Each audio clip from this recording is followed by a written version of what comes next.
Well, welcome in, everyone. Are we ready to get back to the case? Because I am really interested in how this is going to end because there is a lot of shit that's about to go down.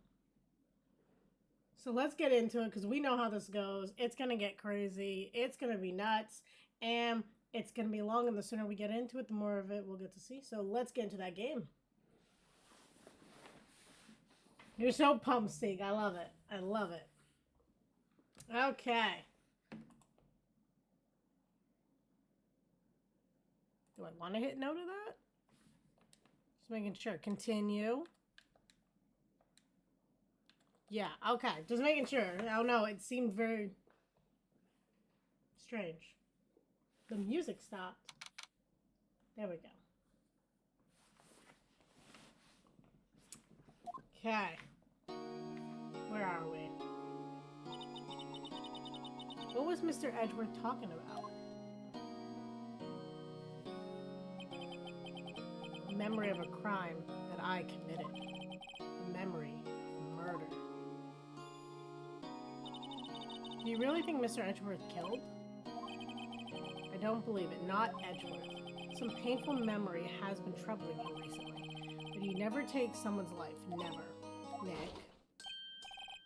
Yo, how's everyone doing? What do you think of my performance today? I had a swooning in the aisles. Huh, Matt? Swooning? Me? Oh yes, I do remember feeling faint. Right on. Tell me the truth. It was like love at first sight, right? Right, Nick? Huh? Me? Well, maybe my heart skipped a beat or two. Hey, Bench, welcome in. How are you? I think you can do better than that. Come on. I saved Edworth in there, dude. Edgy. You guys should be bowing before me. Yeah, bow before your hero.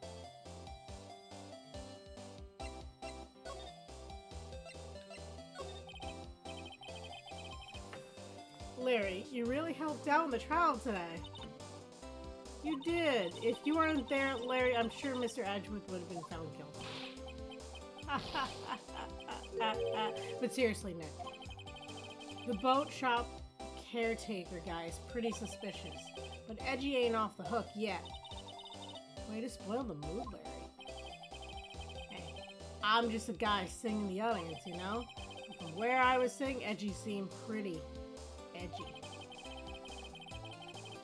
I mean, can you really know he's telling the truth about that night? Nick, I don't know. But what I do know is I'm gonna believe in you two until the end. Us two? Edward and who else? You mean me, right? Nah, he means me. Right, Nick? Yeah, you, Larry. Not me? But why you, Larry? Huh? Actually, yeah, why me, Nick? Enough with silent treatment. Nick, why do you trust Mr. Edgeworth so much? I mean, he's changed recently. True. But when we first met him, he was kind of a jerk, don't you think? You don't know him back then. Back when he wanted to become a defense attorney. Wait. Was that when you two were classmates? Yes, in grade school. People always want different weird jobs in grade school. It's like the jobs you get to see and then that's it. They saved me. Miles and Larry. They saved me and I'll never forget it. That's why I became a defense attorney, you know. What? Hey, Larry, what's he talking about? Huh? Sorry, I kind of forgot. Okay, Nick, out with it. I'm going to hear this story today, and that's final. Okay. It's kind of a long story, so hang in there. It was the very end of 3rd grade. I was on trial. Class trial. Class trial?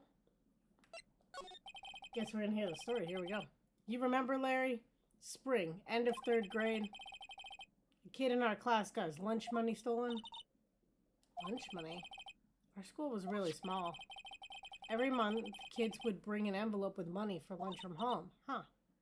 I see. Anyway, this kid's envelope disappeared with $38 still inside.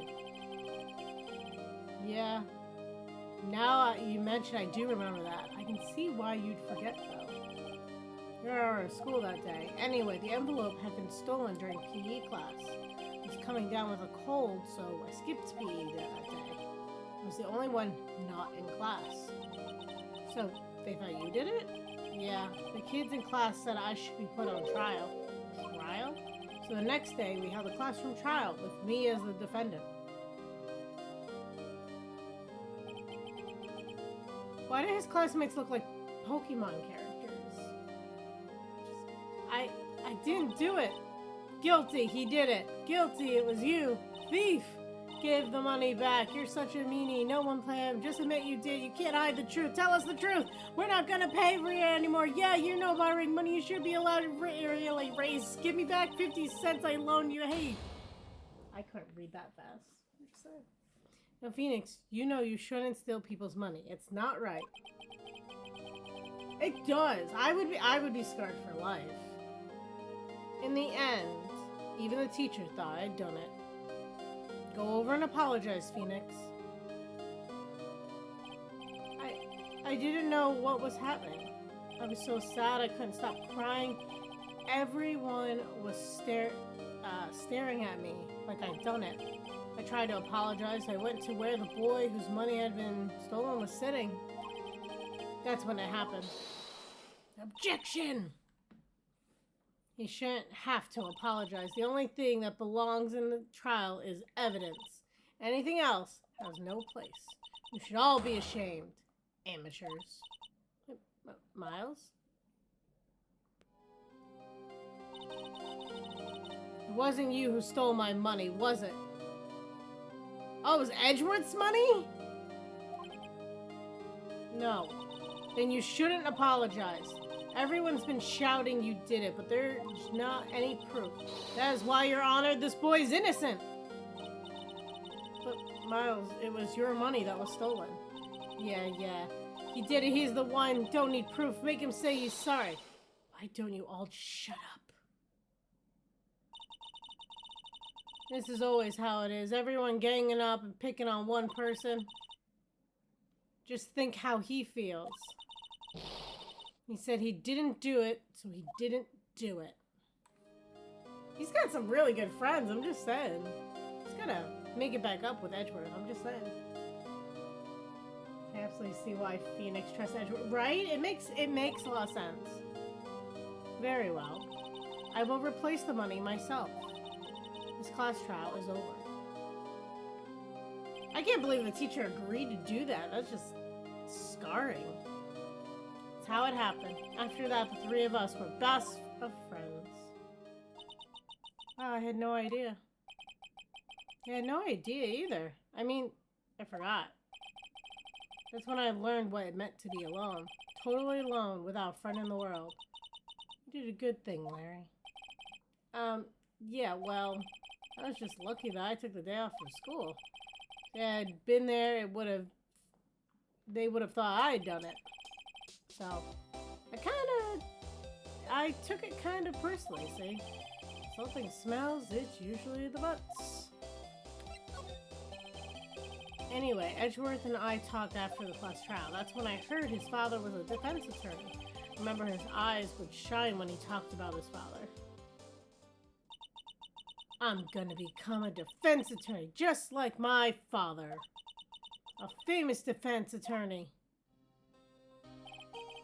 Then a few months later, he silently transferred to another school. The DL6 incident. Right. I'm not sure, but the transfer probably had to do with his father's death. It's so sad. It was several years later when I had heard Edgeworth's name again. There was an article about him in the newspaper. The headline was something like, "Dark Suspicions of a Demon Attorney." Fabricating evidence, manipulating testimonies, covering up facts. The article said he'd do anything to get a guilty verdict. Anything. But why? What happened? I mean, that's not the edgy I used to know and all. They're acting like third grade is like Oh no, college. Like, there's a lot that can happen in a person's life from 3rd grade to, what, they're 25 now? 3rd grade is what? 9 years old, maybe? 8, 9 years old. They're 25. It's a significant amount of time. That's what I thought too.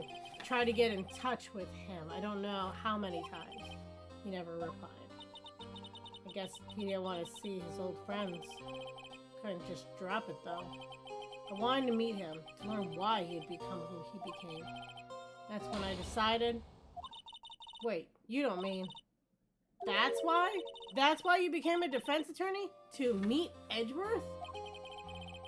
If I was a defense attorney, I knew you'd have to meet me whether he wanted to or not. In court. Going back to the beginning of the game, we were supposed to tell our boss, this girl's sister, the reason we became an attorney. We never got to, so the fact that we're kind of saying it all now, it comes full circle. Edgeworth believed me, and I believed in him. He's in pain, and no one's on his side. I'm the only one who knows the real Edgeworth. I'm the only one who can help him. Whoa, Nick. So that's why you helped me out for free? Yeah. I helped you because I believed in you.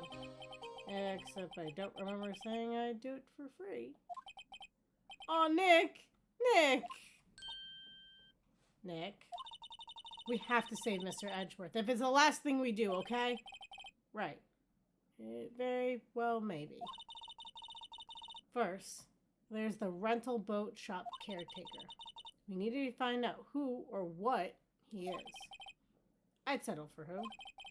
I guess I can clean up some of this evidence I no longer need. Okay, let's go.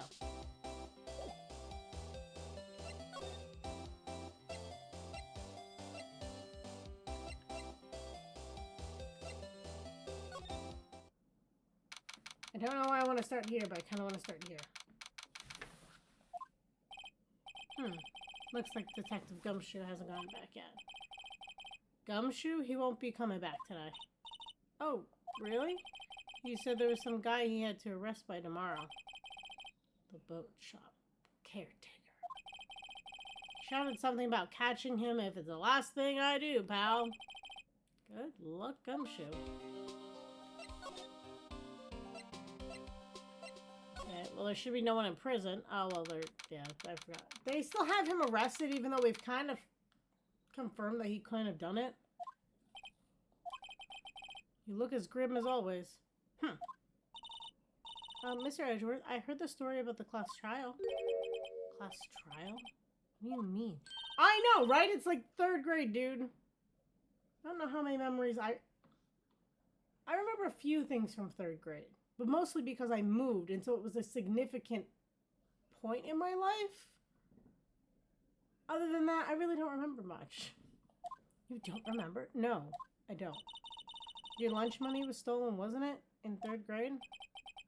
Lunch money? Oh, right. Yes, I seem to remember something like that. Nick, I think you're the only one who really remembers. It makes sense, guys. We're 25 years old now. Well, it probably only really mattered to me anyway. Usually memories with like a strong emotional impact will follow you for years. So being the fact he had all these people pretty much traumatizing him, it makes sense he would remember it very, very deeply. And then no one else really would. Because it wasn't them who really got impacted. Mr. Edgewood didn't know, you know. Well, the trial was the reason Nick became a defense attorney. Ridiculous. Gee, thanks. That said, does sound like the kind of thing you do. You haven't changed a bit, have you, right? So simple. To a fault, even. Well, maybe, yeah, but I think you changed too much, Edgeworth. Perhaps. Hey, Edgeworth, why did you become a prosecutor anyway? You used to look up to your dad. You said you wanted to be a defense attorney, right? I couldn't let myself deny reality like you. What do you mean?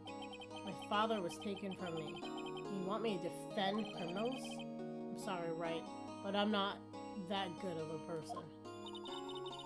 One suspect was apprehended in your father's murder, right? Yes, the man trapped in the elevator with my father. His name was Yanni Yogi. He had to be the shooter, any way you looked at it. Yet, he was found innocent. That defense attorney got him off the hook. That would be Robert Hammond. On that day, 15 years ago. The three of us were trapped in that elevator for 5 hours. When we were rescued, we all suffered oxygen deprivation. I lost all memory of the murder. Well, that makes sense. It's also a traumatic thing. Lost your memory? Even now, I can't recall what happened in that elevator. That was the crux of Yogi's attorney's argument in the court. He claimed that Yanni Yogi had been not of sound mind due to the oxygen deprivation. Yogi was released due to a lack of evidence. Innocent. Well, this is innocent until proven guilty, or at least here. That's when I changed my mind. I started to hate defense attorneys. What's your relationship with Von Karma? He's my teacher and a man who deserves respect. I learned everything I know of courtroom techniques from him. So he's like my sister was to you, Nick. He is a perfectionist in all things. In court, in his personal life, he's obsessed with doing everything perfectly. Perfectly, huh?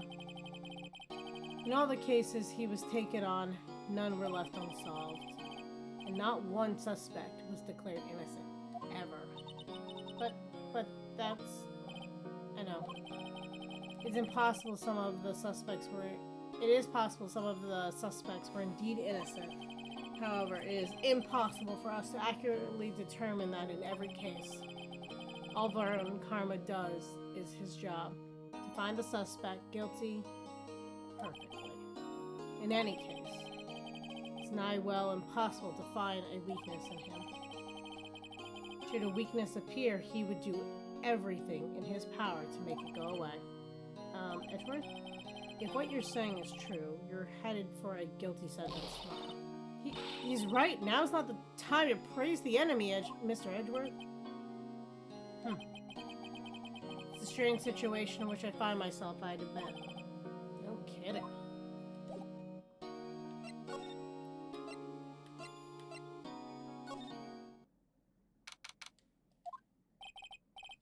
He's out again. When does he work anyway? I don't know. Don't be harsh. Guess we'll have to come back later. I was like, let's go everywhere before, you know, we can't.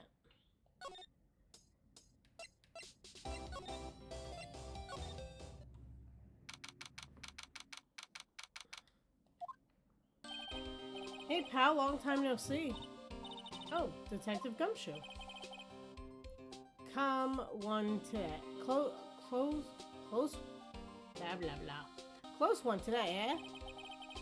I got so worked up, I snapped my tie in half. Huh? Sorry about that. No problem, pal. Thanks to you, we now know who really did it. You mean the boat shop caretaker? Look, I'll make you a promise.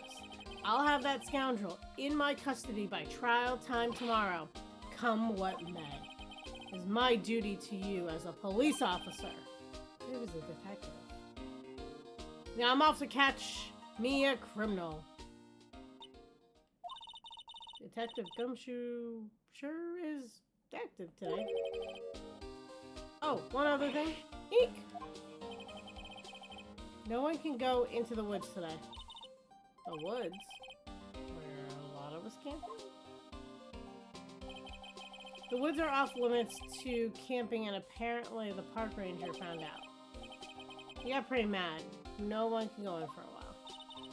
Guess Lotta's in a lot of trouble.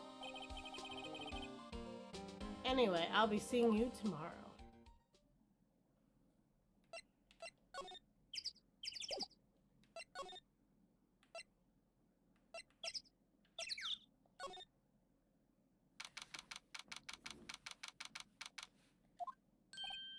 Huh?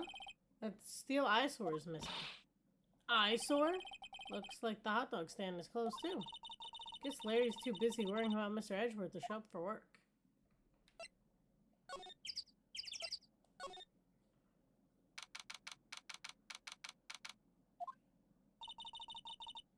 That old caretaker got away. Yep. Never imagined he might be the real murderer. Ahem. I know that clearing of the throat anywhere. Ah, hello. What might you be doing here? Out for a walk? Ah, the days of my youth. Like the scent of fresh lemon, you see. Mr. Grossberg? This is no time for idle reminiscing. Mr. Edgeworth trial ends tomorrow. That is true, yes. But from what I saw of today's trial, Mr. Edgeworth should be fine, right? Well, I'm not so sure about that. Ho ho, what do you mean by that? Oh no, I feel like Mario's coming in the back of my throat right now. Well, I'm not sure. If you find anything out, come to my office at once. I may be able to offer you some assistance. Thanks. Bye. What do you think Mr. Grossberg was doing here anyway? Who knows? I feel like a lot of this is just gonna... Caretaker must have run for the hills, huh? Yeah, looks like it. Didn't seem like a bad person.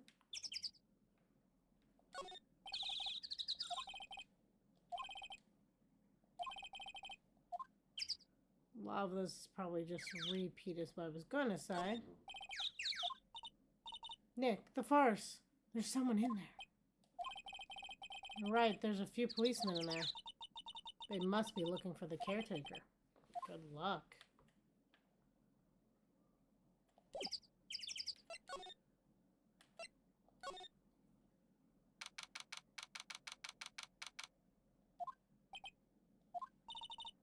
Nobody's home. Hello! Hello! Squawk! Hey, it's Polly! Wonder where your owner's gone, Polly. Hello! Hello! Squawk! Can't believe he'd run off and leave his poor parrot to fend for herself. Hello! Hello! Squawk!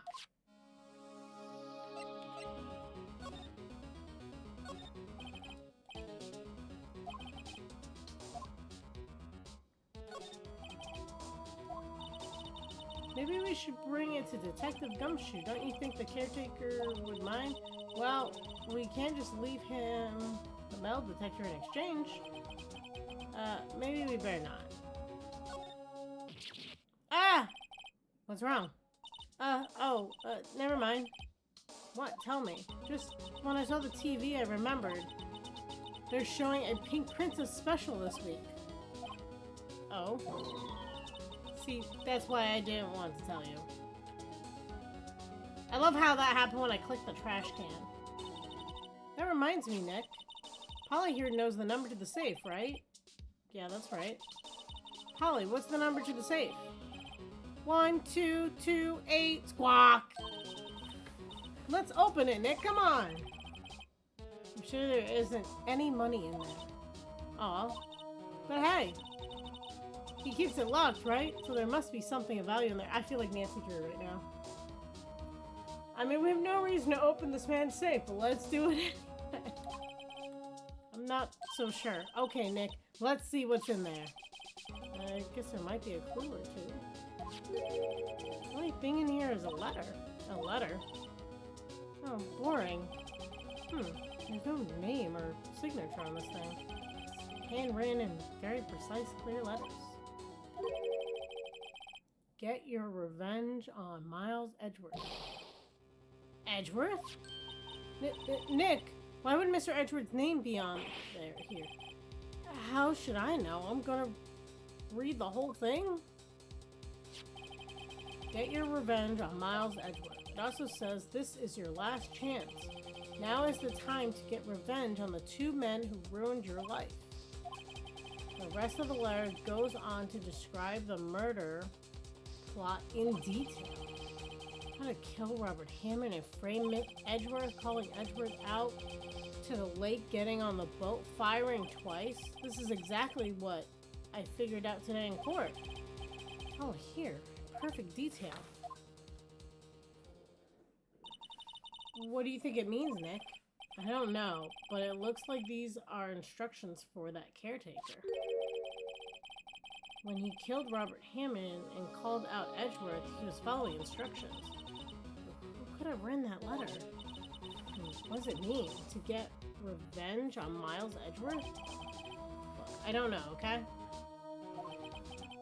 One thing's for certain. This letter is an amazing clue.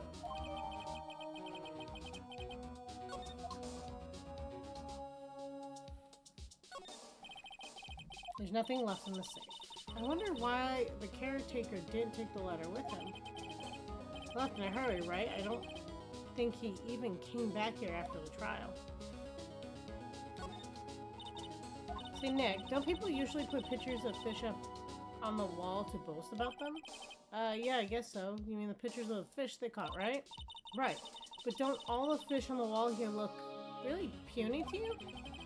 Well, you know what they say. You should have seen the one that got away. Except the one that got away from us was the caretaker, and we did see him. I really feel like we're having two different conversations here. I mean, right, fish prints are cool for 10 billion reasons. But I think I would probably just do my first one, or like ones that had memories more than the size, but that's just me.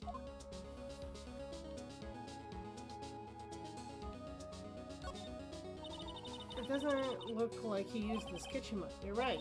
I guess the whole pasta restaurant thing was a lie. What, you thought he was telling the truth?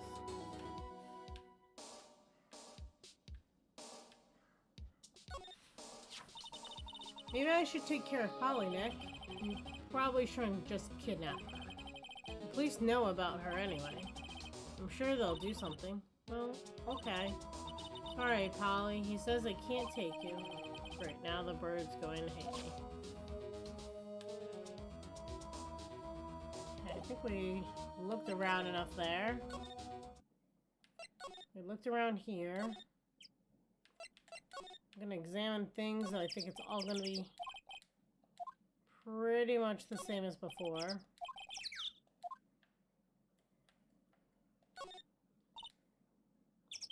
This lake sure looks like it caused problems, doesn't it, huh?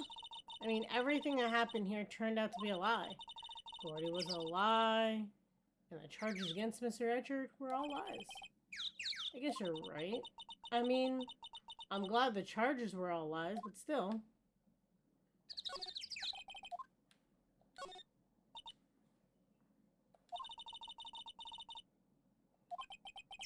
How would that change the temperature, I wonder?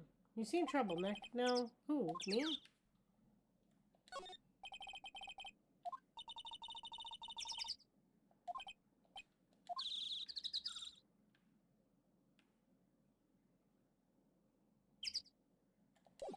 Okay.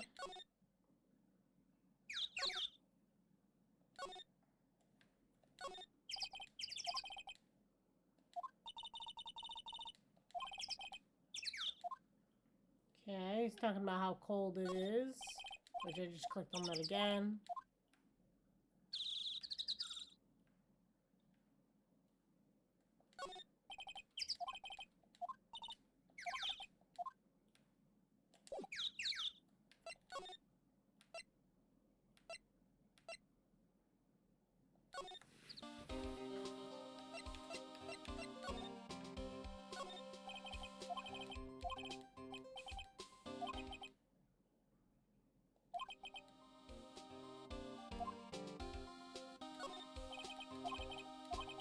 So far, nothing really significant.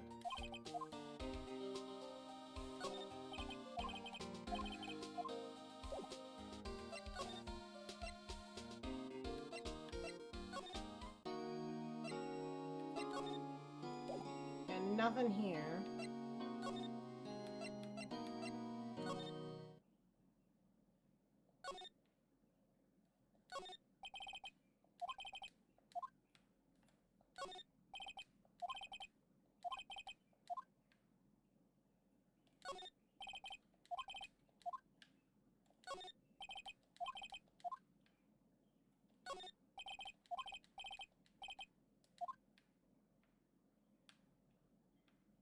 Nothing but useless comments so far about his office. One day left, Nick. Yeah, I know. Well, no time to waste. Let's get going. What do you want me to do?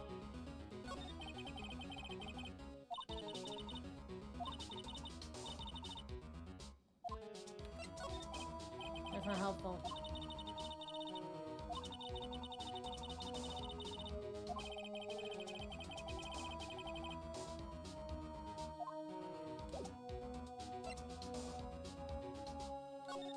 I mean, I guess we could show him what we found.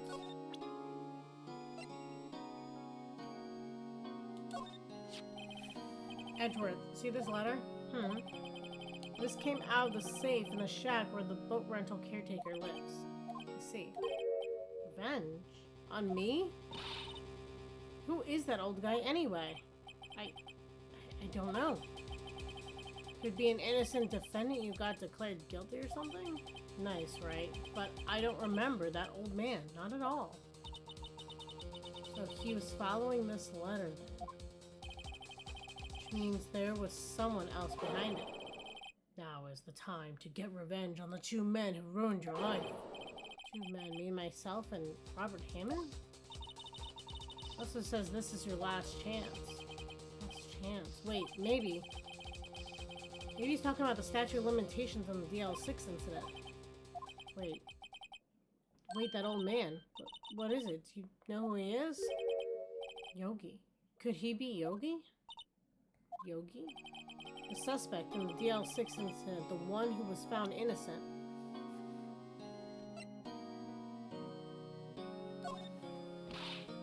Nick, no. That's a photo of his father. Don't show him that. I gotta know. He's gotta tell us stuff. You're right. Now, probably isn't a good time to dredge up those memories. What is it? Nothing. Huh. I honestly think we should, but okay. It was that case that changed my life, and tomorrow on December 28th, the statute of limitations runs out. Tomorrow. Could that be a coincidence? Like, even if the case is finally closed on paper, it will never be erased from my memory. Never. Poor Mr. Edgeworth.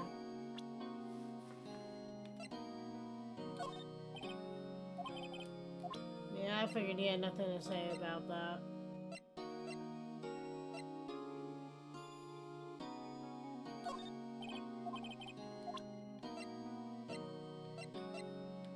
You asking about this photo? Why are you showing me a picture? No reason. You know, I was impressed by your deduction in the trial today. Granted, you were at the end of your rope, but still. Nick, you noticed.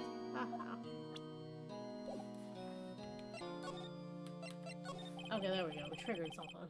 Yanni Yogi was a court bailiff at the time. We just happened to be in the elevator together 15 years ago.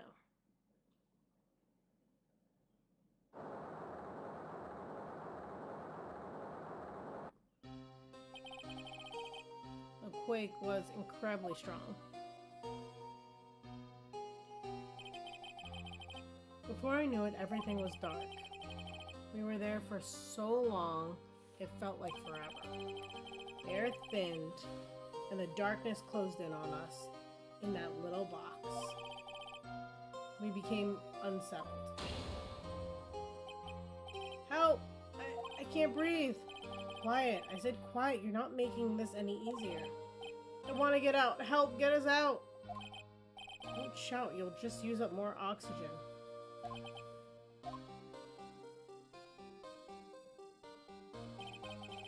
That's all I remember. Usually on elevators, there's like a panel up top that if you push, you could get out. If you really needed to. But also, that would have more oxygen. But you should be getting normal oxygen flow to an elevator, regardless of it opening.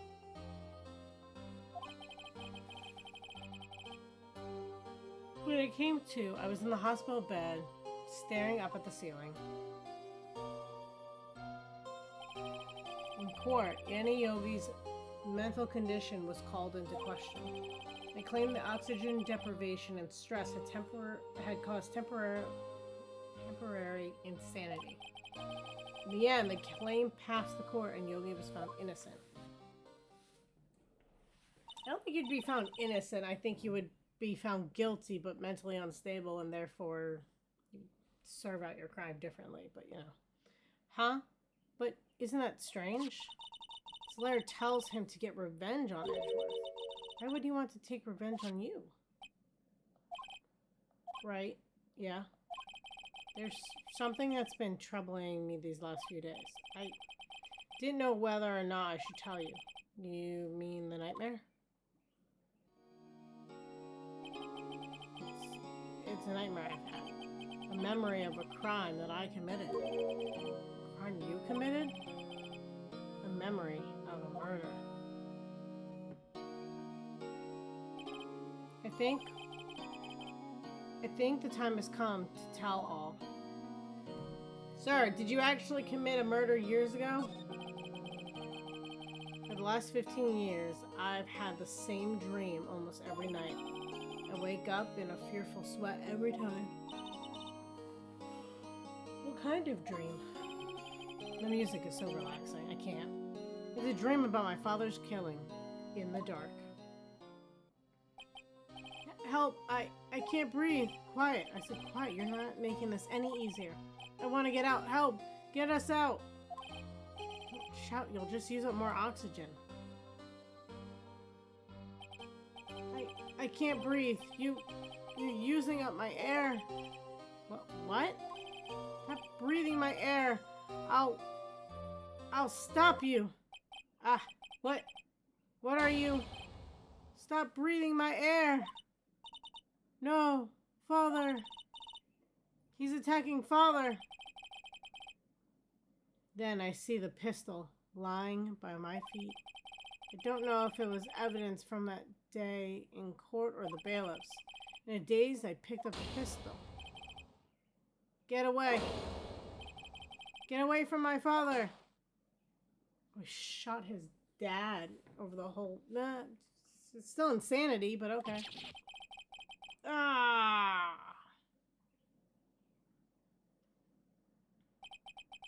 And with that scream, I wake. It's a bone-chilling scream. A scream that was rung in my ears for the past 15 years. But, this is a dream, right? Right?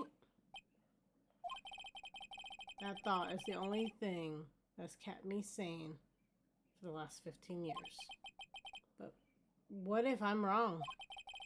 What if it's real? They say that sometimes people shut out memories in self-defense. Maybe it was I who killed my father. What? If you think about it that way, the letter makes sense. Get your revenge on Miles Edgeworth. Think about it. Yogi was really innocent. That's why he wanted revenge against me. Wait, Edgeworth, you mean it was me? I was the true criminal of DL6. I shot my father. This is bad. The guy was found innocent either way, but I mean, that's still being on trial for something you didn't do is a whole nother, you know. What are we going to do, Nick? What can we do? I don't know. I don't think there's anything we can do, like it or not. If there's someone else who knows a lot about the DL6, maybe... There is, Nick. There is someone else who knows about DL6.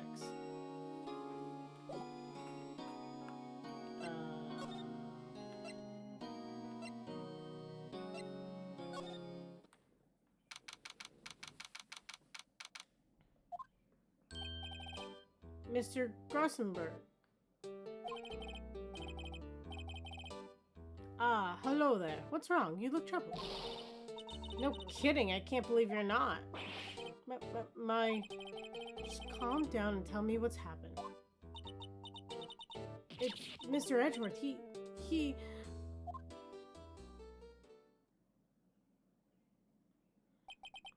I see. So Edgeworth dreamt he shot his own father. It's only a dream, only a dream. I wonder. What? If that's the case, then why do you two look so troubled, hmm? Well, also consider this. Yogi quite certainly holds a deep grudge against Miles Edgeworth. So deep, he'd want to frame him for murder. This leads me to surmise that Mr. Edgeworth's dream was not a dream, it was real, as you imagined. Miles Edgeworth threw the pistol to save his father. The pistol fired, and the deed was done. No, I don't believe it. I mean, if throwing a pistol sets it off, then we got other problems because there's no safety on there. How to even get the gun? There's a lot there. Yogi was suspected of murder, and his career as a bailiff was irrevocably wrecked. Thus, he sought revenge on Miles Edgeworth. This is the last chance, of course, with the statute of limitations, of course. What do you know about Edgeworth's father? He was a defense attorney without peer. Sounded trite, but it's true. Well, he may have had one peer now that I think about it. Your mentor, Mia Fey. My sister? Gregory Edgeworth was very disapproving of Mr. Von Karma's techniques. That's no surprise. Von Karma is an extreme man. Forged testimonies and evidence are nothing to him. The result, he has a perfect win record in court. To beat him, Gregory Edgeworth tried to call attention to his methods. And he lost. Is it going to be the mentor killed the father? Because that seems about right. And died in despair, as it were. I see.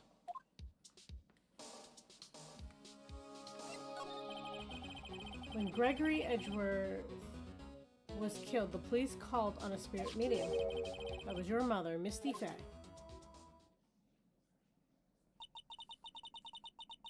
I am Gregory Edgeworth. I have been killed. The one who shot me was the bailiff, Yani Yogi. The Yogi was found innocent. That's when my mother left us. Everyone called her a fraud. That's right. Everyone thought she was, you see. Yet now that I think about it, it seems the one who lied was Gregory Edgeworth's ghost. Gregory Edgeworth must have known who shot him. I don't believe it. So you're saying he falsified his testimony? That Edgeworth's dad lied to protect his son? It's only a possibility, mind you.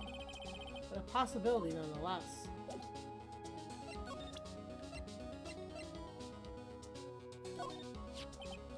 Oh ho, so this is the letter. It does seem that Yogi was following this letter when he killed Hammond. But why kill Robert Hammond? Hammond was a skilled defense attorney, but he defended clients not for their sake, but for his own.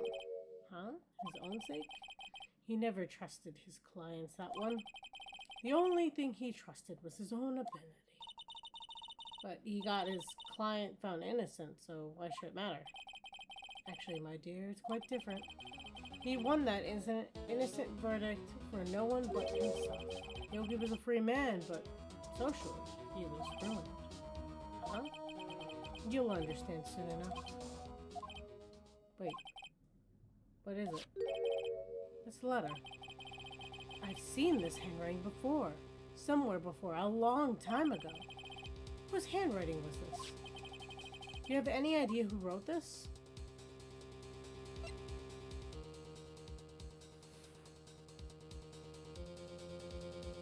I mean, my guess is Karma wrote it.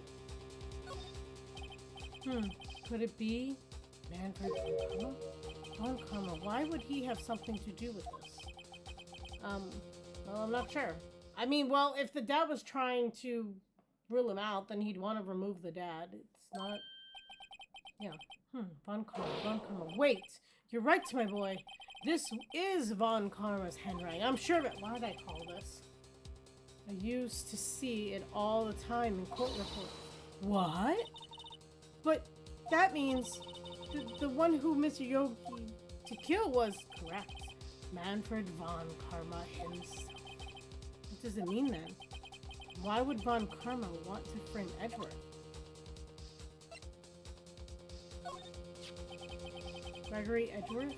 He was a gifted man. His death was truly a loss. I wonder what would have become of Von Karma were he alive. Exactly my point. This incident took place 15 years ago tomorrow. So tomorrow will be the completion of not one but 2 trials. All thanks to the statute of limitations. However, I'm afraid the damage of the DL6 incident has done will never be erased.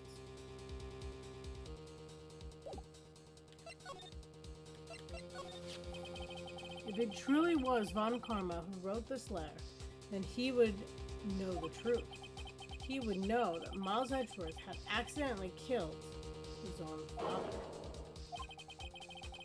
He'll say as much tomorrow in court, I should think.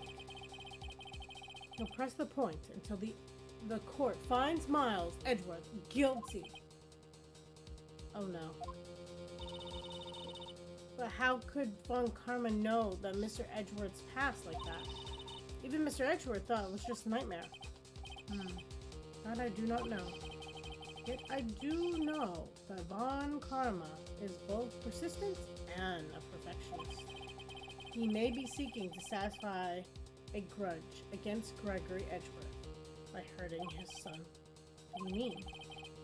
15 years ago, Von Karma met Gregory Edgeworth in court, and Von Karma did win, but he didn't make it through the trial unscathed. What happened in the trial between Edgeworth's dad and Von Karma? Von Karma got the guilty verdict he wanted. He won the trial, but Gregory Edgeworth accused Von Karma of faulty evidence. Though he lost the trial, Mr. Edgeworth's accusation stood. Faulty evidence was the only penalty Von Karma has ever received in his career as a prosecutor. Oh yeah, he hates him. Gregory Edgeworth dealt a blow to his perfect trial record. Wow. Must have been quite a shock for Von Karma. He took a vacation for several months after that, you see. A vacation? Yes, an unusual event for the man. It was the first and the last vacation he's taken in his many years of prosecution. Really? He doesn't take vacations? Like, go to the sea or the mountains? Don't tell me he's never been to Europe. I've never been to Europe either, but you know. You have strange ideas about vacations, Maya. In any case, it was the only time he took a vacation from work. I believe the penalty upset him quite a lot. Odd. He wanted to keep a perfect record so badly. Why would he take such a long vacation? To have an alibi would be my guess. What do we do, Nick? Von Karma is going to bring up DL6. You can bet on it. What if Mr. Edgeworth pleads guilty to DL6? I won't let him. Yes, Mr. Wright? I hate to say this, but even accidental murder is murder, you know. I know that.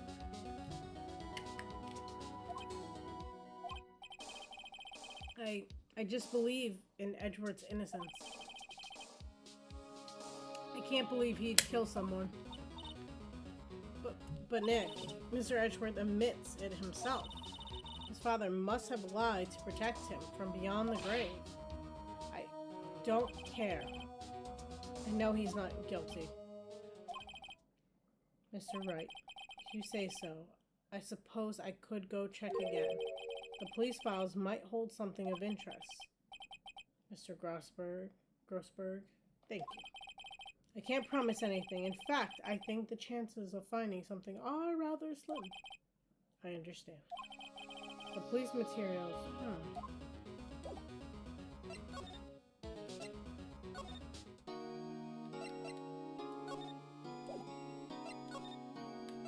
It doesn't let me just move freely, which drives me nuts.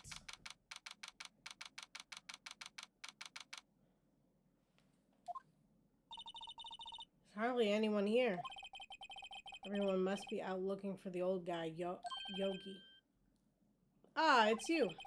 I don't think Gumshoe will be back tonight. He's staying out late looking for someone. Sounds like Detective Gumshoe is pounding the pavement for real. We were wondering if we could check out the records room again. Right now, I can't have just anyone wandering around in there. But I guess Mr. Von Karma is in there now anyway. You can go in as long as he's there. Oh no, this can't be good. Von Karma. Yes, he just arrived actually. Von Karma's in the records room? Nick, let's hurry.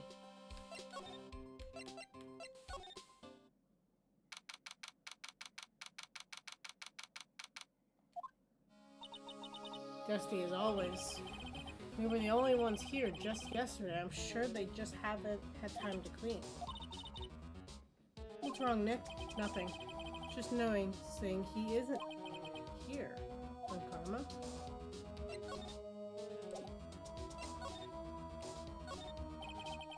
This cabinet is where they keep evidence for current cases. Some of the things are obvious murder weapons, others are question marks. Most of it looks like random junk.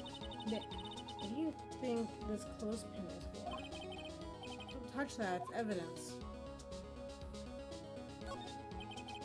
Looks like there are files inside the glass case. The case is so dusty I can't see what's inside.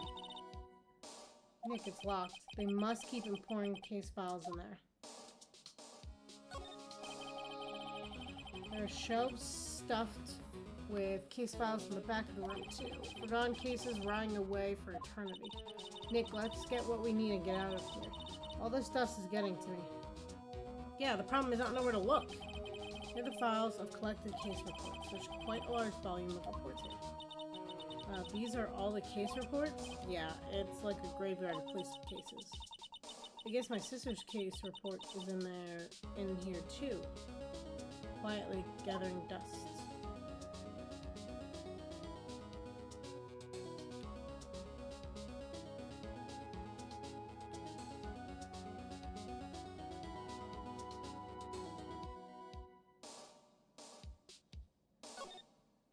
I thought I clicked on this alright from the other angle, but okay, huh? One of the drawers here is open.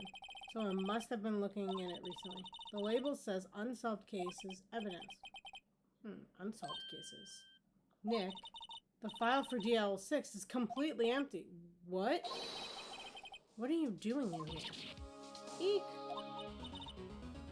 Von Karma, you. How do you know my name? Uh-huh. Have we met? What are you saying? We see each other every day, don't we? We're Mal Edgeworth's defense team. Defense team? I beg your pardon. You see, I rarely remember defense attorneys. They're like bugs to me. Needless things to be crushed. I can see how this guy was Edgeworth's mentor.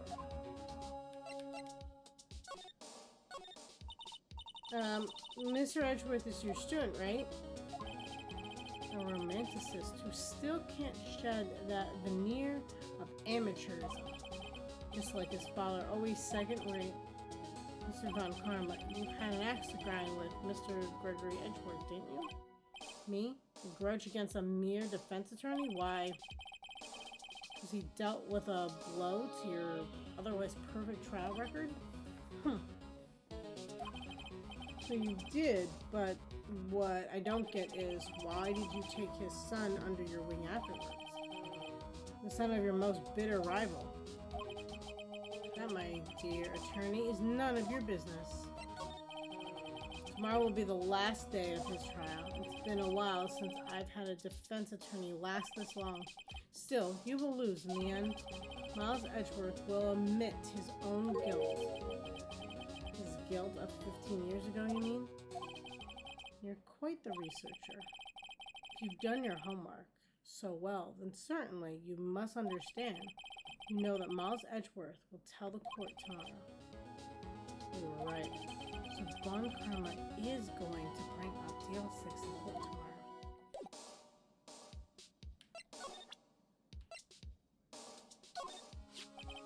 Mr. Von Karma, have a look at this. This was you, wasn't it? You instructed Yanni Yogi to commit murder. Yanni Yogi? How many years has it been since I've heard him called that by that name? He's a fool. I told him to burn it after he read it.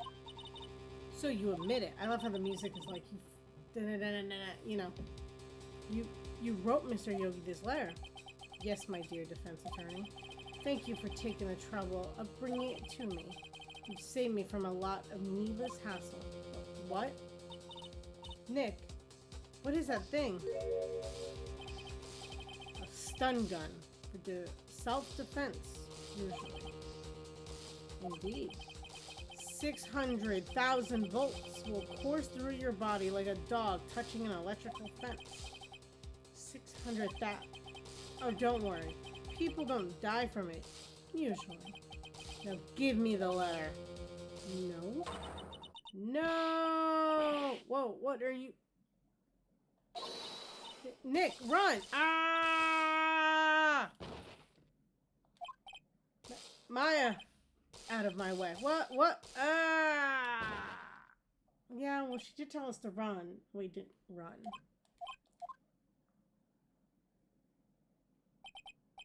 Ah, he got us. The letter's gone, of course. And he took the DL6 evidence, all of it. Back to having no clues. Wait, Maya jumped first. Maya, is she okay?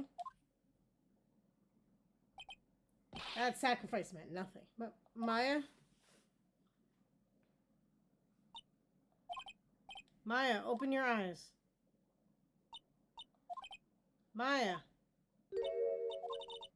The letter. Did he take it? Huh? Yeah, are you okay? I couldn't stop him. I jumped as fast as I could, but one shot from that thing knocked me out cold. Useless. No good as a lawyer or a medium. I can't even call my sister. Not even now, when we need her the most. I wish I hadn't woken up at all. Maya? This has to be some way I can help her. I better do something about her self-confidence first. Maya, she's holding something. What is that, a bullet? DL6 incident evidence number 7, taken from the heart of Gregory Edgeworth. I remember Von Karma was holding this when Maya jumped him. I'll prove it to you, Maya. Most definitely not useless. Prove it to you in court tomorrow.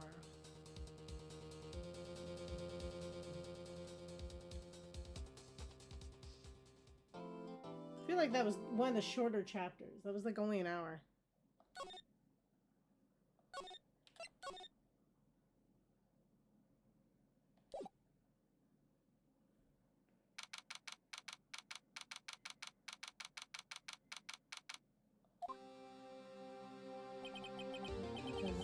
Judgment Day. Today things are going to get settled at last. A lot of things. What? What's the big deal? Sorry, Nick. I only touched your shoulder. I guess the shock hasn't worn off from my run-in with the stun gun yesterday. Anyhow, today's the last day of the trial. Good luck, Nick. Yeah, thanks, Matt. Edgeworth is looking glum as always. I hope Von Karma doesn't push him too hard. Whoa. What are you doing? Sorry, I'm sorry. I just thought I'd cheer you up with a pat on the back. Oh yeah. Maybe you should go outside and discharge?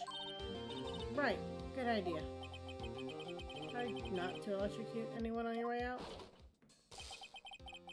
Ooh, pal! What's gone into that girl? Detective Gumshoe. Morning, Mr. Edgeworth. Good morning. How did it go, Detective?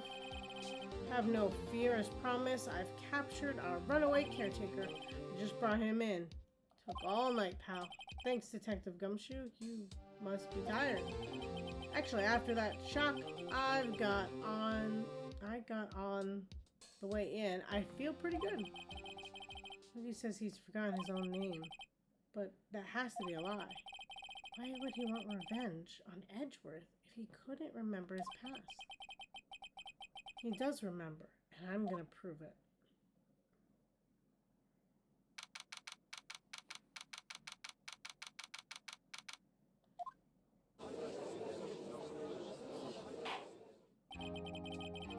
Court is now in session for the trial of Miles Edgeworth.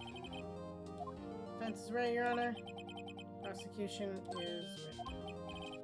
Very well. We have reached our final day in the proceedings of this trial. I ask that the prosecution submit decisive evidence. Understood. Oh, don't be odd. You just silence every little thing he says. Very well, Mr. Von Karma, your opening statement. Thanks to Detective Gumshoe's efforts, the boat rental shop caretaker has been arrested. In yesterday's trial, the defense asserted that the caretaker was the murderer. However, the caretaker has yet to confirm this. I would like to ask the defense to cross-examine him as much as necessary. Very well, please bring the witness into the courtroom. Ladies and gentlemen of the court, I believe you all remember our witness. He lives in the boat rental shop on the lake where he witnessed the incident. In addition, he has currently lost memory of his name and identity. Witness. Why did you run away yesterday? The witness was not running away, as he will now testify. I see. Very well, please begin your testimony. Yeah?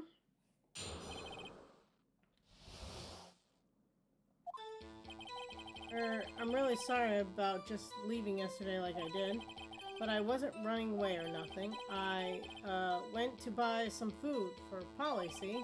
I figured I got nothing to do with this incident anyhow.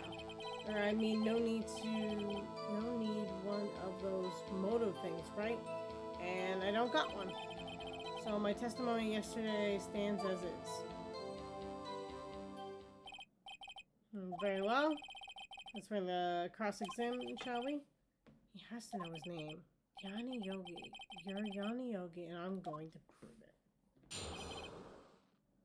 I think we're going to press him. That makes sense here.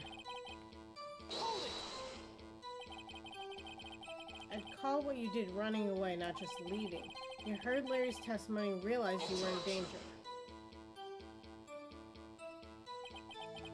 Now, Mr. Wright, there's no need to rush to conclusions. As I said, the witness was not running away. Listen to the testimony. He sure seems relaxed. In fact, they both do.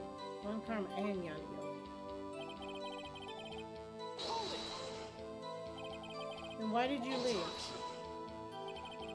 Just about to say why. So, is it hard for you to just quietly listen when someone is talking? Sat quietly, Edgeworth would be guilty in 3 minutes.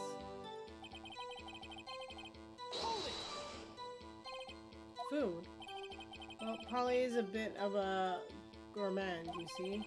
She only eats high-quality bird pellets from France.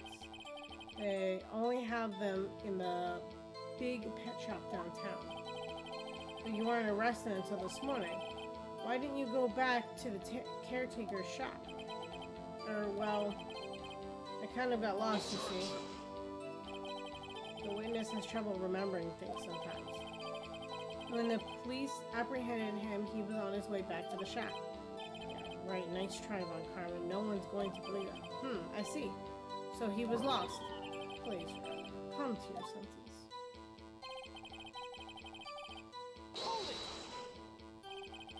You've lost much of your memory, is that correct? Yep, seems like it. Now, how could you know that you didn't have anything to do with this incident?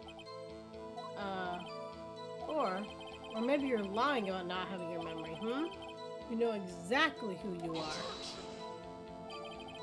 The witness has testified quite clearly that he has no memory of who he is. If you claim he's lying, then show the court proof. How am I supposed to prove what's going on in that old cobbler's head? It's impossible. I'm glad you come to your senses, Mr. Wright. Very well. Witness, please continue.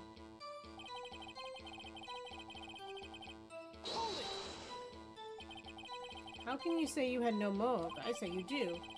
You had a grudge against Edgeworth and the victim, Robert Hammond. That's why you took revenge on them, right? Please don't make me repeat myself, Mr. Wright. The witness has no memory of anything beyond several years ago. He can't hold a grudge. It's impossible. You have to prove he's lying about his memory. Otherwise, it's going to be the same thing over and over until the trial ends. Might I say something, Mr. Wright? Yes, Your Honor? You've been saying the same thing now over and over. You've been calling the witness's memory of the past or lack thereof into question. But does this really have anything to do with the current case? Of course, Your Honor. The witness has said he has nothing to do with this case and no motive. Both of these statements are lies. Order! Order!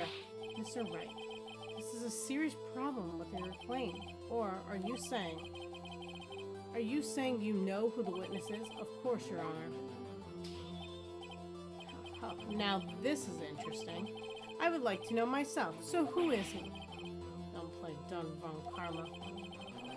Mr. Wright, please tell us this witness's name. His name is Yanni Yogi, a former court bailiff. Yogi? The name seems familiar. Oh, Yanni Yogi from the DL6 incident. Figures the judge would have heard of it. It was such a famous case. What does this mean? Your Honor, if this man is Mr. Yogi, then he has a clear motive.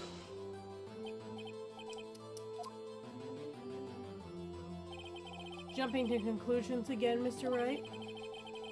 This man, this witness, is Yanni Yogi? Fascinating. However, how do you propose to prove this to the court? This is a court of law, as you may recall. You need proof.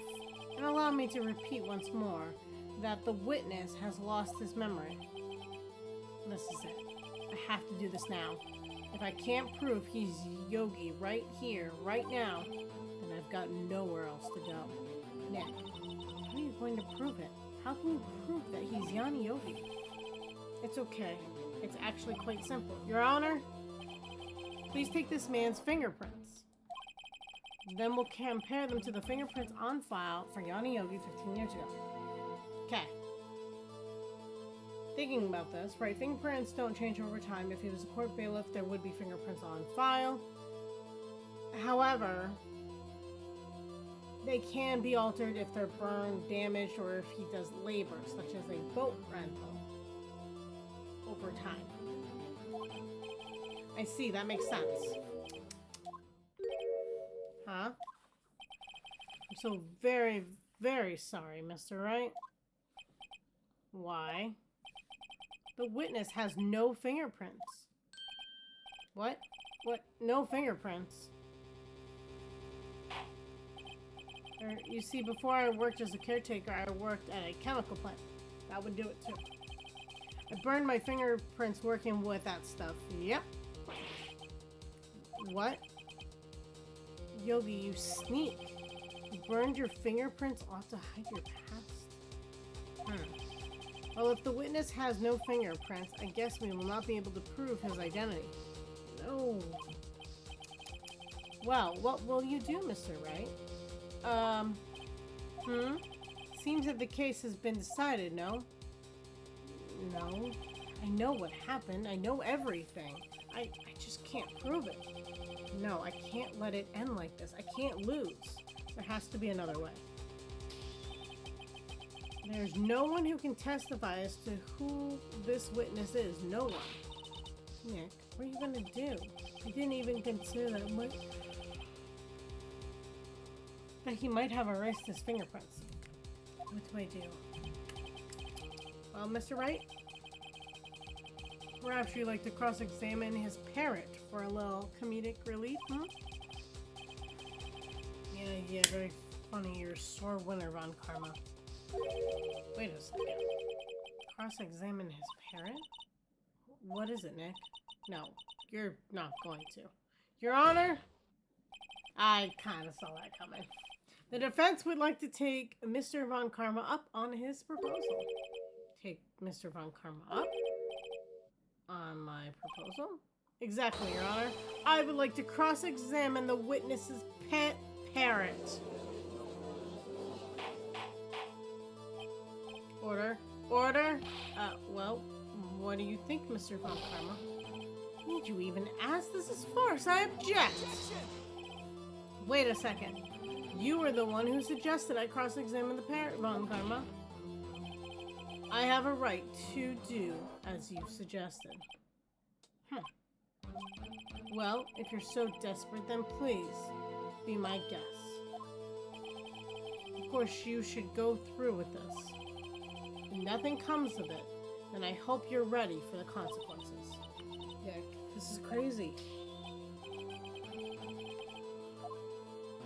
Well, still want to go through with your little game? Let the parent take the stand. I will cross-examine her, Your Honor. This is the most ridiculous thing I've ever heard. Von Karma's rigged every person's testimony, every piece of evidence. He needs to stop suggesting things, because I'm crazy enough, I will do them. Except the parrot. She's my last chance. At least, I think so. Bailiff, bring in the parrot.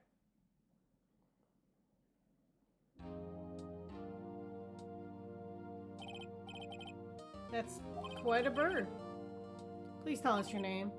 It's kind of funny because it looks like a macaw in some ways, but then a cardinal and also a cockatoo. Cockatoo? One of those. Name. The witness is ignoring you. Must hurt to be ignored by a bird. Very well, witness. Who is your owner? Please testify to this.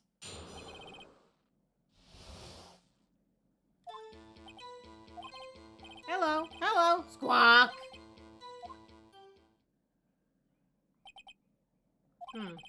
Certainly the most concise testimony we've had so far.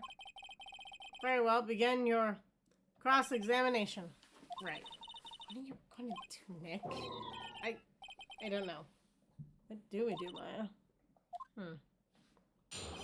You have to press the bird, I guess.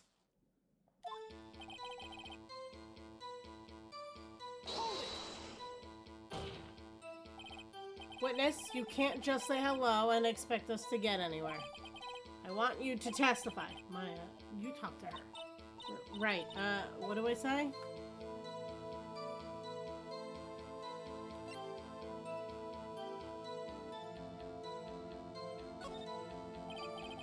Maybe I should get her to say her name? Holly.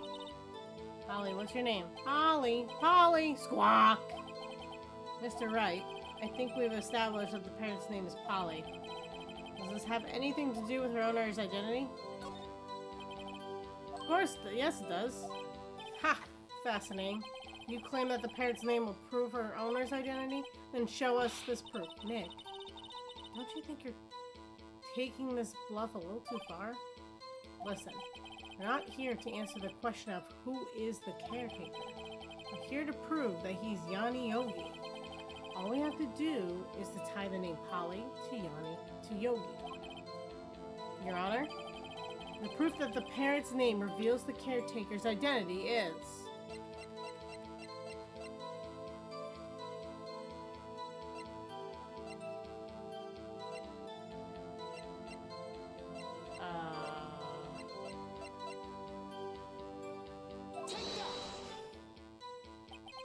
Mr. Wright, I'd hoped you would have learned this by now.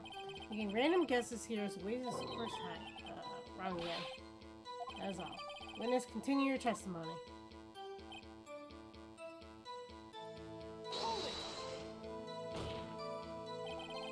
Witness, you're here to speak. You must speak to me. Frankly, I can't believe that you're speaking to the parent. Well, guess we should try to get some information out of her. We need to show the judge that her owner is Mr. Yogi.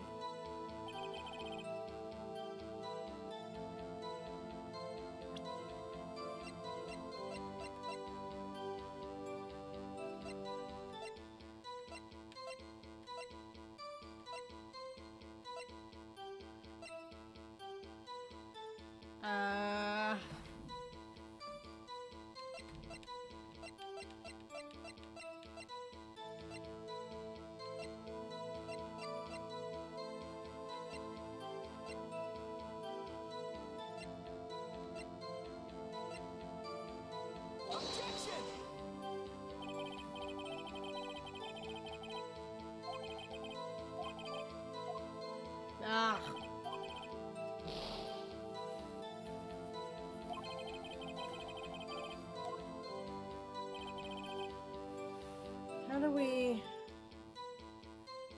Maybe I just showed the wrong evidence? The pressing?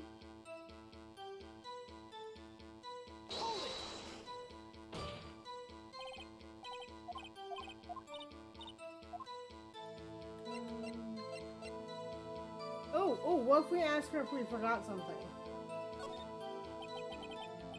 As I recall, 2 days ago...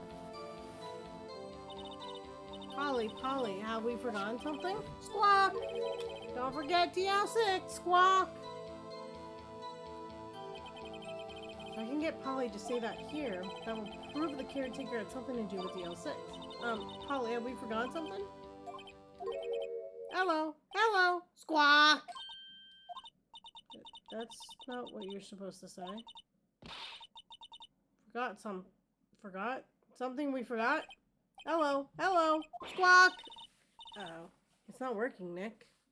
She won't say it. This is ridiculous. Why won't she say it? Something the matter, Mr. Wright. Wait. Don't tell me Von Conrad expected this. Couldn't have retrained the parrot, could he? Did he train her not to respond when asked if we'd forgotten something?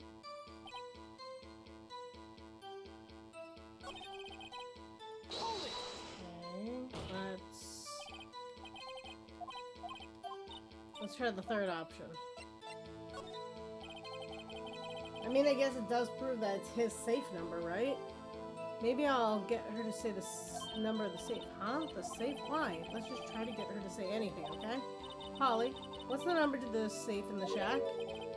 1228 1228. Hey, what a reckless parrot. Well, Mr. Wright, you aren't claiming that this number has something to do with the caretaker. Actually, it does. That's why I had her say it. Ha! Ridiculous. How could a number to a safe tell us who the caretaker is? Show us your proof. What could possibly link this number to the caretaker's true identity?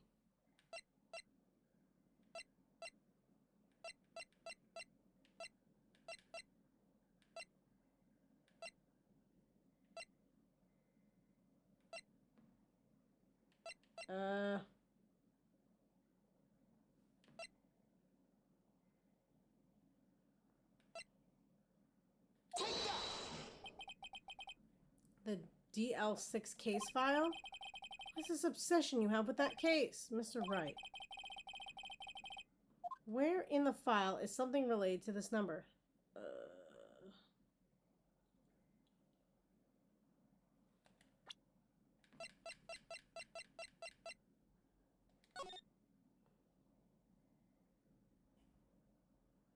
It's the date.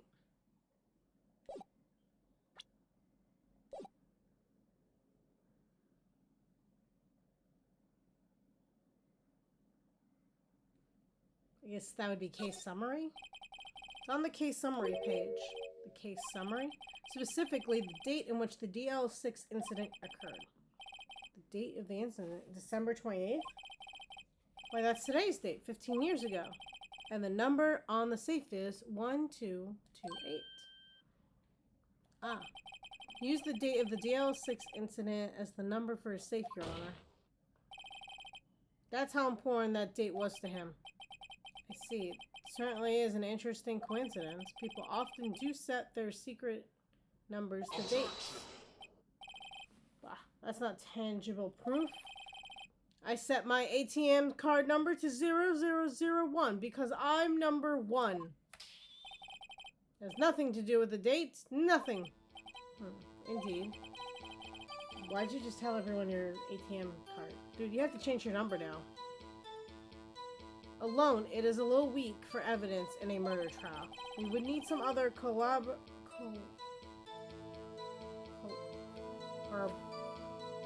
why can't I all of a sudden speak? Corroborating, there we go, evidence. How am I gonna find that? Nick, we're getting closer.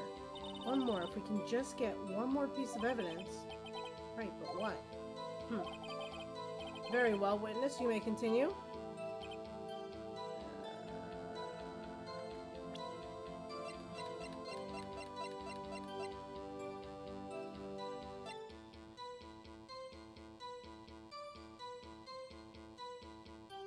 I feel like this isn't the right thing to do, but I'm gonna try it.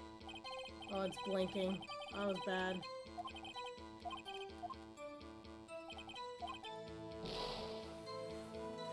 Do I have to press again?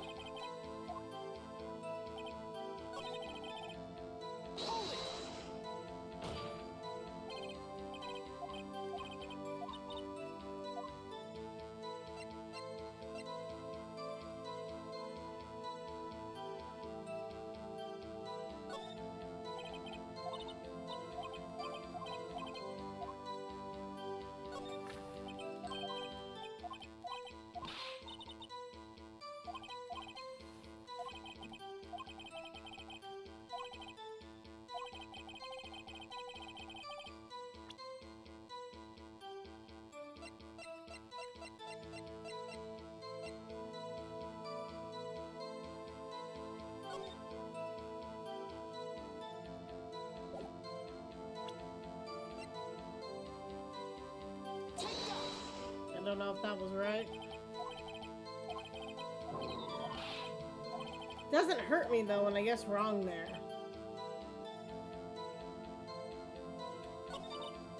Well, I guess we should try to get some information out of her. We need to show the judge owner's Mr. Yogi. Yeah, I get that. What else could I present?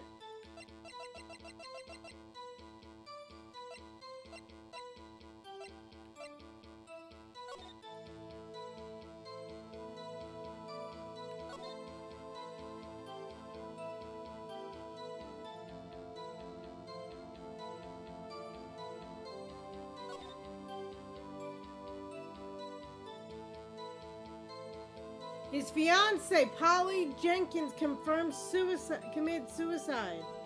Okay. Okay.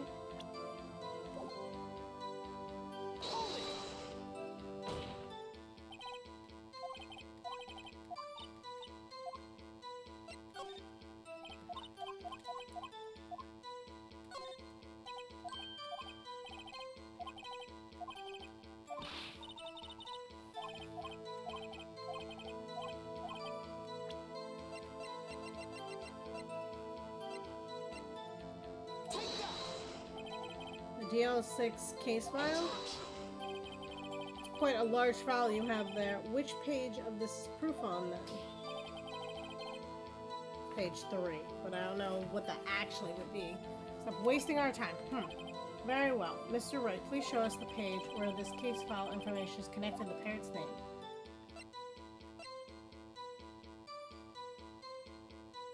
I think it was the suspect data, right? That page is the suspect data?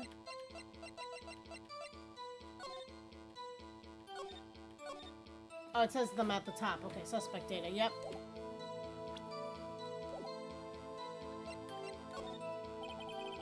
It's on the suspect data page. This page has all the information about Yana Yogi. Right after he was arrested, his fiancée committed suicide, see? Indeed, it does say that, yes. What was his fiancée's name? Polly Jenkins. Polly. Exactly, Your Honor. He wanted to remember the name of his fiancée who had committed suicide.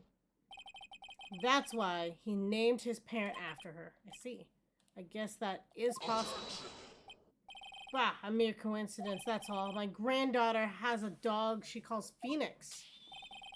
Well, Mr. Phoenix Wright, does this make you my granddaughter's fiancé? He's only 7 years old. He didn't even say that in his head. He said that out loud. That's enough. I think we've reached a conclusion here. This is a mere coincidence, that's all. True, that is a possibility. However, two coincidences in the same time seems more like a pattern to me. But what are you saying? Summon the caretaker of the boat shop immediately. Witness, tell us your name. Wait, this witness, he doesn't remember. No, it's okay. I've accomplished what I wanted to do. I'm done. Nick, he looks totally different. This is the real Yogi, I think, finally. He's been acting feeble to hide his true identity. Acting for 15 years. Well, let me ask you again. Please state your name for the court. My name is Yanni Yogi. 15 years ago, I served as a bailiff in this very court.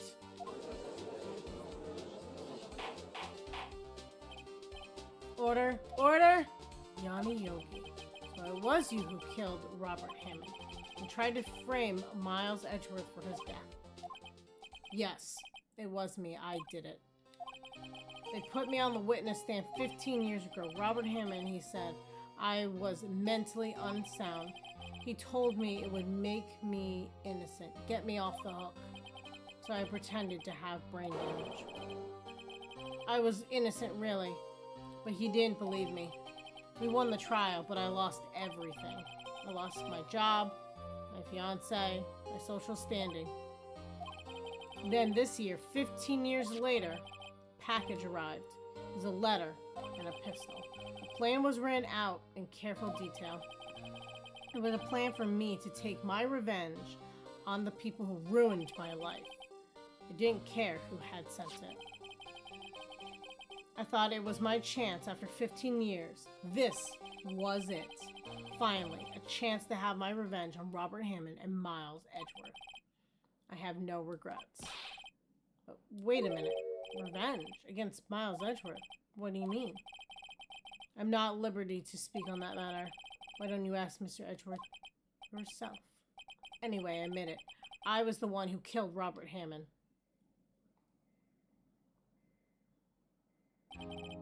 On Karma, where's Mr. Yogi? Under arrest, Your Honor. I saw no room for error in his confession. And the defendant, Miles Edgeworth, is innocent. In this case, at least. Very well. Will the defendant please take the stand? There are a few mysteries left unsolved. Still, you are cleared of suspicion for this particular case.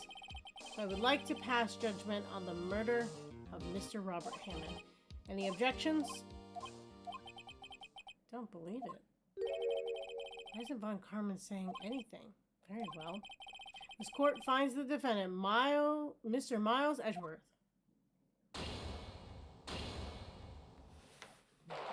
Guilty.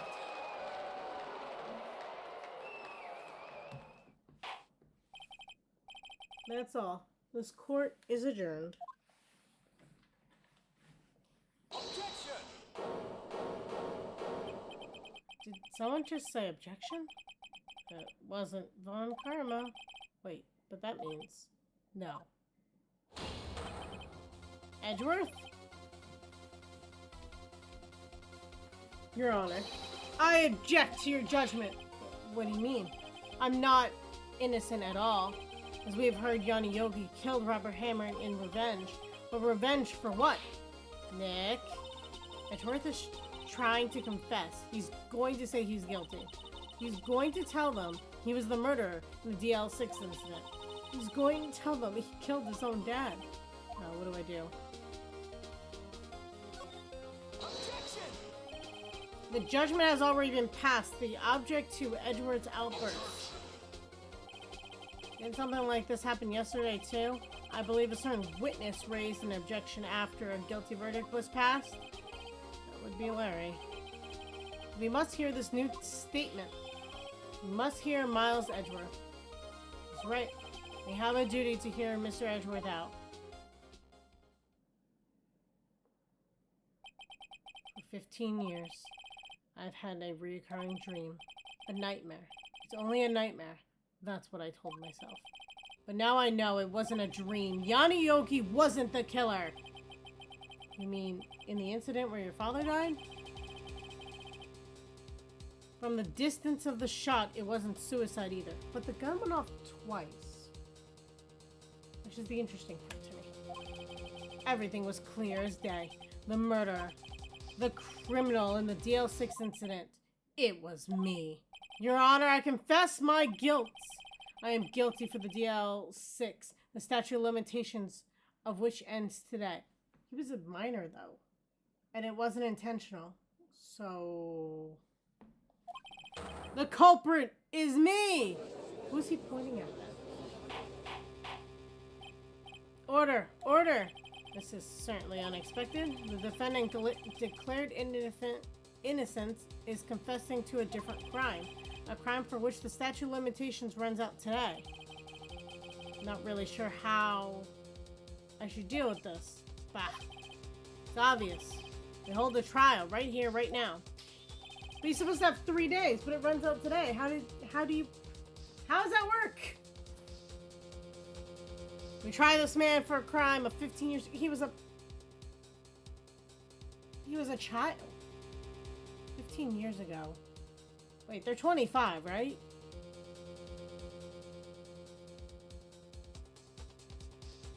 He's 10. He was 10 years old. I don't know why that took me so long to figure that out. My brain is fried.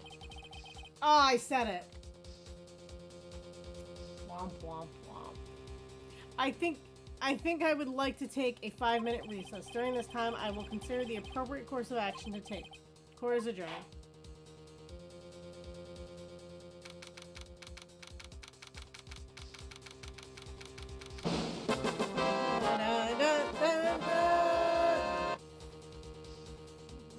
Really, Sieg?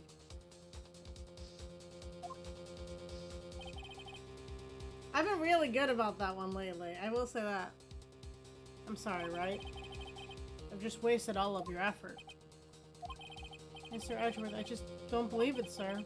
I mean, you killed your dad? I didn't want to believe it myself, detective, but it's the truth. I deserve to be punished. Murder is murder, no matter what the circumstances. This is crazy, just crazy. Nick, what are you gonna do? Oh. I was just reading through the court record once more. Getting my case ready. Your case? For what? Huh, isn't it obvious? I'm going to prove that Miles Edgeworth is innocent. What are you talking about? He just admitted to it. He confessed that he did it. In court. Sorry, Edgeworth. But I don't believe your nightmare. What? It's just a dream. It's not real. The truth is right here in this court record. In any case, tighten your belts. The real fight is just beginning. I'll prove you're innocent. Trust me. Right.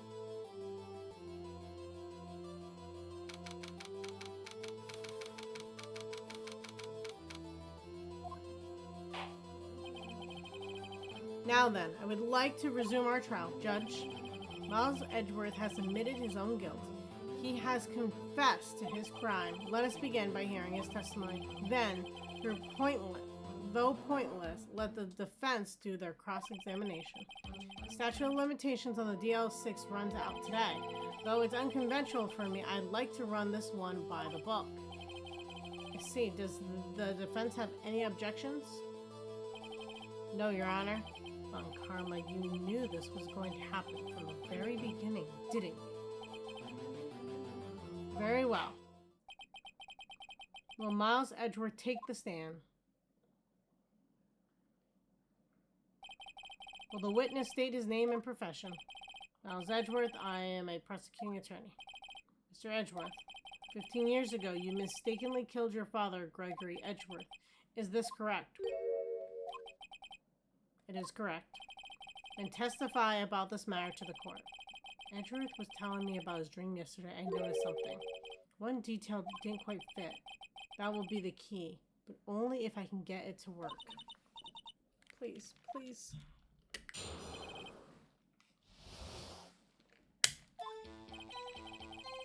That day, I had gone to the courtroom to observe one of my father's trials.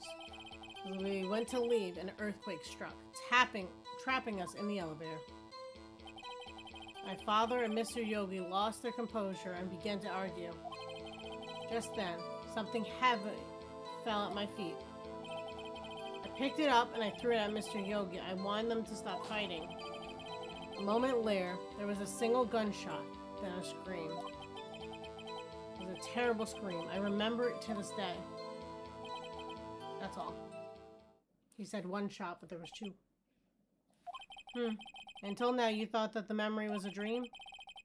We were stuck in the elevator for 5 hours. The oxygen in the elevator ran out, and I lost my memory of the events. Bah, the same claim Mr. Yogi has made. Very well. Mr. Wright, your cross-examination, please? Yes, Your Honor.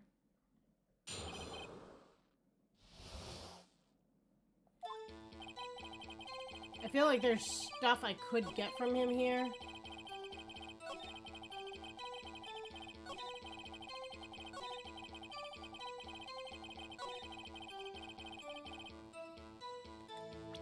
But, pretty sure. Objection! Are you sure you only heard one gunshot? Yes, I'm sure of that. I heard the shot and the scream. Then everything faded. I was unconscious until the rescuers came. I think his shot the glass. And then the guy picked it up and shot his father. Or maybe someone else did. I don't know. No, Your Honor. Unfortunately, you don't. Look at this file one more time. This plainly contradicts the witness's testimony. He's testifying something from 15 years ago. Also, murder doesn't have a statute of limitations, so there's that. You do enjoy dragging out that file, don't you? I don't accept this evidence unless you can tell us what page it's on. What page contradicts Miles Edgeworth's testimony?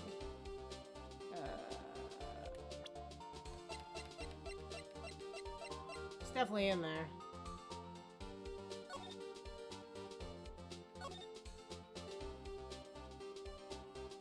Victim data. Look at the victim data in this file. It says it quite plainly. The murder weapon was fired twice. Miles Edgeworth only heard one gunshot, yet the murder weapon was fired twice. The first shot was the accidental firing when the pistol was thrown. So, who fired the remaining shot?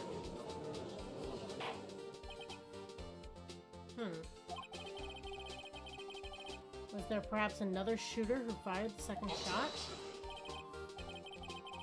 Your Honor, as I'm sure you're aware, this incident occurred 15 years ago. The evidence is dated.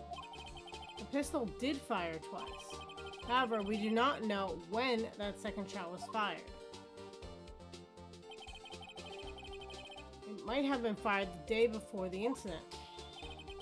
There's no proof that the second shot had anything to do with this incident. What? I see. You have a point, Mr. Wright. The murder weapon was fired twice, as we've heard. One of those shots was fired by the defendant, a boy at the time. Do you have any proof that another shot had something to do with the case? Your Honor, I think I'll be able to show you proof. Well, what? Impossible. Now, Mr. Von Karma, save your surprise for after you've seen the evidence. Very well, Miss Wright. Show us your proof. Do you have evidence that the second firing of the pistol is related to this incident?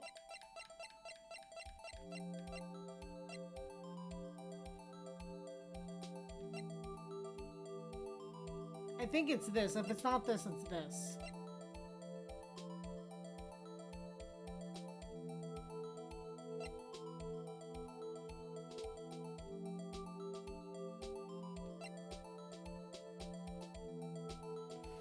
Because where he was shot, there's no way that could lean into the glass.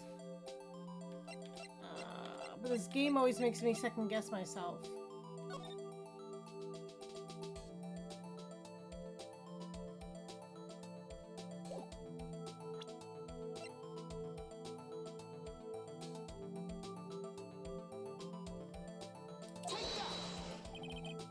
Mr. Wright, please think how we feel looking at this evidence from time and time again. Every time you show us... Yeah, I knew it was the... I was right the first time, but I second guessed myself.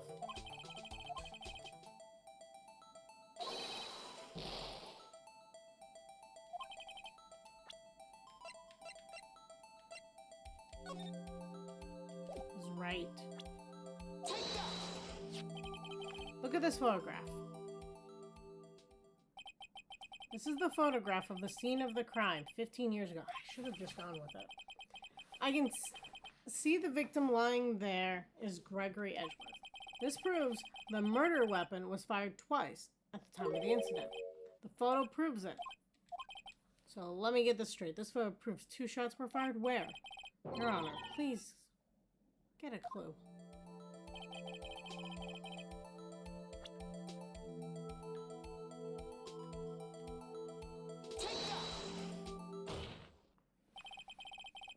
As should be obvious, the contradiction is here. I see. A bullet hole in the door.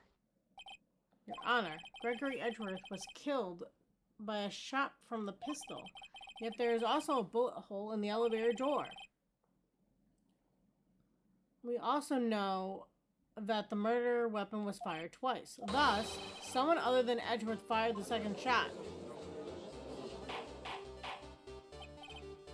Order. Order. Mr. Wright, who are you driving at? It's simple, Your Honor. At the time of the incident, 2 shots were fired. One went into Gregory Edgeworth's heart. The other hit the elevator door. Remember that the defendant lost consciousness after the shot he fired rang out. In conclusion, you must agree that the second shot was fired by someone else, Mr. Wright. But who could that someone else be? The murderer, of course. I knew I should have stepped in before your wild fantasies got out of hand. Mr. Wright, look at the once more the DL6 incident case file. Look closely. Try the case summary page. The case summary. That's page 1. Look what's written there. Not a single clue was found on the scene. If the pistol had indeed been fired 2 times, then the other bullet would have been discovered on the scene. It does have a point. The second bullet has never been found. Why? Because the second bullet does not exist. The bullet that claimed Gregory Edgeworth's life was one fired by his own son. That is the truth of this matter. The whole truth. There's undoubtedly something else that made that bullet hole in the door. Yeah, but then they couldn't really have the oxygen deprivation angle, right? Order. I will have order. Mr. Wright has proven one thing to us clearly. That the murder weapon was fired twice at the time of the incident. However, Mr. Von Karma says the second bullet fired was not found. It is highly unlikely that the police merely overlooked the second bullet. So all we have is the single bullet fired. I'm afraid I have to discount the defense claim. I praise the judge for his wisdom in this matter. Ah, how did this happen? I don't believe that the second bullet didn't exist. Was I wrong? Have I been wrong about this whole incident? What are you doing, Nick? Why aren't you raising an objection? Sorry, what? it looks like I was wrong. Nick, the second bullet wasn't there. That all my conjectures are for nothing. No. But you said you did it. You'd do it, Nick. You said you'd get Edgeworth declared innocent. I'm sorry. It's just when I saw the photograph, I thought that 2 shots had been fired. I was so certain of it. I thought I'd won. I thought there was another person, someone else, who fired the killing shot. But now, I'm starting to think it could be that simple. This case has stood unsolved for 15 years. Nick. Well, it seems that we have finally cleared up this incident. Only 1 bullet was found at the scene of the crime. That shot was fired by Miles Edgeworth. Precisely. I would like to ask one more thing of Miles Edgeworth before my verdict. Have you been paying attention to this trial so far? Yes, Your Honor. Do you have any objections? No. No, I do not. So you killed your father, though that was not your intention. Yes, I did. Oh no. He's accepted the guilt. Very well. Statute of limitations on the murder of Gregory Edgeworth runs out today. Therefore, I must pronounce a verdict on the defendant today, right here. Right now. Indeed. Does anyone have any objections? I've been here before. It feels like my first day in court. There's so many things I know I should be saying. My mind's gone blank. I can't find the words. Mr. Wright? We gotta try, right? Your Honor? I object. Mr. Wright, on what grounds do you object, Nick? I don't know. His case is perfect. Oh no. Grr. It must exist. The second bullet. What? What did you just say? Nothing. The second bullet must exist. But where? Someone took it. It seems waiting is not going to produce us any answers from Mr. Wright. Wait, Your Honor.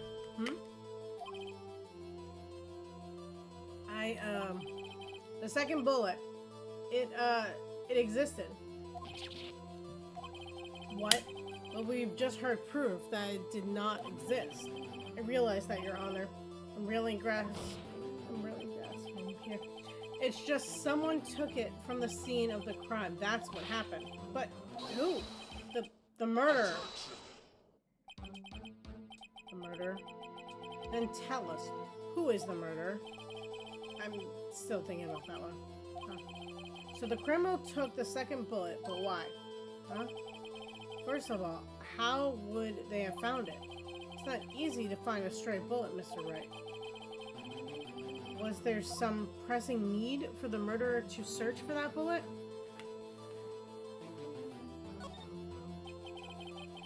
Of course there was a need. That's why they took it. What possible reason could they have had?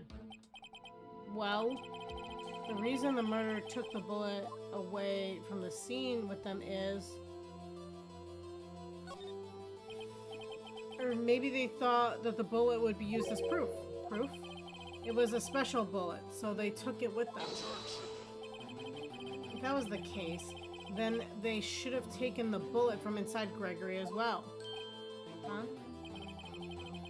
Why would they only take one of the 2 shots fired? Oh, right. Oh. Really?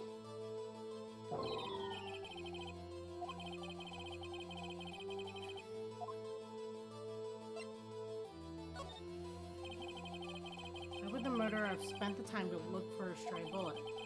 I've got a clue. What's wrong, Mr. Wright? Wow, the murderer had no reason to take that bullet. You don't want to admit it, but it's true. Had to take it. Had to take it. The murderer. What does that mean? You're thinking too normal. Think crazy. Don't think why the bullet was taken. Think why the bullet had to be taken. Mr. Wright? Yes, Your Honor. I have no idea what I'm doing.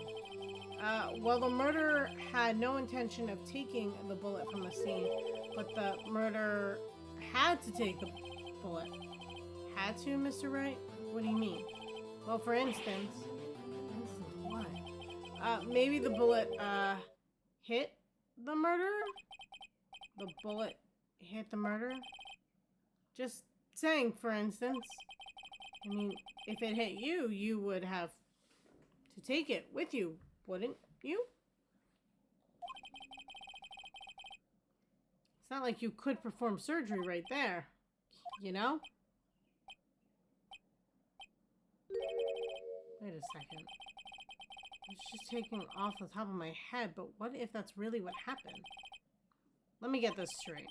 So at the time of the murderer himself was shot, and they left with the second bullet inside of them, thus leaving only one bullet at the scene of the crime?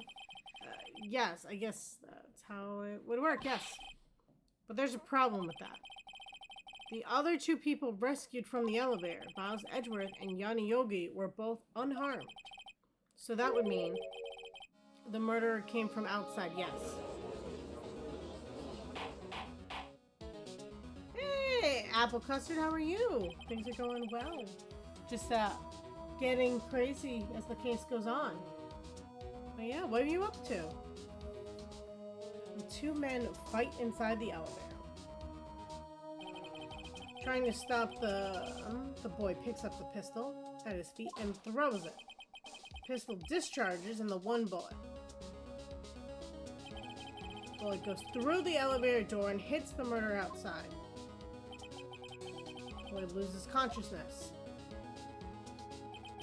Then the murderer opens the elevator door and sees the man inside.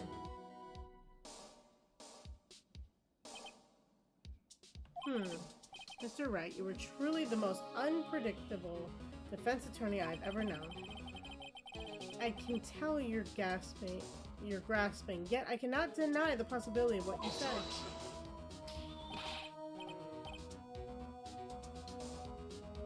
What are you saying? Deny it, deny it! No one involved in the incident was wounded. There was no murder. Having a chill day. Chill days are fun. I did a lot of gardening today. That was my chill day. No one was wounded at the time of the incident. He's right. I can't think of anyone. Hey, Nick. Huh? I just thought of something really crazy. Crazy? Remember what Mr. Grossenberg said yesterday? Gregory Edgeworth dealt a blow to his perfect trial record. Wow. It must have been quite a shock for Von Karma. He took a vacation for several months after that, you see. Ooh, what do you want to grow in your garden? When you move out, of course. Yes, an unusual event for the man. That was the first and the last vacation he's taken from many years of prosecuting. What if Von Karma didn't take a vacation because of shock, but took it because he was injured? Which would mean, could only mean one thing. He was the murderer in the DL6 incident. He was the man who shot Gregory Edgeworth. I figured that out way before this chapter started. It was Von Karma. Oh man. Something wrong, Mr. Wright? You seem dazed.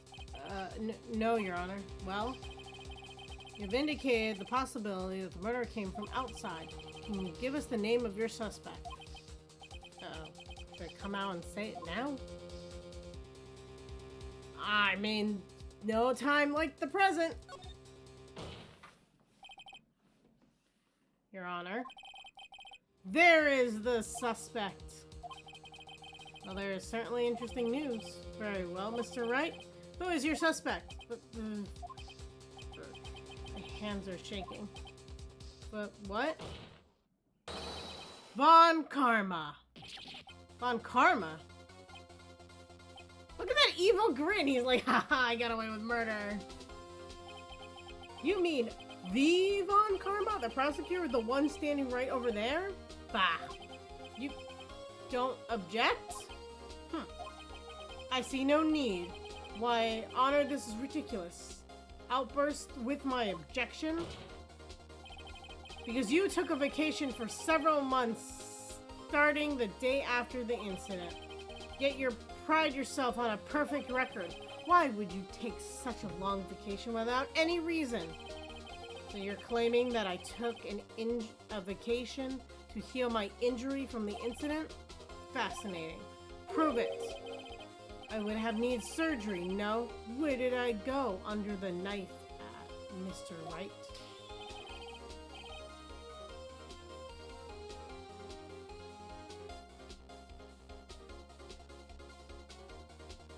That's fair. I'm one of those, I prefer when I do a garden that I like to grow like fruits or vegetables, like something edible. I've just never been a flower person. Like, they're pretty, it's nice, but I like growing something I can eat and benefit from in different ways. So, you have a whole nother year before you move out? That's, like, is it like a time thing, or like, I don't know. Is there a reason for it being a year out? You don't have to tell me, but yeah, I'm just curious. This game makes you think in really weird ways, so I'm just saying. Bring the doctor that operated me. Have him testify. Nick, let's find out who his doctor is. It's no use. Edgeworth. I know Von Karma, perhaps too well. He's perfect. He wouldn't leave clues. Probably didn't undergo surgery. That would leave a doctor as a witness. Sure, nobody's that perfect. So what, Nick? Did Von Karma pull the bullet out himself? That's insane.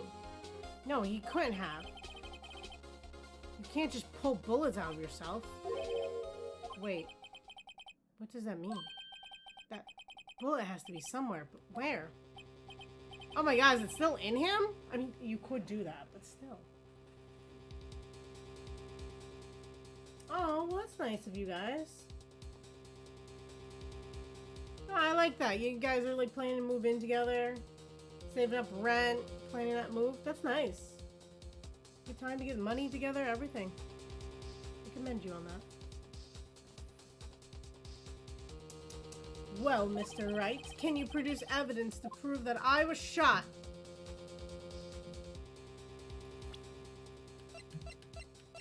Don't think we can.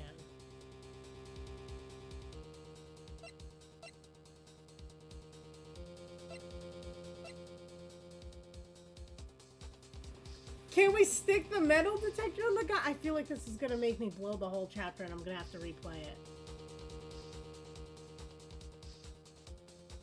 But I do have a metal... Beep, beep. I'm just picturing this in court. You're like, aha, Your Honor, see, I have a metal detector here.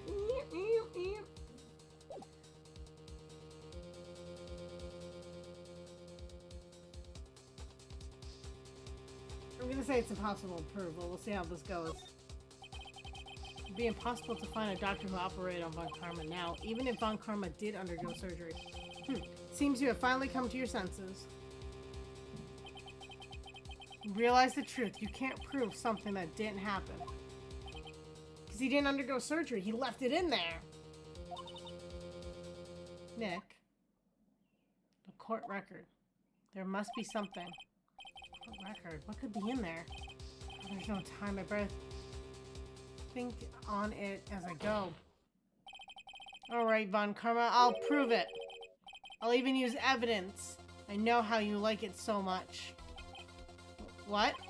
The evidence that proves Von Karma is shot was...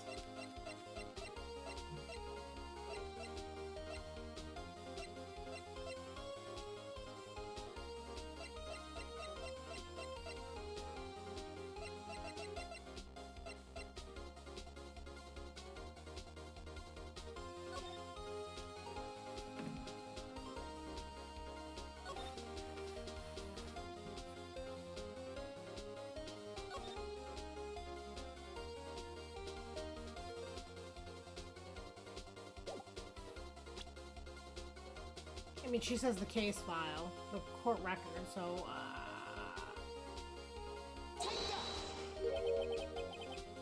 what exactly is that? Sorry. Judge it if you would. Ah! I knew that was gonna... Is it really the metal detector? Hold on.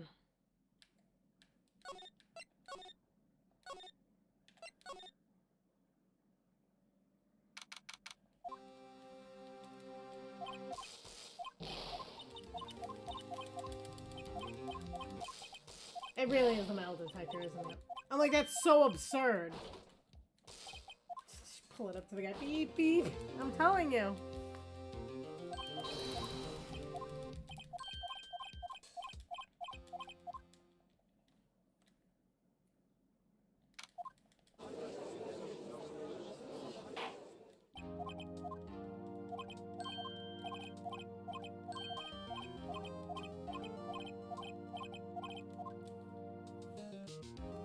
Sad part is we have to go all the way back to here. The good news is I know what I'm looking for, so.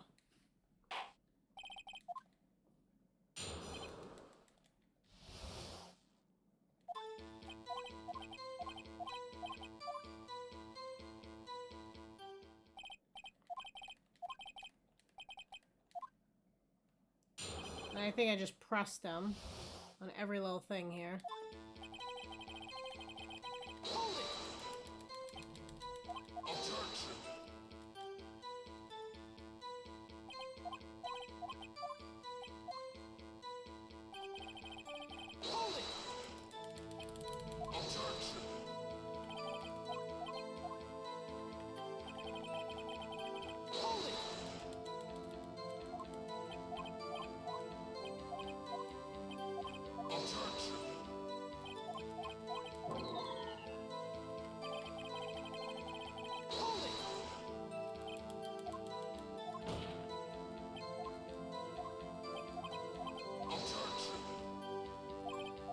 Like watching in super speed.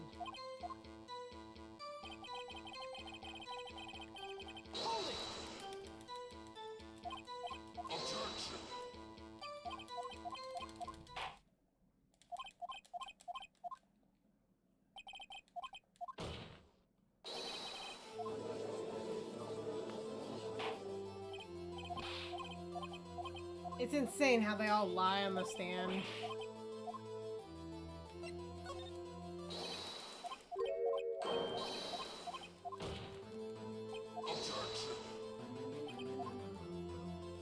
This is where I try the bird, right?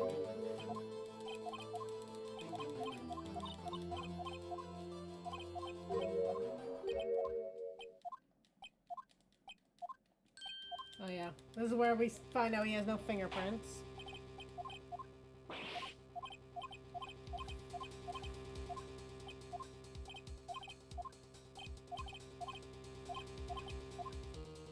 It's interesting how you can chemically burn off fingerprints when your fingerprints were created when you were in the womb, right?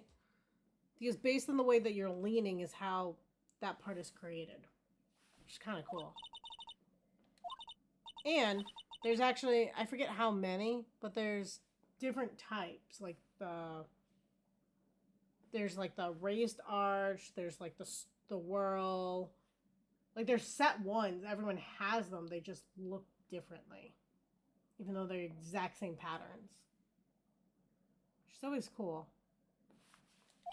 We did a thing when I was in high school where we fingerprinted on a balloon and then blew it up so we could actually see it enlarged. It was actually like one of the coolest things ever, I'm just saying.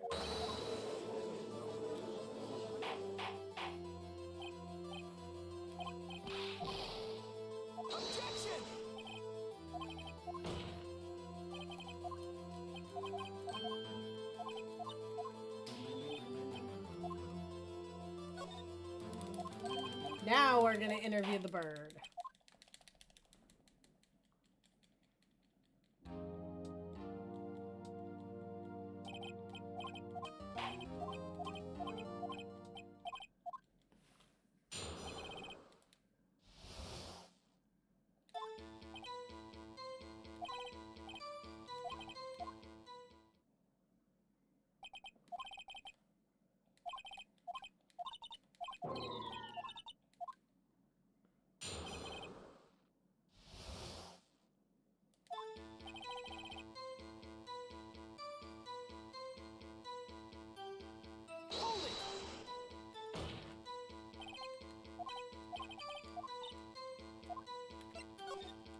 Get the name.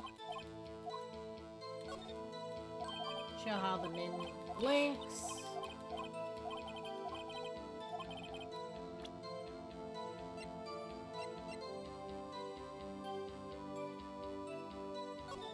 want to make sure.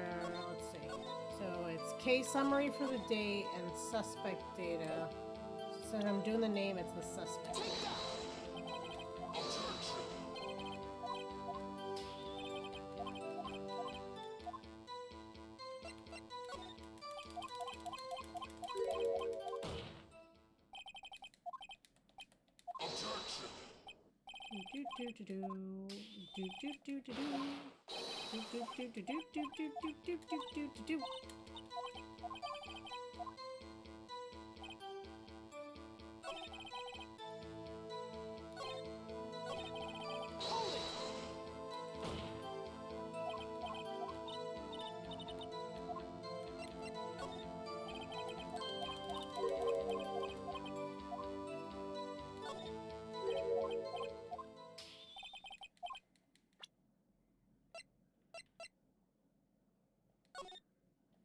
Ah, I pressed the wrong button.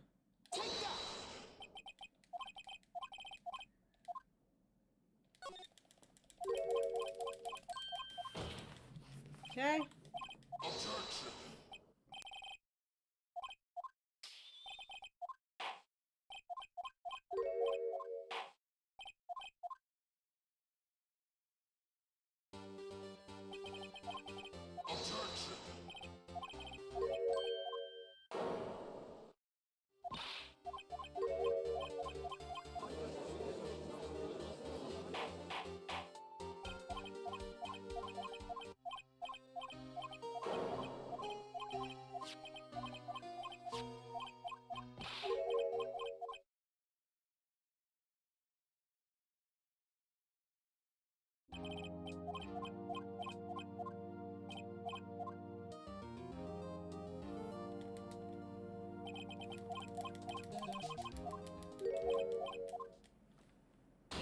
Okay. So we got through all of that.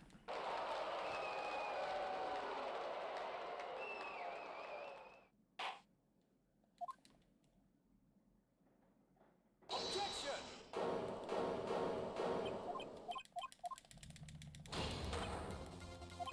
And now we need the recess to happen. Still gonna raise the objection. Doesn't hurt me.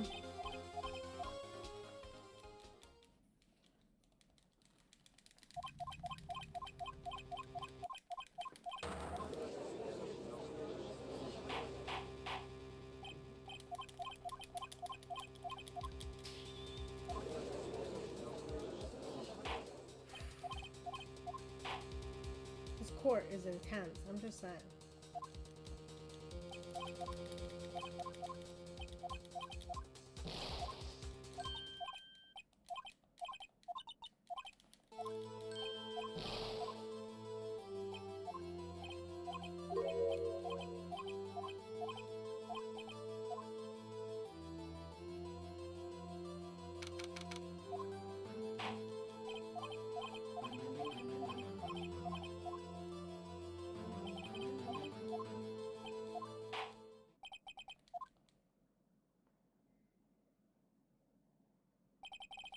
Okay, now he gives a statement and we prove that there's 2 shots.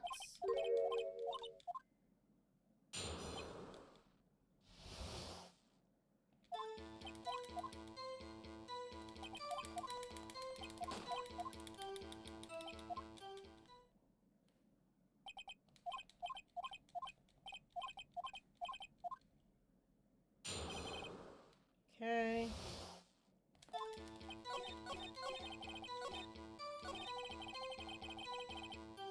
This is where we present. Objection!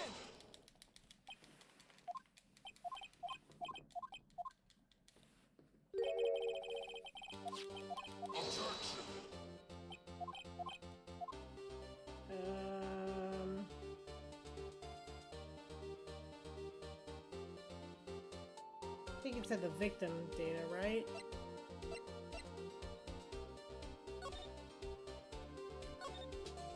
Yeah, victim data.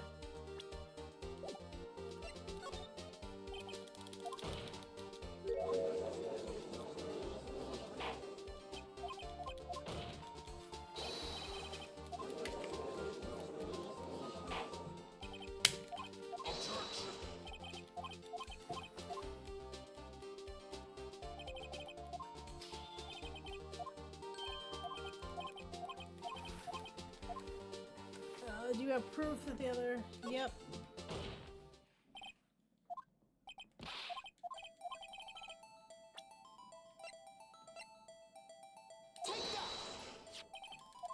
We got the picture.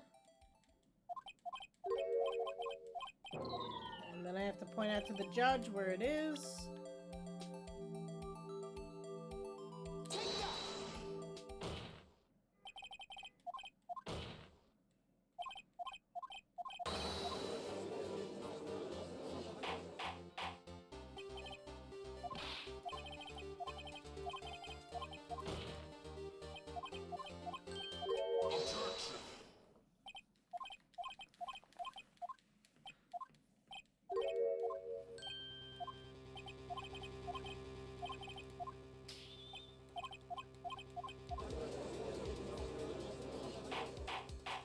You gotta give him for the music.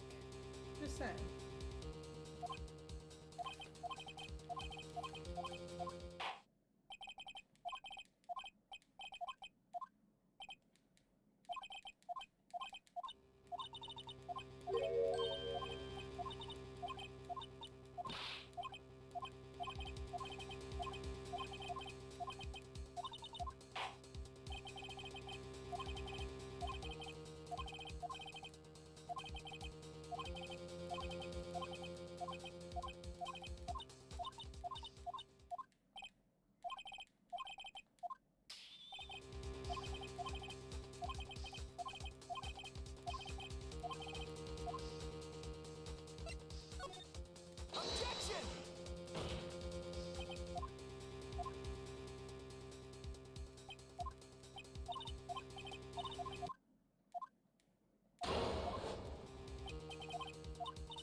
If it really is the metal detector, I'm gonna lose my shit. I'm just saying.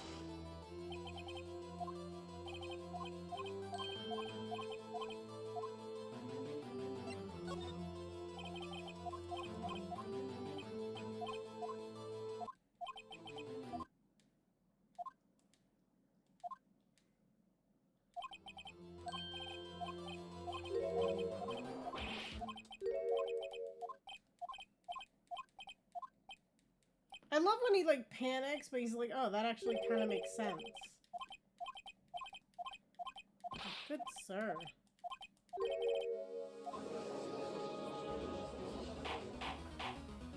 But why would the guard then not say anything? Did he pass out?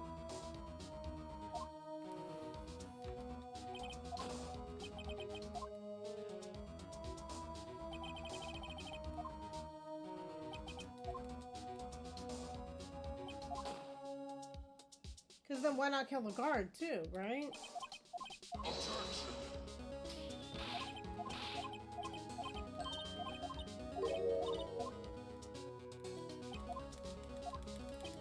This is a memory, I know I can quickly bounce through that.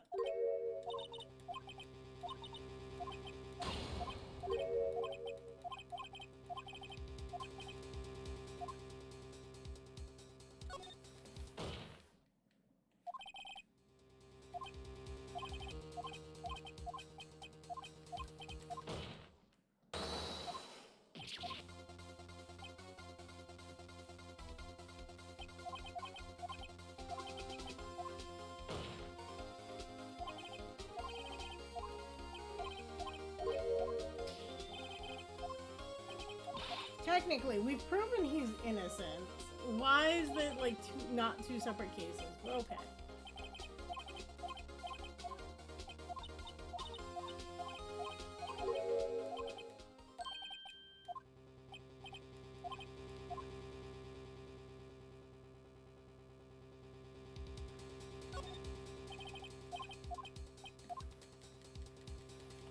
I think it's in his shoulder though. I really do.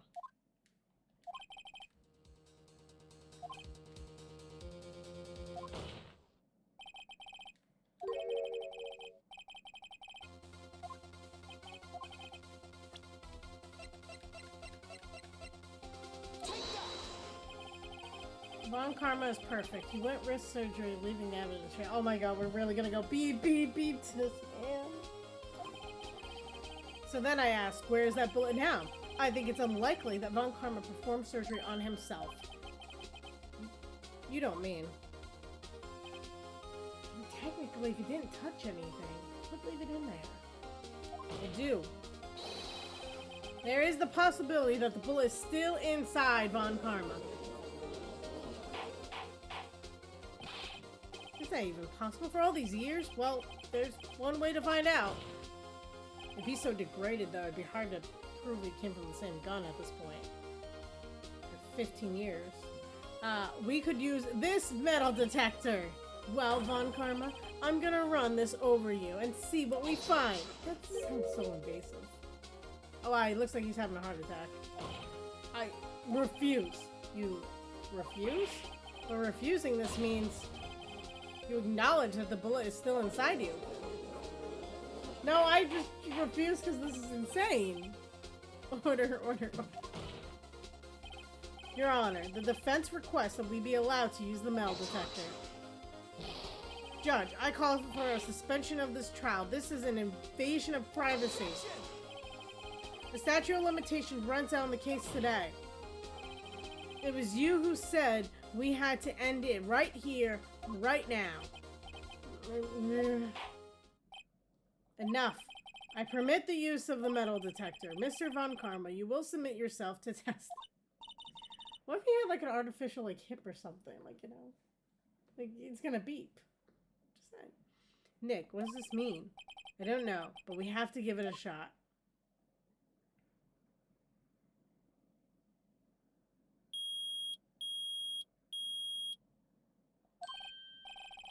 It reacted. Something's inside his right shoulder. The bullet. Mr. Von Karma? You. It was you!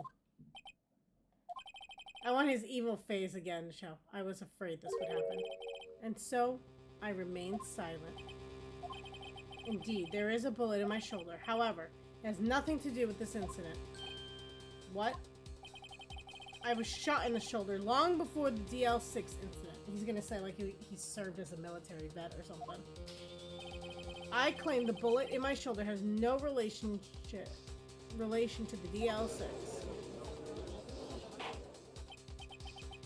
But, Mr. Von Karma, can you prove that?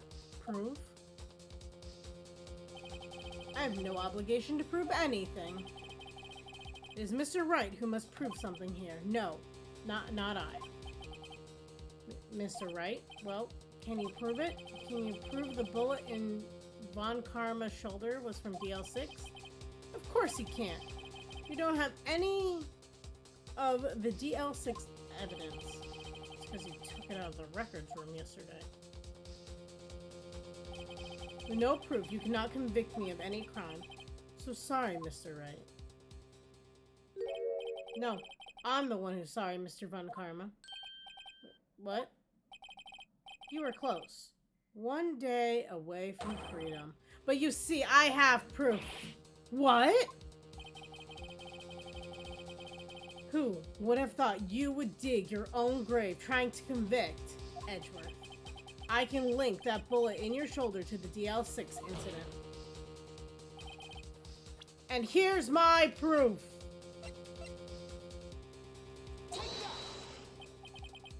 That's a bullet. Where did you get that? This is the bullet used in the DL6 incident. It was taken from the heart of the victim, Mr. Gregory Edgeworth. The bullet is preserved quite nicely, with all the ballistic markings intact. Ballistic markings? You may recall the term. It came up in the first trial 2 days ago. Ballistic markings are the fingerprints of a weapon. All the bullets fired from the guns are marked with the weapon's unique pattern. By examining the markings, you can tell which weapon fired the bullet. It's quite accurate. We have 2 bullets in our possession. One, the bullet removed from Gregory Edgeworth's heart. The other, Mr. Von Karma, is the bullet buried in your shoulder. We could analyze both bullets. Then, if the markings matched, we would know that both bullets had been fired from the same gun. The very pistol, in other words, the murder weapon that killed Gregory Edgeworth. Mr. Von Karma, you will let us remove the bullet from your shoulder. Then we'll compare the ballistic markings to those on the bullet. Okay. They would be so badly faded, it would not technically be recovered. And solve this case once and for all. Well, Mr. Von Karma? Wrong.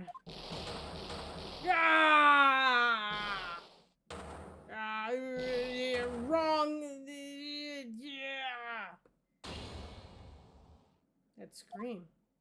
I heard that scream before. Wait, I know. Help, help, I can't breathe. Quiet, I said quiet, you're not making this any easier. Stop breathing my air. I'll stop you. Stop breathing my air. Get away. Get away from my father.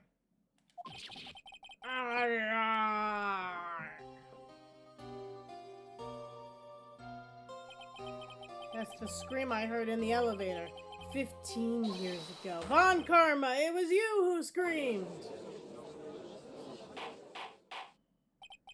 Mr. Von Karma. If only you would dare defy me! So it was you. You and your father are my curse! Oh damn, this guy's... He's a little bit shit. Your father shamed me with a penalty on my record, and you left a scar on my shoulder that would never fade. I'll bury you with my bare hand. Death! 15 years earlier. Chief Prosecutor, I am sorry. Von Karma, it's not like you made this kind of error. I never would have thought that Edgeworth would be the one to catch you. I was careless. Sorry, but you will have to be penalized. I've covered for you in the past, but not this time. Edgeworth! Dick Goldberg. It was a shock like none I'd ever known. Me, penalized? It took hours for me to regain my composure. Suddenly, I found myself in the darkness. It was the court records room. I must have wandered in there without thinking there I was going. The room was pitch black. The lights must have gone out. I went out to the hall and felt my way to the elevator. Pressed the button, but nothing happened. Then, there was a noise. I was in pain, a horrible burning pain in my shoulder. Just then, the lights came back on. The elevator door opened before my eyes. I saw 3 people inside, all lying unconscious from the oxygen deprivation. Much to my surprise, a pistol lay at my feet. They were conscious like 5 seconds earlier. But okay. I knew then it was my destiny.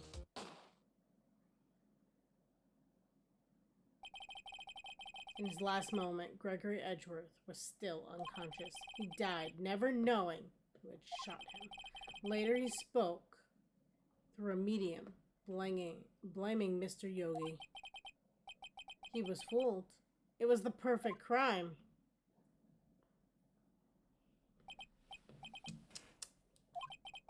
Who would have thought another man would have to come to open that elevator door?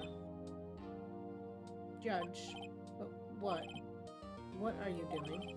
Do your job. Bring an end to this miserable charade. Now, end it. Very well.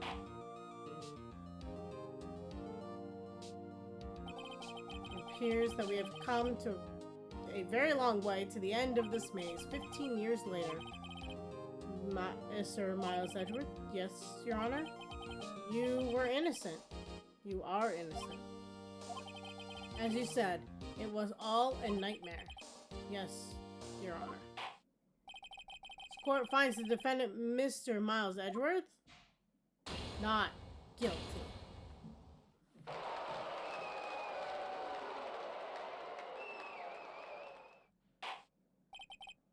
That is all. This court is adjourned. What? We're not gonna mark the other guy guilty?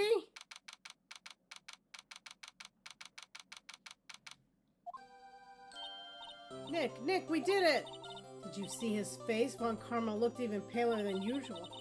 He's pretending to be all cool, but inside, you crushed him, Nick. Crushed! I gotta say, I'm impressed. It was pretty close, though. I was sure we had it. I know. I was on the verge of tears the whole time myself. And now, it's all just a good memory. So it's finally over, Edgeworth. Right. Yeah. I'm not sure how to say this. I know. Try. Thank you. I see. Thank you, right? You're welcome. I think you could have done better than that. Sorry, I'm not good at this sort of thing. You gotta learn, Edgeworth. She's got you there. Whoop! Amazing, pal. You pulled through it like I thought you would. I'll never forget this. I owe you one, pal. And tonight, let's party. Dinner's on me. Yeah, my salary went down a bit this month. But who cares? See, Mr. Edgeworth, you should take a lesson from Detective Gumshoe. That's how you say thank you. I see. Whoop! I feel foolish. Don't worry. Take it a little at a time. You'll get used to it. It's been 15 years since I've seen Edgeworth this unguarded. Hey, y'all! Lotta! You were great in there. Thank you. Yo, Edgeworth, congratulations. Thank you all very much. I knew you were innocent from the start, of course. Just look at you. You wouldn't stick your hand in the cookie jar even if no one was there.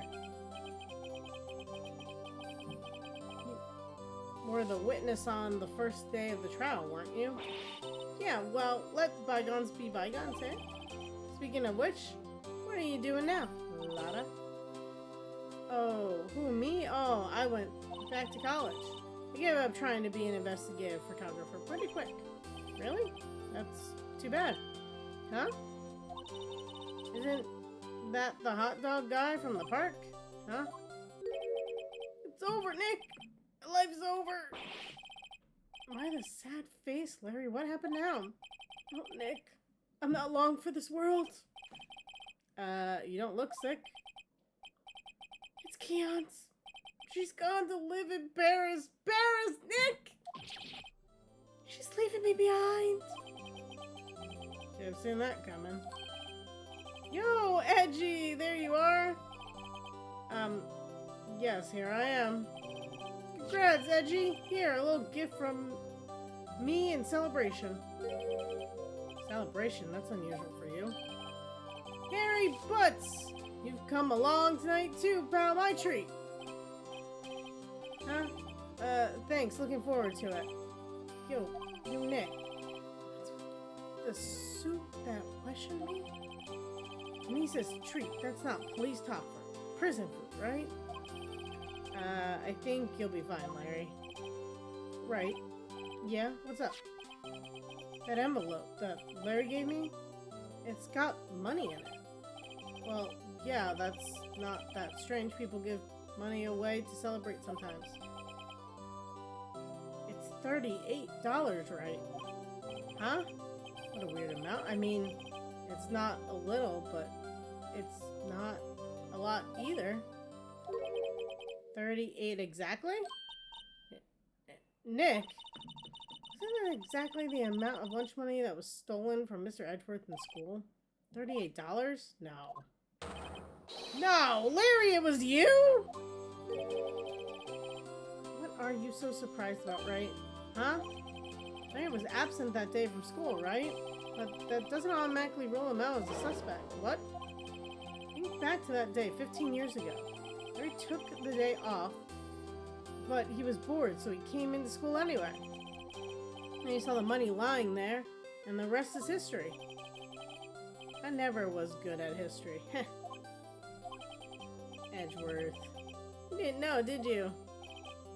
I suspected. I just couldn't picture Larry protecting you like he did that day. Everyone else was saying you did it. The whole class was against you, remember? Yeah, too well. Right. You may not know this, but we used to have a saying back in school.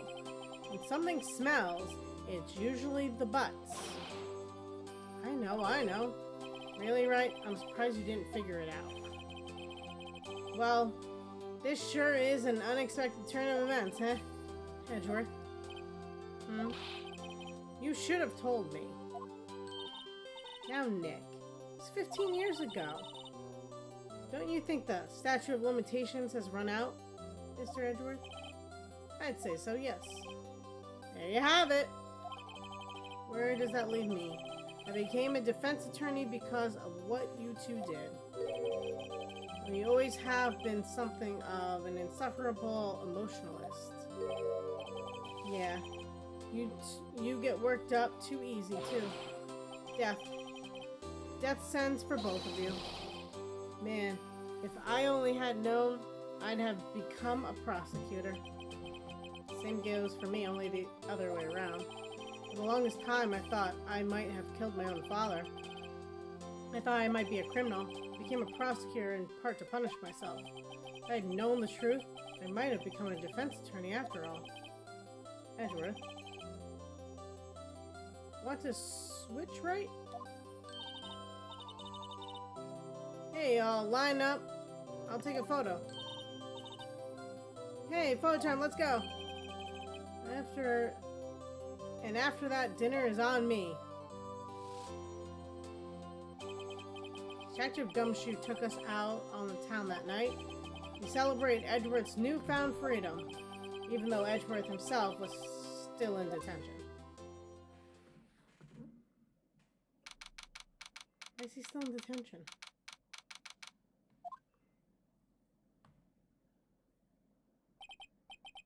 Whoa, I went a little overboard yesterday. My head hurts. Huh? It's only 5. Maybe I should go back to sleep?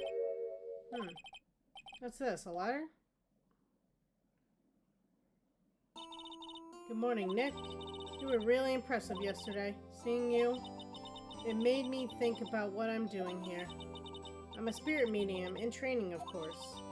I want to help Mr. Edgeworth, too. I want to help you. But I couldn't. I was useless. So I've decided to go back to my training. I'll become a full-fledged spirit medium for starters.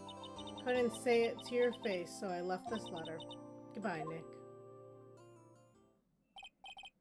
Goodbye? What time is it? God, the first trains for the mountains have already left. To the station! Oh, we got a new backdrop. Guess I'm too late. Hey, Nick? Maya? So, you're leaving? Yeah. It's hard being a spirit medium who can't talk to spirits. And I think you'll do fine without me, Nick. Be good, okay? Hold it! Wait. What? I never could have saved Edgeworth without your help. Huh? On the last day of the trial, I heard her. I heard Mia's voice. Heard my sister? Yes, only her voice, but still. It was at the very end, when I thought we'd lost everything. Well, that's my sister for you. Detective Gumshoe helped, and Mr. Grossenberg, and even Larry. The only one who couldn't help. I was useless, Nick. But you were the one who stopped Von Karma, Maya. Huh? I didn't do anything. All I did was wander around in a daze. Sorry, but I have evidence that you helped. Evidence? Show Maya some evidence to cheer her up.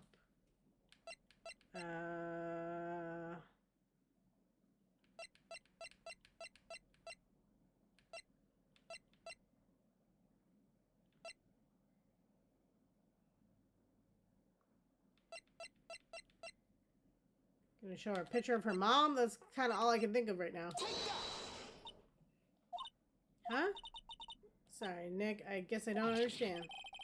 Now that I think about it, I don't understand the evidence. Okay, well that wasn't helpful.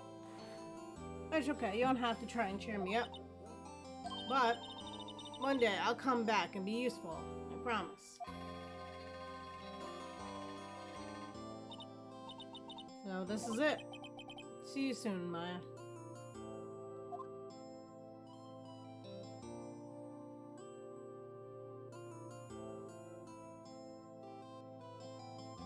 Thanks, Nick.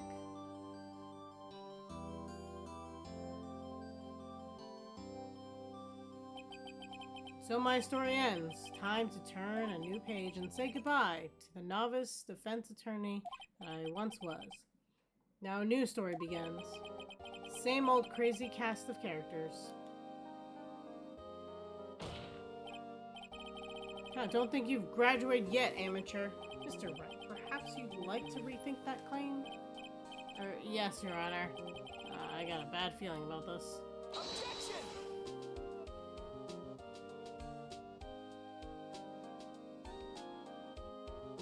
Well, game one's done. Or not. Hey, pal, Mr. Edgeworth came down to the precinct to wish me a happy new year. Talk about pleasant surprise. Whoop! Detective Gumshoe!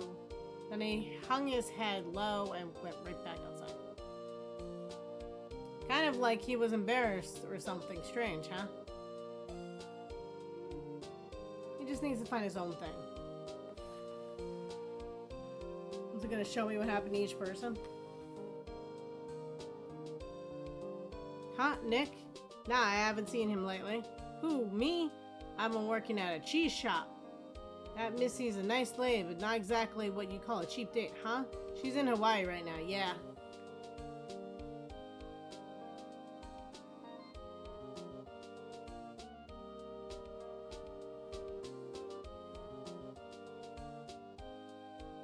I forgot about this guy. Who, right? Yeah, I remember him.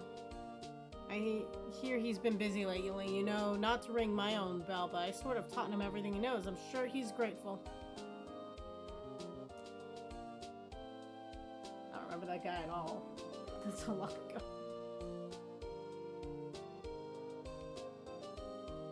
Oh, this guy! Phoenix, right? Ah, the defense attorney for whom I wrote that affidavit for. Yes, you should know. I've taken over management of the Grand Royal Hotel. You should be in the area. Please stop by.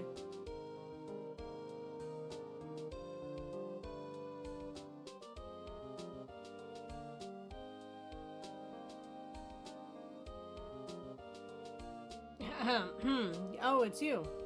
Phoenix, right? Ah, yes. Mia's understudy, was he not? I wonder how he's doing. Haven't seen him of late. Ah, the days of my youth. Like the scent of fresh lemon, you see.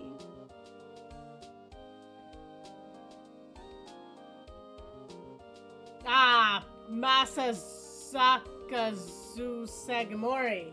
Great music choice. Oh my god, no. Phoenix, right? Is he an actor? Well, I'm not buying it. You can't be a star with a name like Phoenix. Did you know everybody in the DVD at once them and not know the DVD and the words and everything that he did? Blah, blah, blah. I can't with her.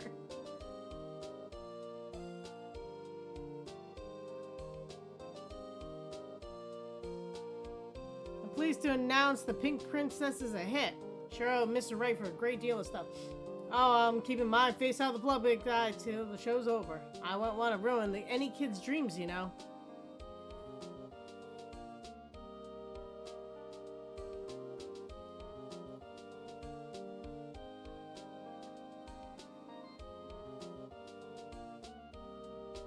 Oh, I got a letter from Maya the other day. It sounded like she caught a cold standing under a waterfall. I wanted to visit, but I didn't have time, so I sent her some Pink Princess cards. She says she can't buy them where she is. What kind of places is she living at anyway? So I guess we're gonna see every single character. Ah, yes, you. Right. Who's that? You wanna talk? Let's talk Pink Princess, alright? But, you know, I snuck into the studio the other day. And I saw her. The one inside the pink princess suit. Ah, what a dog. It was kind of like a shock for a boy of my tender age.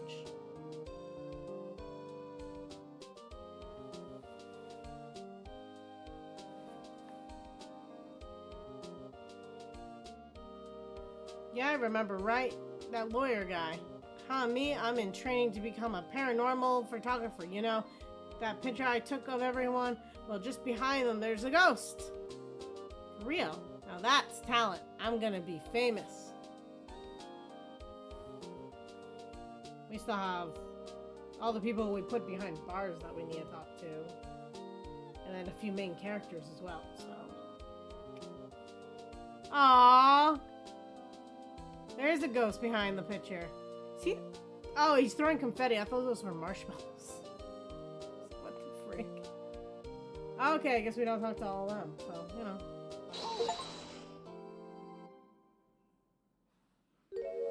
A brand new episode has been added.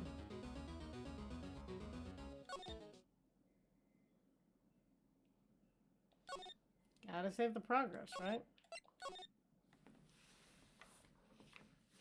Fries from the ashes. Oh boy.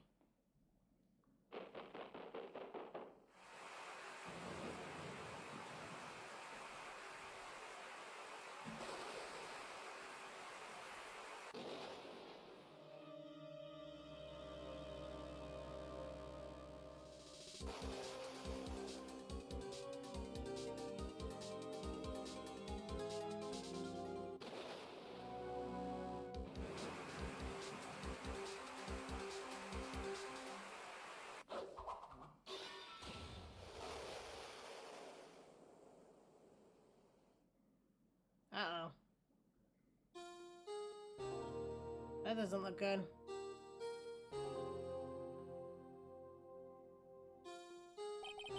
It's been 2 months since Maya left the office.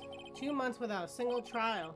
I've had offers, but none I took. Why? You need to make rent, good sir. That is, until the day that girl showed up.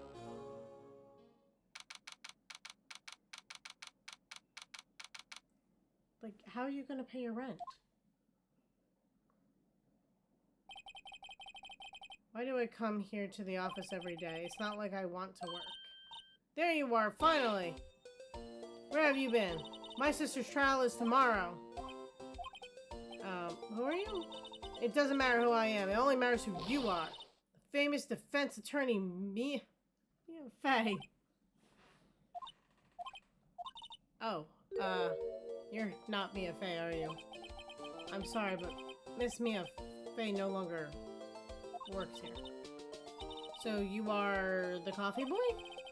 I'm Phoenix Wright, a defense attorney. Right. Wait, you're the Phoenix Wright? The Phoenix Wright from the Edgeworth murder case? Yes, that's correct. It wasn't Edgeworth who was murdered, though. That's a relief, then. You're better than nobody. I'm sorry, I'm afraid I'm not taking cases right now. But you are Phoenix Wright, right? The undefeated defense attorney? Look, I'm not accepting any new cases. I'm sorry, but you have to try elsewhere. Please. I'm out of time. But please, you have to help. It's my sister.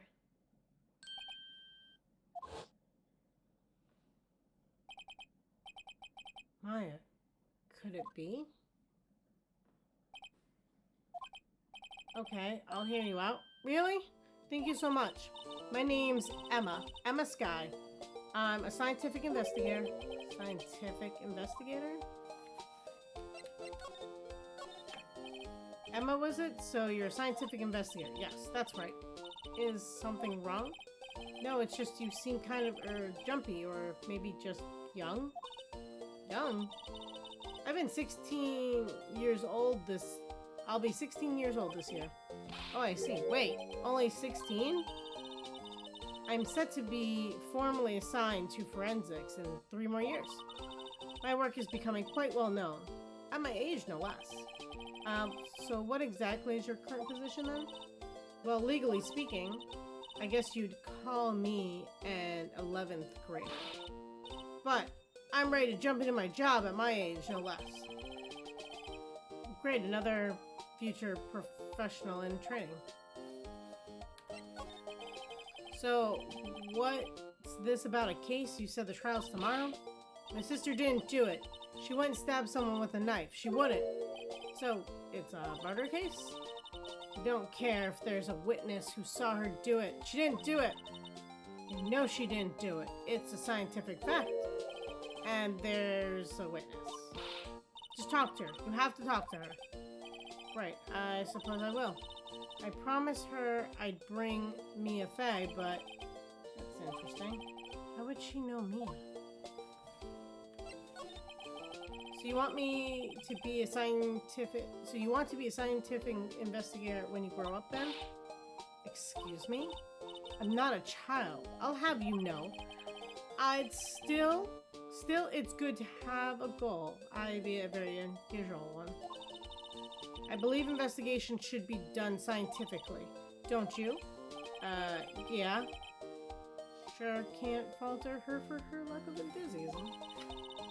If this case is handled scientifically, I'm sure my sister's name will be cleared. Your sister? I've been doing research, you know. I'm developing a new scientific method of case investigation. I'll show you when I'm done. I'm looking forward to it. Guess I should get down to the detention center and talk to her sister. My sister asked for Mia specifically. This Mia Fey person has a few years below her in school. Oh, so they went to the same school, huh? She always told me to go to Mia if I ever need a defense attorney, and well, I need one. Incidentally, Mia is a woman. Now that you mention it, I guess that is more of a woman's name than a man's. It's nice of you to help your sister out like this. You must be close. Well, actually, when she gets like she is now, I kind of hate her. Huh? But she's my only family. Your only family? What about your parents? They died in a car accident when I was little. Oh, I'm sorry.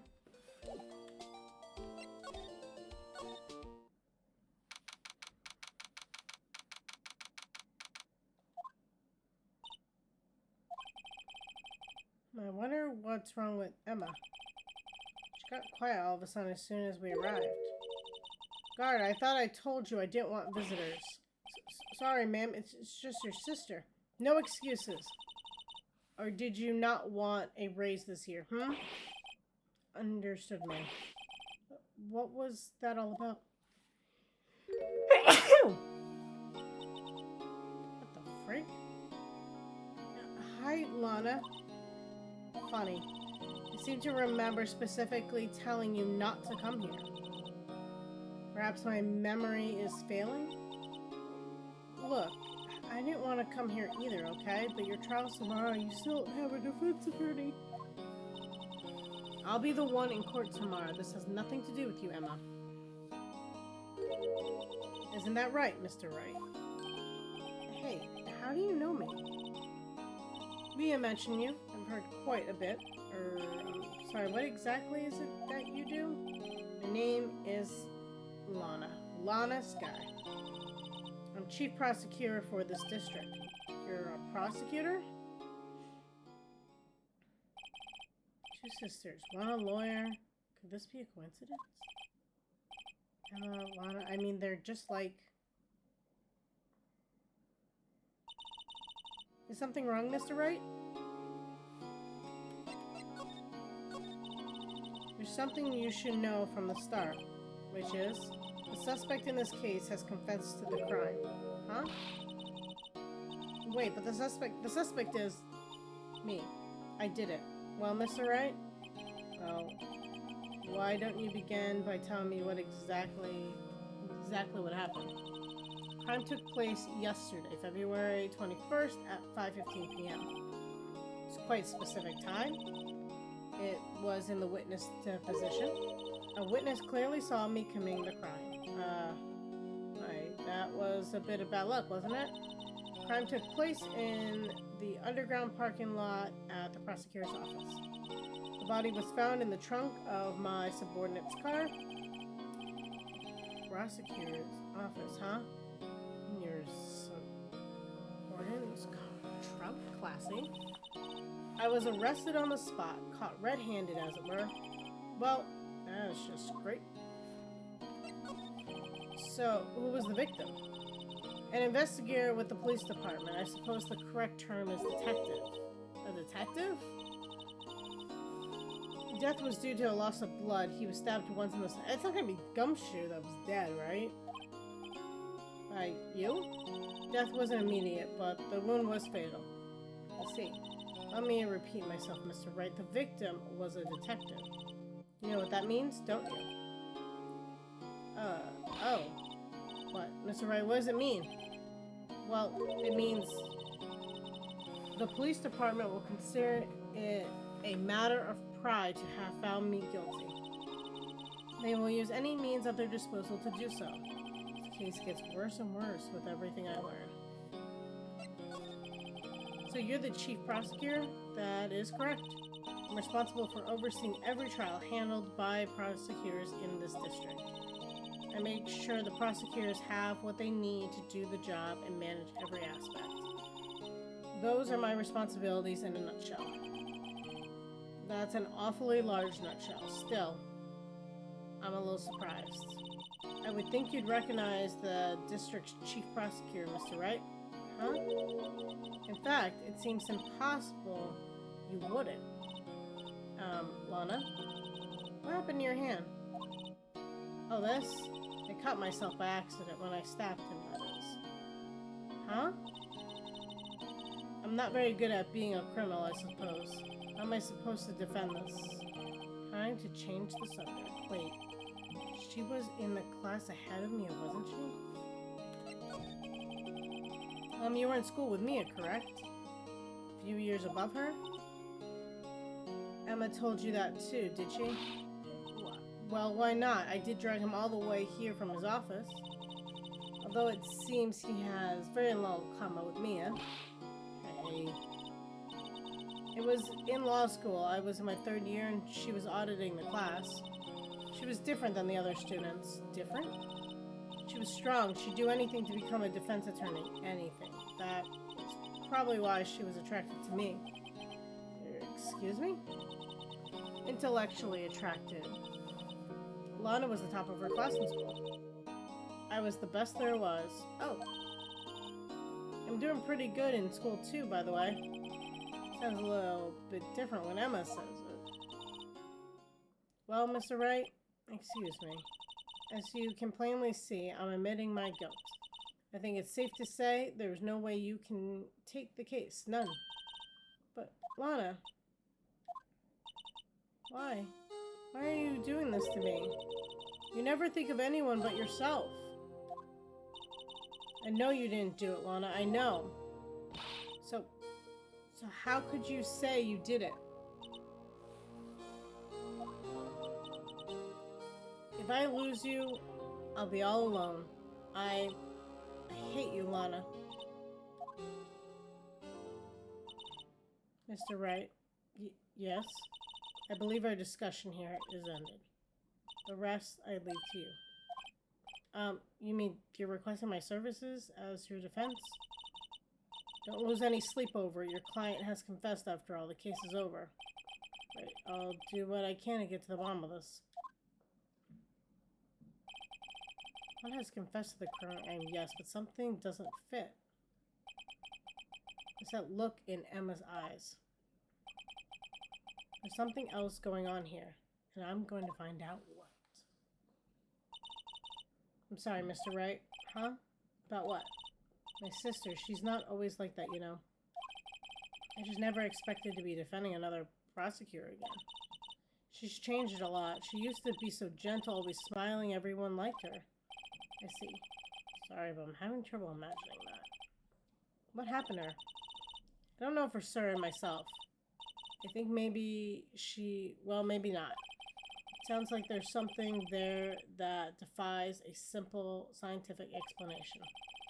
Let's go check this out underground parking at the prosecutor's office, shall we? Okay.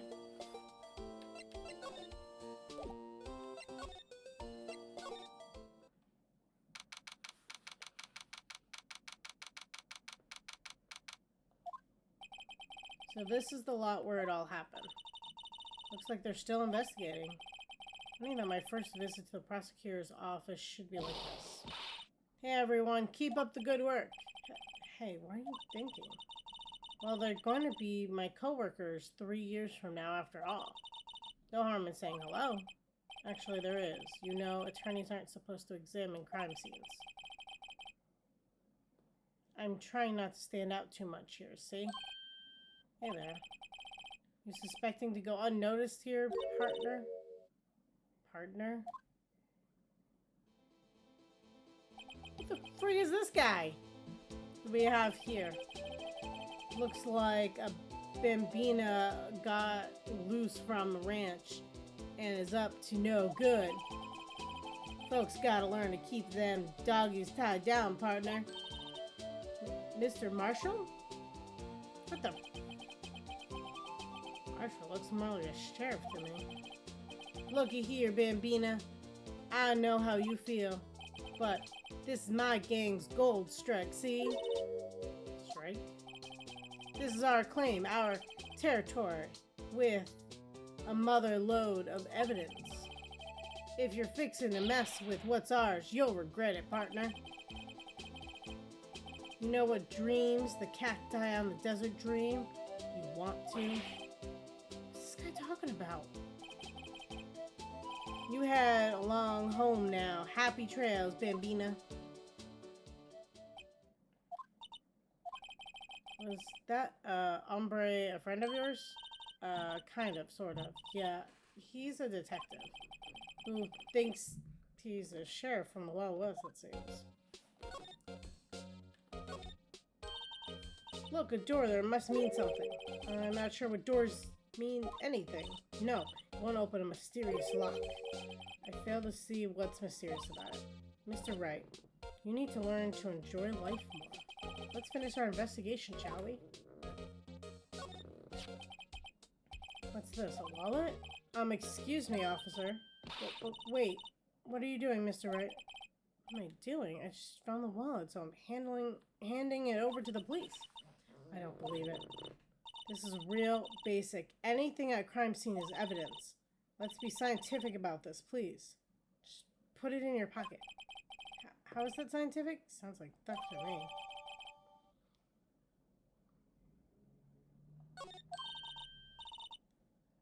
Called to duty already at my tender age. Here, I'll teach you the trick to examining evidence in detail, okay? By the way, her eyes are sparkling. I can tell she's waiting for this. Okay, now. Look at the court record. You have to be sure to examine evidence carefully on all sides. Now let's start examining from every angle. Look, I think there might be a clue here. You should check it out with press A.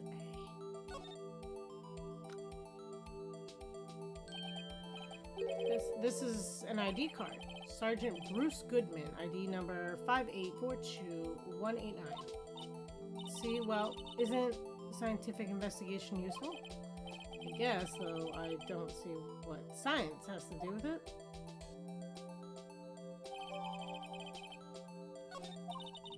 Let's be sure to examine every piece of evidence we find.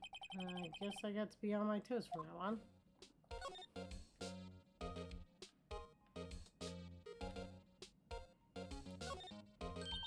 Aha, a ladder. That's a step ladder. What's the difference in scientific terms, please? Scientific, huh? Look at the basic nature of things, Mr. Wright. Seems horribly familiar somehow.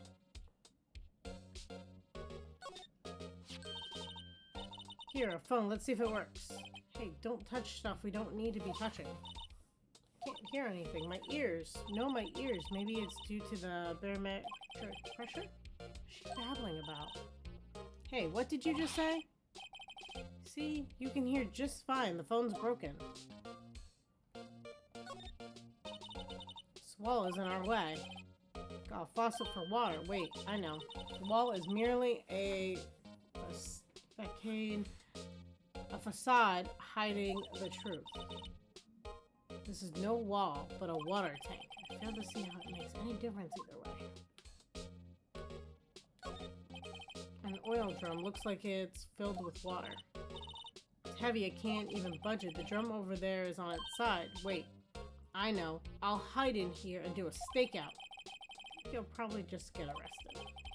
In fact, you may not even have to hide in the drum to get arrested. What? I'm not suspicious.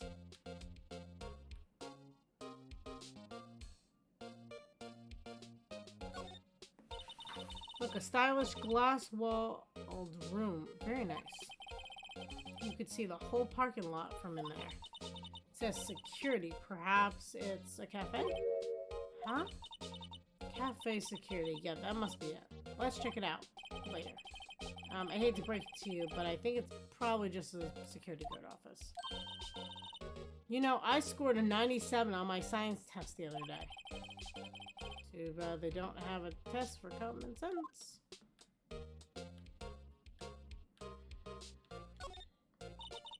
This is where the cars leave the lot. The arrow on the ground makes it look more like an entrance. What are you talking about? It's cleanly an exit.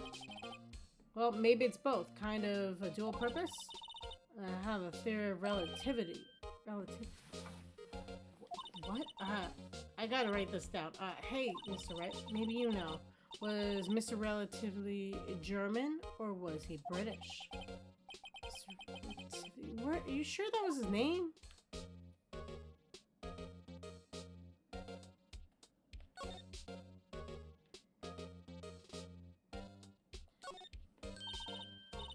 Well, no time to waste. Let's get hunting for clues. I wonder what this is. Well, partner, looks like you got no intention of going home quietly. Well, Sheriff. Like I said before, here's our claim. You best be moseying along, unless you'd be fixing to bite the bullet. Yeah, scary. Did you just tell us one thing? Who owns that car? Well, well. The little frilly's got a good nose on her.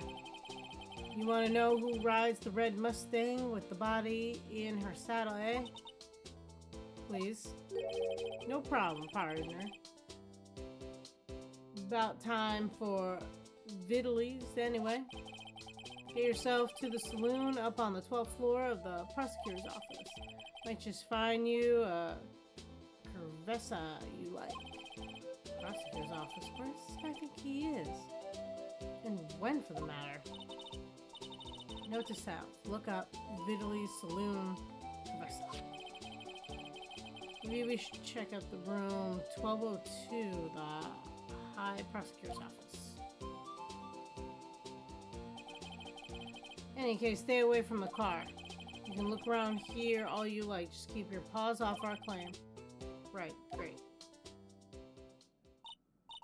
Great, maybe there's some clues around here, Mr. Wright. Let's check it out.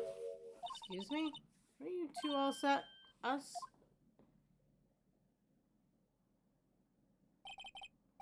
Frig? What's this? Could it be? You're selling lunches here? This is a crime scene. Ah, now her lunch looks pretty good. Hello, half and half, was it? Oh, thanks. And you, sir? Yes?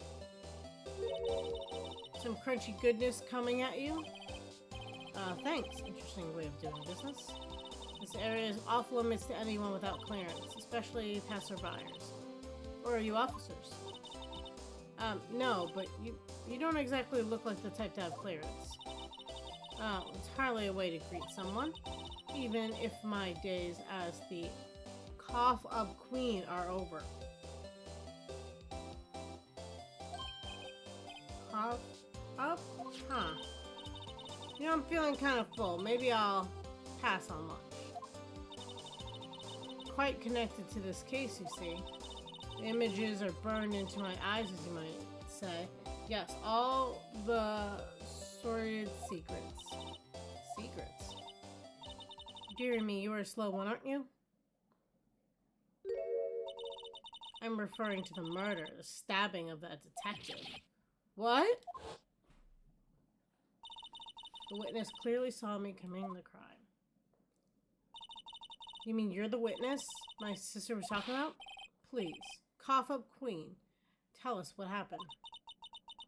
Name's Angel Star. I bet it's not her real name, but okay. Don't you go forgetting it, or before you know it, I'll have you whimpering at my heels. Yes, ma'am. Yeah, she needs it. Somehow I knew yesterday was the day of destiny. I know something was going to happen. Just like I know that the daily special on Friday every week is salmon. Destiny was yesterday's special for some reason? You're a defense attorney, right? You should know then. You should know the foul misdeeds, the evil ones who haunt this den of evil ones. Prosecutors, they have no qualms at all about blackening the name of innocence. They have had a pretty bad history so far this game, in all fairness. And yesterday, they paid homage to the most evil one of all. They gave an award for King of Prosecutors. What a farce. So, she's saying there was some sort of prosecutors convention yesterday? I was almost compelled to lace their lunches with something foul. You have a personal grievance against prosecutors or something? Or is there some kind of scientific evidence of this evil? Young miss, mock me at your own risk. You'll soon find out why they call me the cough-up queen. Ew. The most heinous of the evil ones, and the one they awarded yesterday. It was in his car that they found the body. Proof that he devours the evilest lunches of all. Really? Really? What? I'm totally confused. One thing's clear. This lunch lady has a thing against prosecutors. So what exactly is that you witnessed, Miss Star? It was a fascinating spectacle, to be sure. Now feel I know what they say when they talk about a woman's wrath. To see Lana Sky wield that knife so... Her knife flashed in anger, bringing him to a sad end.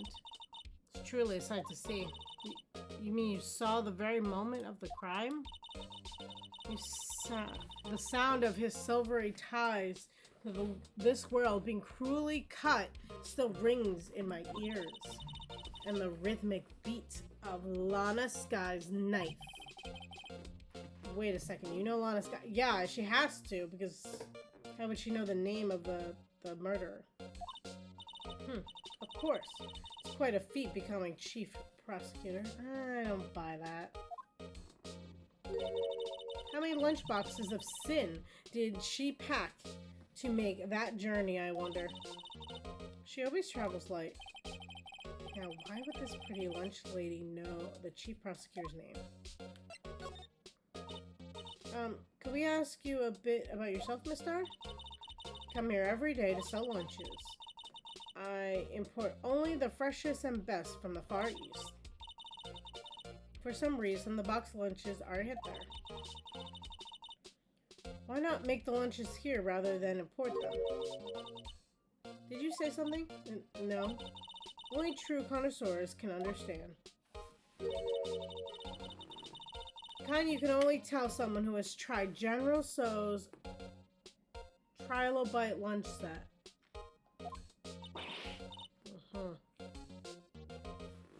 Never mind, you win. I don't even want to appreciate the part of a Trilobite's flavor. Anyway, come here every day to sell lunches. My boyfriend works in the security room here at the prosecutor's office. Your boyfriend? See the security room over there? The glass wall booth? I sell my lunches, and since I'm here anyway, I drop in to see him. Since you're here anyway, I guess selling lunches is more important than romance. To scientifically analyze the data available so far. You, Miss Star, are a lunch vendor with an ulterior motive for coming here. Useful analysis? Nice. Did you have a bad experience with the prosecutor, Miss Star? I sense some hostility. Hostility? Ha! Perhaps. Prosecutors are all alike. And the bigger they get, the worse they smell. Kind of like the 10-day-old clams in the chowder. I wonder if Miss Star was involved in some sort of legal trouble in the past. I'm sure that'd be sure cause of food poisoning, scientifically speaking, of course. I mean, now you're talking. Cough up, queen. I thought she was just a lunch vendor, but now I'm not so sure.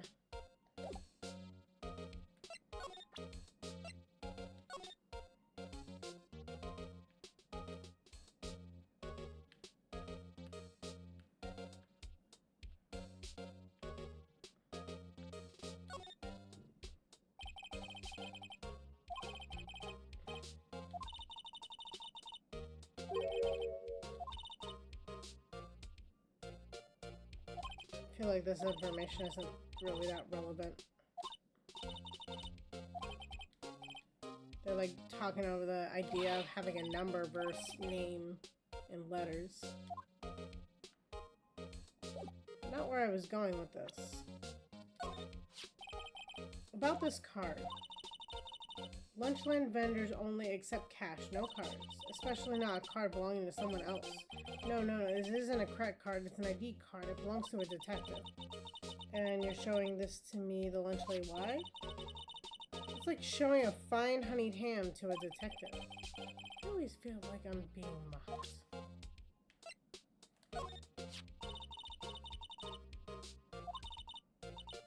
Do you think you can win? How about tackling Lunchland's Pickle Supreme lunchbox? Well, this is really crunchy. Box of pickles? Kind of a sad lunch if you ask me. Thought maybe I could get something more out of her.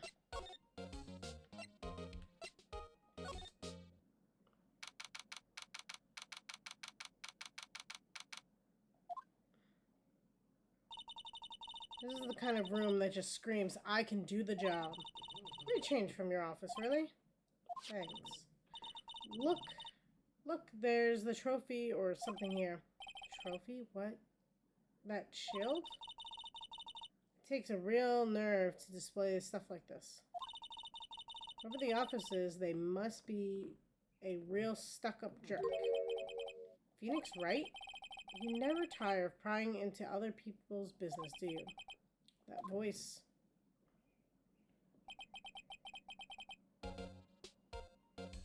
Makes sense it would be him, but anyway. Like, looking at the outfit, I'm like, huh. Long time no see, Edgeworth. Huh? Ah. Mr. Edgeworth. You know him from somewhere? Of course. I'm his biggest fan. My sister introduced us once and... Right, her sister is the chief prosecutor after all. Well, what brings you here? I'll warn you, I've been known to be a real stuck-up jerk. No, did I? No. It was just Mr. Wright here. Hey, don't blame me. We're just here to investigate a murder case. Murder? A body was found in the nasty bright red sports car in the parking lot. That would be my car. What of it? What? Your car? I'll say one thing, she certainly can't scream. So the body was found in your car? Go ahead, say it right. You think I did, don't you? After you went through all that trouble to help me last year, no less. No, we don't think you did it. I mean, it was my sister who stabbed him. Wait, no, she didn't do that. I mean... Wait, so you're the chief prosecutor's little sister then? Yes, sir, Emma Sky. It's nice to meet you again. Now, that didn't sound forced at all. Now I remember you've really grown. I'll admit, it was a surprise for me too. To think my own car would become the scene of a murder. More surprising still, I'm being forced to prove my superior's guilt. I can understand. Wait, what did you say? It's in his car. He should have no connection to this crime. It's bad. It's very, very bad. Lana Sky is the chief prosecutor, the top prosecutor in the district. She can't prosecute herself, so I'll be the prosecutor at the trial tomorrow. You, Mr. Edgeworth. To be honest, it's a bit of a miracle I'm still here at all. What do you mean? Rumors. You've heard the rumors about me, haven't you? Miles Edgeworth. Hard to remember a time when we weren't rumors about this guy. Forging evidence, arranging false testimony, illegal searches, you name it. Thanks to you, my innocence was established in the trial in the end of last year. However, there are still some who say I'm responsible for the current incident. What? That's crazy.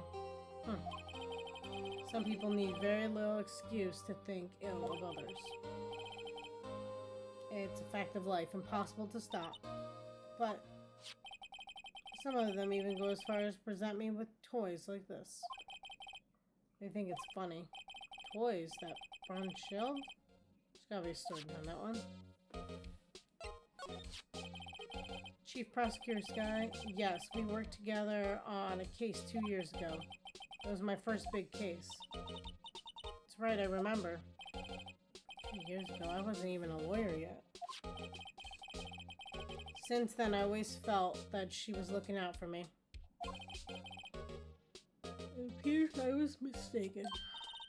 Mistaken? Why? I mean, I know she's not the warmest person. But I'm sure she felt some responsibility for you. Then why? Why did she stab someone in the trunk of my car? Not only that, she stabbed him with my knife. What? What? Mr. Edgeworth, your knife was the murder weapon? To be specific, it was the knife I kept in the toolbox of the trunk of my car.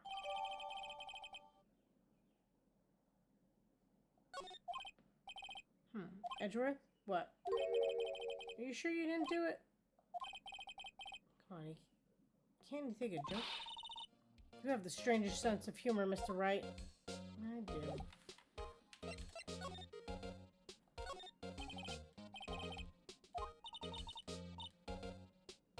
Unless I feel like this is going to be relevant, I might not read this part, just to save my own voice.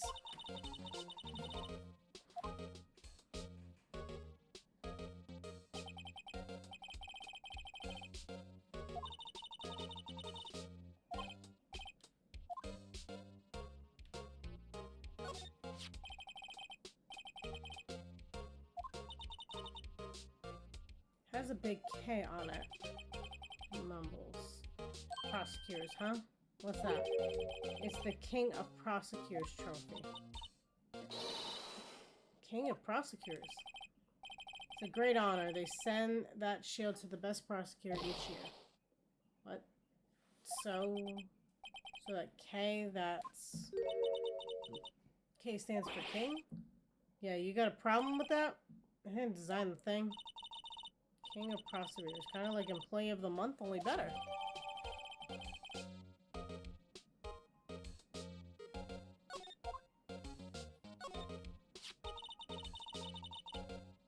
So that's the King of Prosecutors shield, huh? Well done, Edgeworth. You must be proud to be the King of Prosecutors. Congratulations. King of Prosecutors. Please stop saying that. This doesn't explain one thing. Why is the tip of the shield broken off?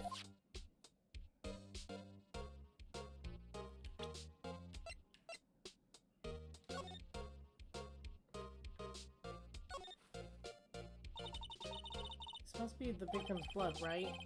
That, nor Edgeworth's cut himself peeling an apple.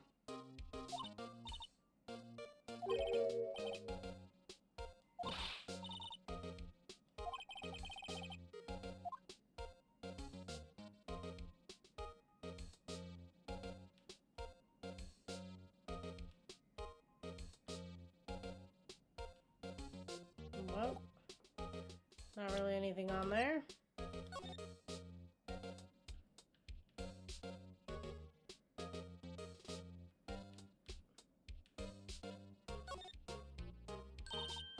Hey, check it out. There's a metal plate here. Looks like the names of all the previous recipients are engraved on it. Well, this guy's listed a bunch of times. Von Karma, I guess he must be a foreigner. Oh yeah, that's probably it. Well, wherever he's from, he must have been an amazing prosecutor. I'd like to meet this Von Karma sometime. She says his name does kind of have a ring to it.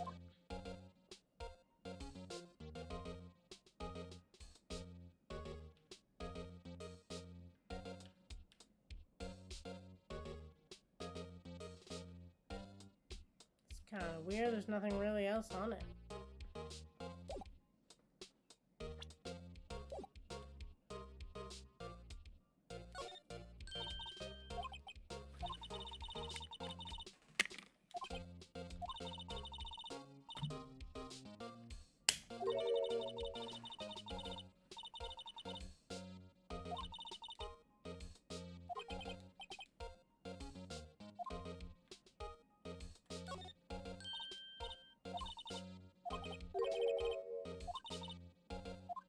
Just case files.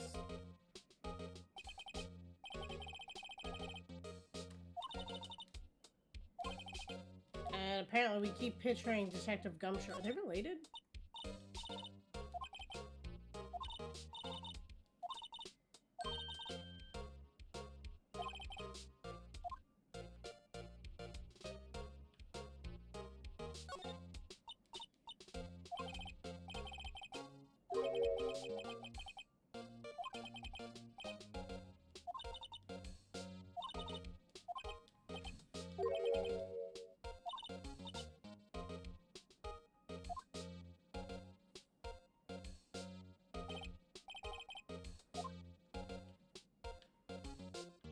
That's kind of weird, but okay.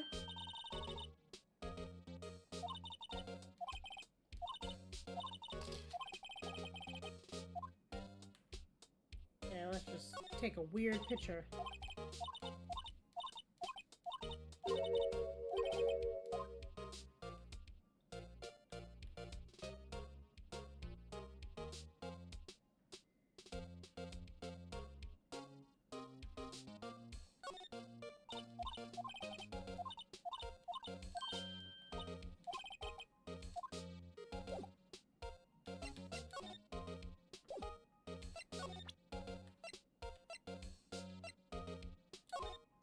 Do you have any information for me? Say, Edgeworth, I was wondering about this. Mr. Bright, huh? You sure you should be showing that? I mean, it's going to be in court, right? Oh, he'll take it for sure, Wally. Wish I could be on the same side as Mr. Edgeworth, but then my sister would be found guilty. If she sighs any deeper, I'm gonna start getting depressed. So basically this says you were the best of the best last year, huh? You can take that foolish grin elsewhere, right? I lost a day of work to receive that travesty. Huh? Why is that? I had to go to the police department and receive that broken shield.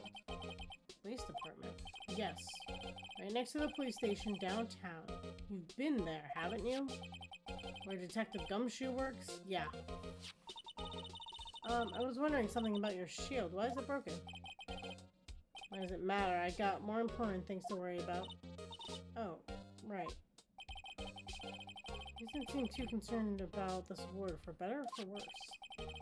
Yesterday was a very busy day for the prosecutor's office. Maybe we should ask him more about yesterday.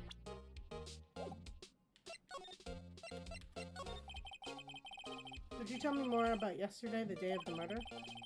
Yesterday was the annual cleaning day at the prosecutor's office. Cleaning day? Working with the prosecutor's department, we sort and file all evidence for the solved cases. We call it evidence transfer. Wiping your hands of old cases, in other words. Oh, and another thing. A ceremony was held at the police department. There's an annual review and awards for outstanding police officers and prosecutors. And that's when you got the shield. I was at the police department yesterday afternoon. I got back here at 5:12. That's very precise. People like myself and Mr. Edgeworth pride ourselves on our precision, Mr. Wright. No, I placed a little faith in my memory. The only thing I trust is solid evidence. This is the parking stub from the underground lot. The murder took place around 5:15. So the murder happened right after you got back. What? Right? I'd appreciate it if you direct that suspicious glare elsewhere. What the freak is this guy? Excuse me, but is Mr. Edgeworth, anywhere on the premises? I'm Edgeworth, what is it? I'm here, sir! At the request of the chief, sir! You've got a report, sir! Report? What? Did you find new evidence in the case against Chief Prosecutor Sky? I like the way this conversation is going wrong. Sky, sir? No, sir! No name of that kind, sir! Not in this report, sir! I think I just heard Edgeworth's lid blow. Mr. Edgeworth's lid isn't on very tight, is it? I made a clear request to the police department, did I not? I need to focus on the trial tomorrow, so don't bring me anything unrelated. Sir, but sir! I'm just following orders, sir! They told me to bring this to you! I was unaware of the particulars of your... Give me your name. Yes, sir. Meekins, sir. Officer Meekins. Right, Officer Meekins. Take your report and leave. And good luck with that raise next month. Oh, but, sir, I didn't know. Guy looks like he was absent on the day they gave out brains. Good luck. Right. Yes, sir? God, he caught me off guard. So you can see I'm busy. You may leave now. Let's do what he says, Mr. Wright. The victim was a detective from the same department as that patrolman just now. Go down to the police department. You can ask more there. Thanks. He seems to have finally calmed down at least.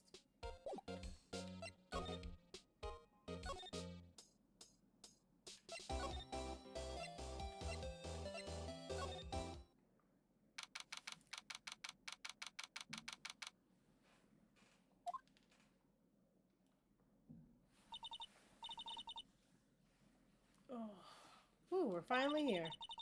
Why would they put the police department so far away from the prosecutor's office? Beats me, that took almost 30 minutes by taxi.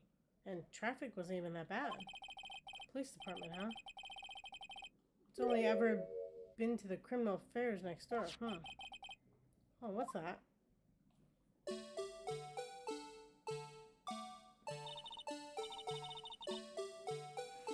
Disturbing. What does it like that? Oh, wait, I know. This is the Blue Badger. They're trying to make him the police mascot. Oh, Mr. Wright, you sure know a lot about the police. Still, he does seem familiar somehow. Get the Blue Badger. Who's next to him? Someone appears to be dancing with the Blue Badger. He noticed me. I'm sure he's running over here fast.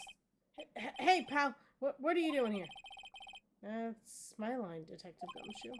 Specifically, why are you dancing over there? What? Well, at least he doesn't seem to be busy. This is our chance to get information. Hey, I'll have you know, I'm a very busy man, pal. I want to examine first. I feel like most of this is not going to be useful.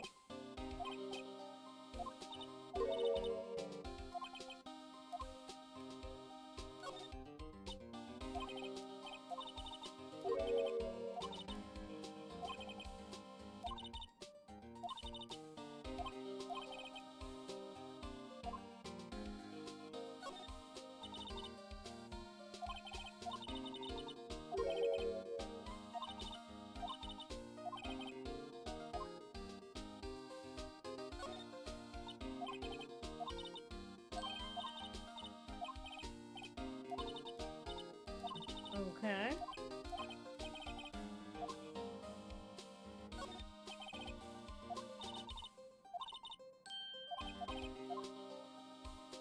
I want to know whether this is broken. I was wondering about that. What? The Dancing Blue Badger? It's my masterpiece. You made this, Detective Gumshoe? Chief threw together some designs and I just did my thing, pal. Nice work. It's battery powered, so it can go anywhere. There's no switch, so it just dances until the battery just dies. Poor Blue Badger, fated to dance until he drops.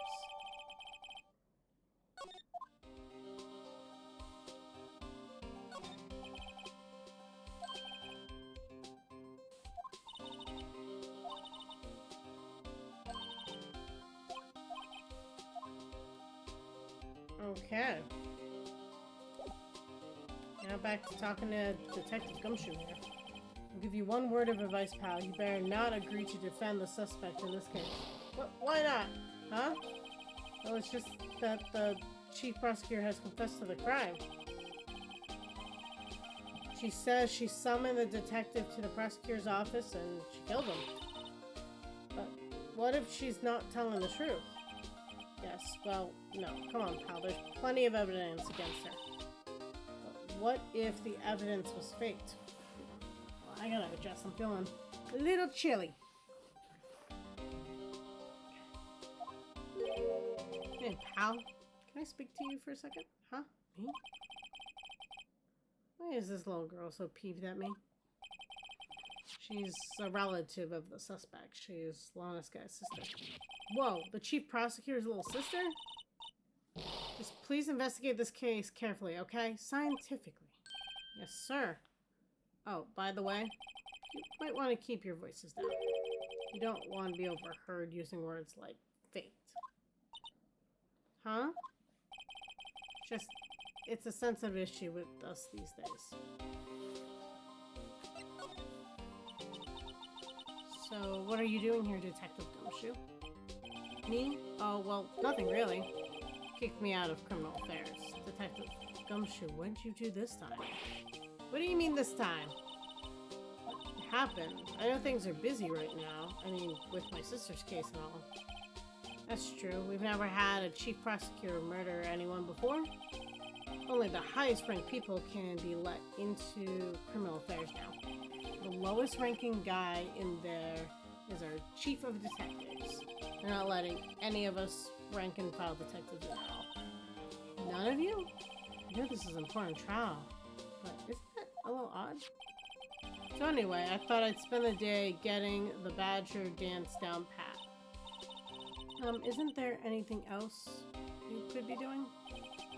Chief of Police himself is directing this investigation, pal. And Officer Marshall was assigned to the underground parking lot. Officer Marshall. Now that I think about it, Emma did seem to know that Marshall died. A patrolman in charge of a crime scene is unheard of, pal.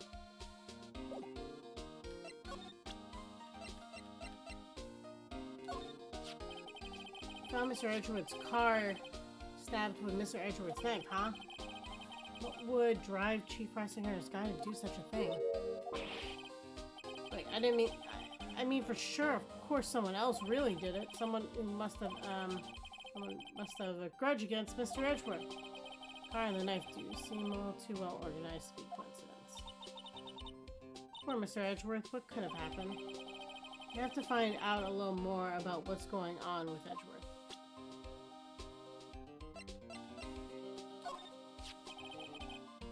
Detective Gumshoe, what can you tell me about this, huh? Hey, pal. This is a detective's ID card. You can't just keep that. I have to turn it into the police. It's people like you that get me into so much trouble all the time. I mean, Detective Gumshoe must drop his card lock. Let's see. Bruce Goodman. Goodman? Sounds familiar. Yeah, my mistake. But didn't you work together with him in criminal affairs? Whoa, now I remember. Bruce Goodman, he's the victim. That's what I thought. Can you tell us more, Detective Gumshoe?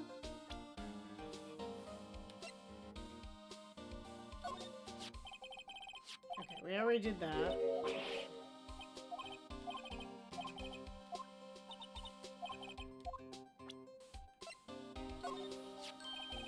Hey, that's it.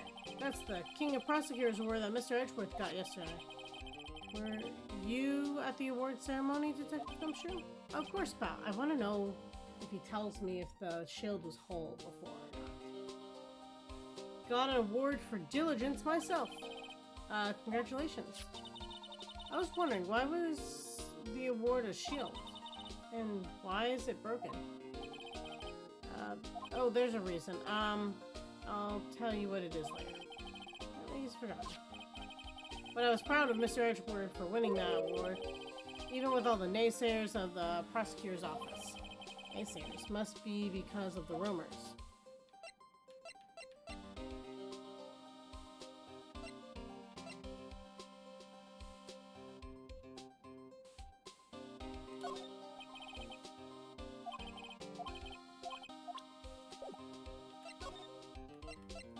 We got a little bit of him. So, this ID card belonged to the victim? He was a detective like myself. Detective Bruce Goodman. Don't you think that's strange? I mean, why would the victim's ID card be lying on the ground where we found it? Well, Detective Goodman should have been at the police department yesterday. There was an evidence transferal for a case he handled 2 years ago. Evidence transferal. Mr. Edgeworth mentioned that too. But Detective Goodman was killed at the prosecutor's office. Well, that's the thing. It's hard to say this, but what is that chief prosecutor's guy called him out there to the parking lot? And Lon is confessing as much. He's in a tough spot again. Again?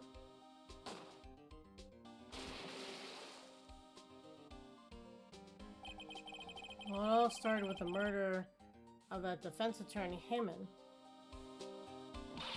But Mr. Edgeworth was found innocent. Listen, pal, there have always been rumors about Mr. Edgeworth. Forging evidence, making deals with witnesses. Nothing outright, but there are always whispered rumors. Ever since he was accused of murder, no one's whispering. They're practically shouting. But there's no evidence against him. Yeah, unfortunately, he's ruined his image. Unless he's okay with that image. Well, Mr. Edgeworth has always had unusually strong ties to the department higher-ups. It's only natural that people would be suspicious. No idea he was under the gun. Anyway, the latest case has started a new rumor. People say that the only reason he took this case is because he's aiming for the chief prosecutor's position himself. What? But I know the truth, pal. Nobody wants to be the one who has to prosecute the chief prosecutor. Mr. Edgeworth is biting the bullet on this one. He's doing this for all of us. And that's all I know about that. Not officially on the case, you know. Thank you. Aren't you handling the case, Detective Gumshoe? We met the guy who is. What's his name? The guy in the parking lot? Oh, that'd be Officer Marshall. He was appointed directly by the chief of police. Officer Marshall. Is he some kind of Wild West sheriff or something? No, Jake Marshall is just a regular officer from West LA. For a moment there, I wasn't sure. Look, pal, let me try to make things a little easier for you.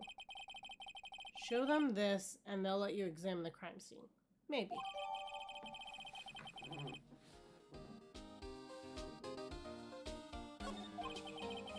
I'll be surprised if this gets us anywhere. Just act like you're supposed to be there and nobody will look at you twice, pal.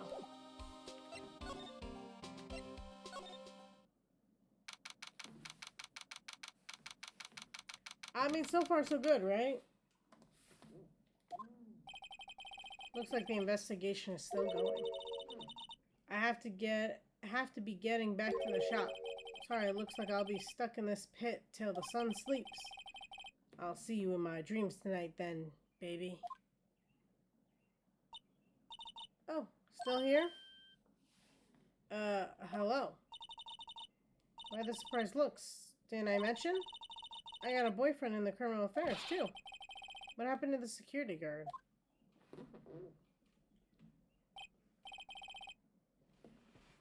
Hey, what's wrong, Bambina? You looking like a doggy that lost its herd. Jake Marshall. Strange guy to put in charge of the crime scene. There's something I wanted to ask you. Scene of the crime, a cold grave for men who lost their dreams. And me, I watch over them as they sleep, dreaming of the desert's harsh judgment.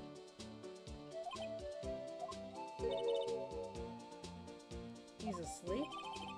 Well, should we show this hopeless case something to catch his interest?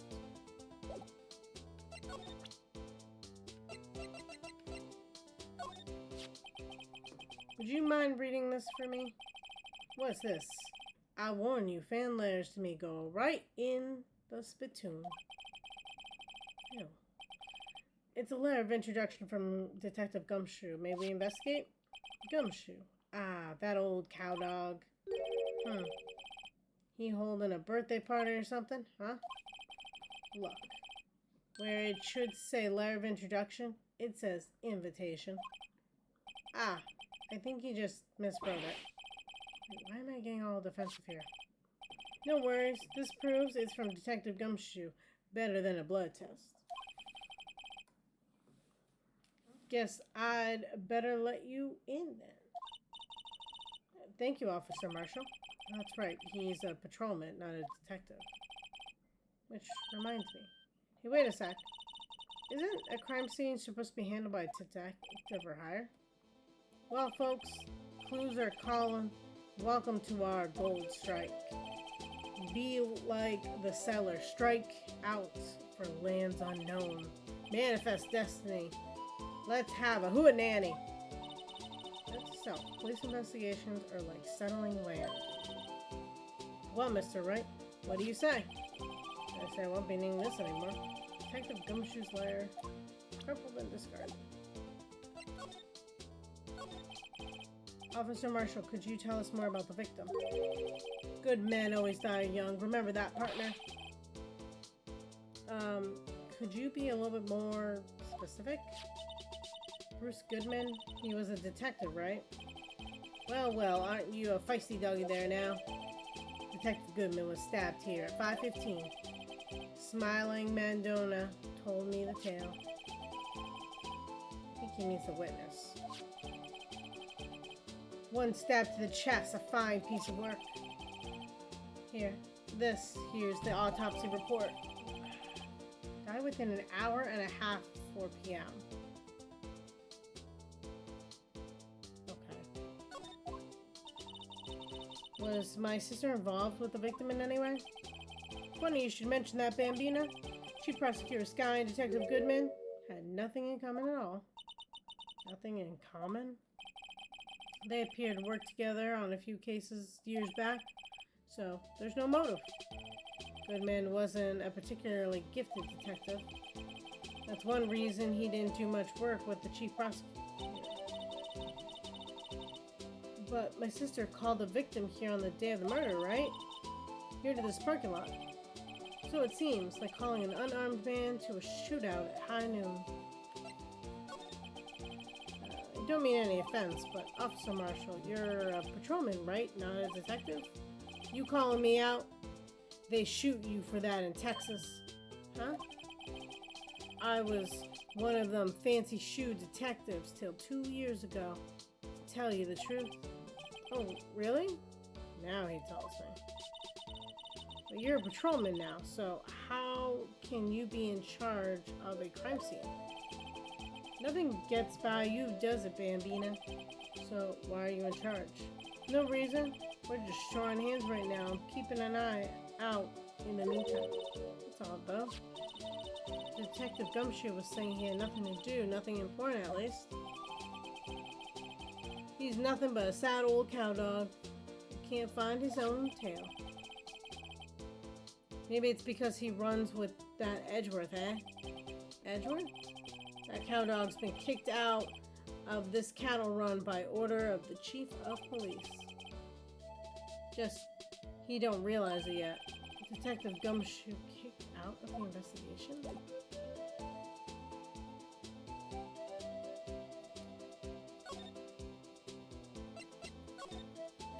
So what do we got? Okay. Lock on the trunk is busted.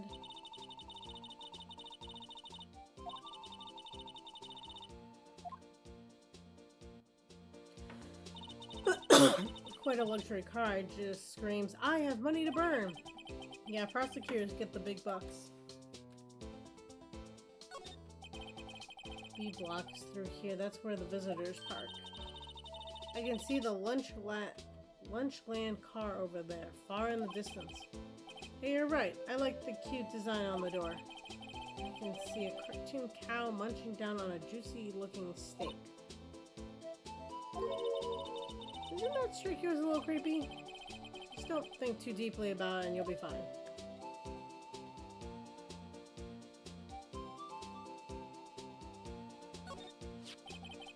This looks like a cell phone. Scientific analysis would suggest this belonged to the victim. Can't think of anyone else it could belong to. So scientific about that. Should we check it out? Yeah. Right, let's check it out.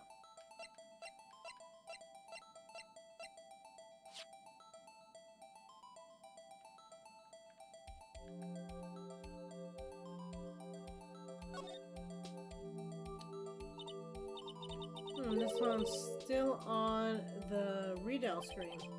Redial? Mr. Wright, most phones keep a record of all the calls you've made and received. You just press the blue button to display the last number you called. Convenient, isn't it? I'm surprised you didn't know about it. Sorry to disappoint you, but even I know about things like redial. Huh? Oh, I'm sorry. Just you never know with people from your generation. Whenever. Let's check the phone out.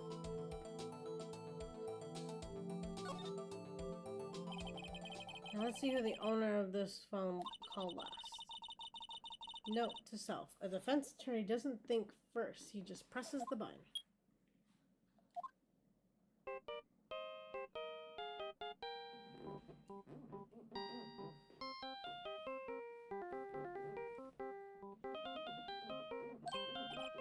Yeah, that song, I know that. Hey, what's going on over here? Oh, sorry. See you, partner. Press redial on that phone, didn't you? Well, yeah. Whose phone is it anyway? It was on the ground over there. Whose is it? That belongs to the chief prosecutor's guy. What? It's my sister's? She apparently dropped it when she was taken into custody right after the crime. The last call was made right when the murder occurred. Looks like she was fixing to call someone, except she only spoke for a few seconds according to this. Who did she call? No idea. Sorry, partner. Now, I got a question for you, partner. I heard the phone ring just now. One of those newfangled ringtones. Oh, that? Oh, I'm sorry, that was my phone. What? Your phone? Yeah, it's kind of strange, but someone called me right as we picked up the other phone. Wrong number. I hope you're not lying. They'd shoot you for that in Texas, partner. Oh, I've indicted the wrath of the Lone Star Patrolman.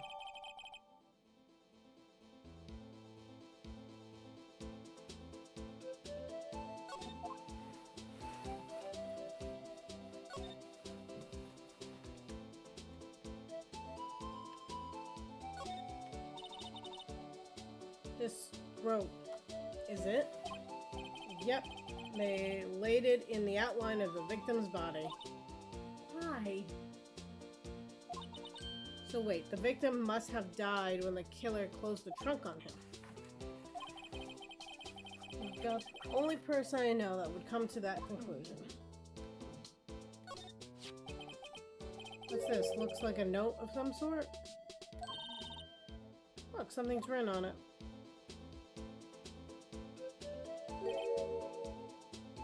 You're right, let's see. 6-7S12/2. There's a name printed on the paper above that. Goodness.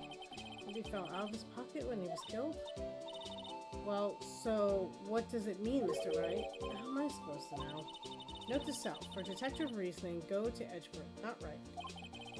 I'm sure Edgeworth wouldn't know what that means either.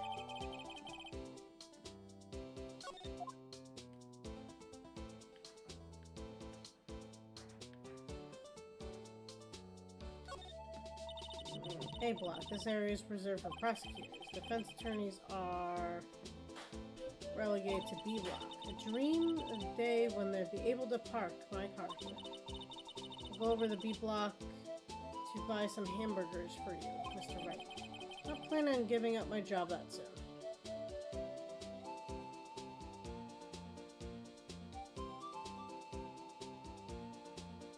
Okay.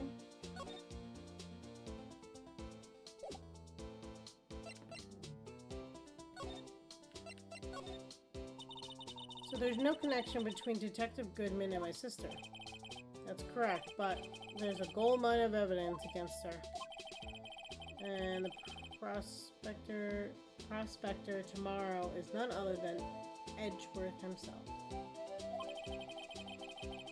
I'm afraid your sister's fate is decided, Bambina. My condolences.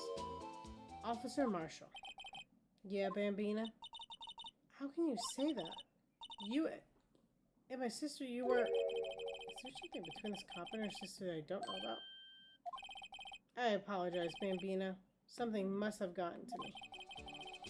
Maybe it's that dry wind that's blowing through the prosecutor's office. Dry wind or ill will. Something's up. Something here, but... Suspicious about Mr. Edgeworth may have been flying around for nearly 2 years now. Forged evidence and arranging testimonies, you mean? He was unbeaten because he did whatever it took to win. Unbeaten, that is, until he met you. But rumors are just rumors, aren't they? These are prosecutors we're talking about. Evidence is everything to them. If you follow the rumors about Edgeworth to their source, you'll find one person. They're off limits. Untouchable, you might say. One person who? Hate to say this, but it's your sister, Bambina. Chief Prospector Lana Sky. What? My sister? Edgeworth couldn't rustle all those cattle by himself. Some people load their guns with bullets, some people load them with deals. What you're saying Edgeworth was making deals to win trials? Where those gunshots, there's bound to be bullets. That's what the old timers say. There's a big old secret hand around here somewhere. Everyone knows it. So why Detective Gumshoe was taking off the case? Did they target him because he was close with Edgeworth? So, well, how are we doing, Mr. Wright? I guess we've got some clues. We've got an autopsy report, a note from the victim, and a cell phone. So you think we'll be okay? Well, the only thing still bothering me is that Lana is confessing to the crime. She says she did it. No problem. I can guarantee that she's not the criminal. Oh, by the way, Emma? Yes? I know that song your phone plays when it rings. What? It's the Steel Samurai theme song, isn't it? A popular TV show for kids? The phone that rang earlier wasn't mine. It was yours. At 5:18, just after the murder took place, your sister called you, didn't she, Emma? I'm sorry. Can you tell me what you talked about? She hung up right away. I see.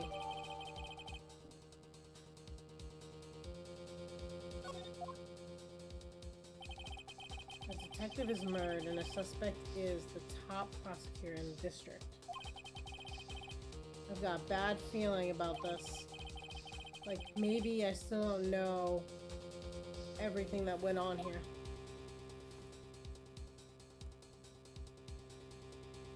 That felt like a long chapter.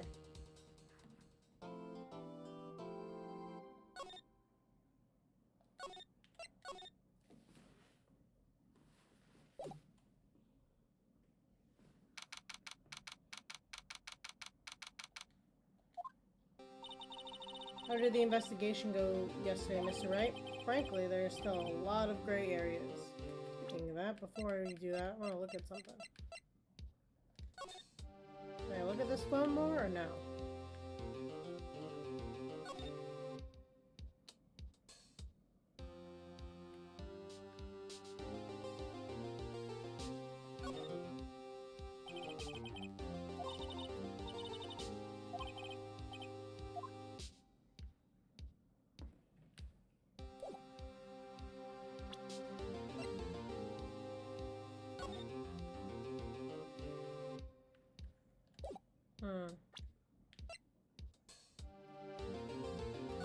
Okay, let's see. Name of deceased, date and time.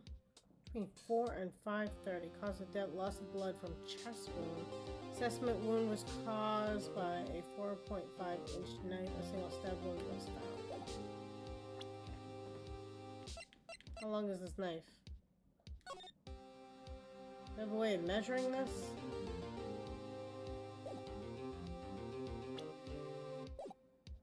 Frankly, there's still a lot of gray areas. Or rather, the whole thing is one big gray area. Don't worry about me, no matter what the outcome. I'm ready to accept my fate. I believe in you, sis. Mr. Wright, let me offer you a word of advice. Yes? A defense attorney should never believe their client. The defendant is called to trial because they are suspected of wrongdoing. Never forget that. This guy, you remind me a lot of Mia. But there's one decisive difference between you and her. And that is, you're not a defense attorney. I believe it's almost time for the trial. Good luck, Mr. Wright. My first trial without a Fae helping me. No one's gonna bail me out this time. I'll be alone in there. So I have to discover the truth all by myself. Let's do it, Mr. Wright. I'll be with you the whole way.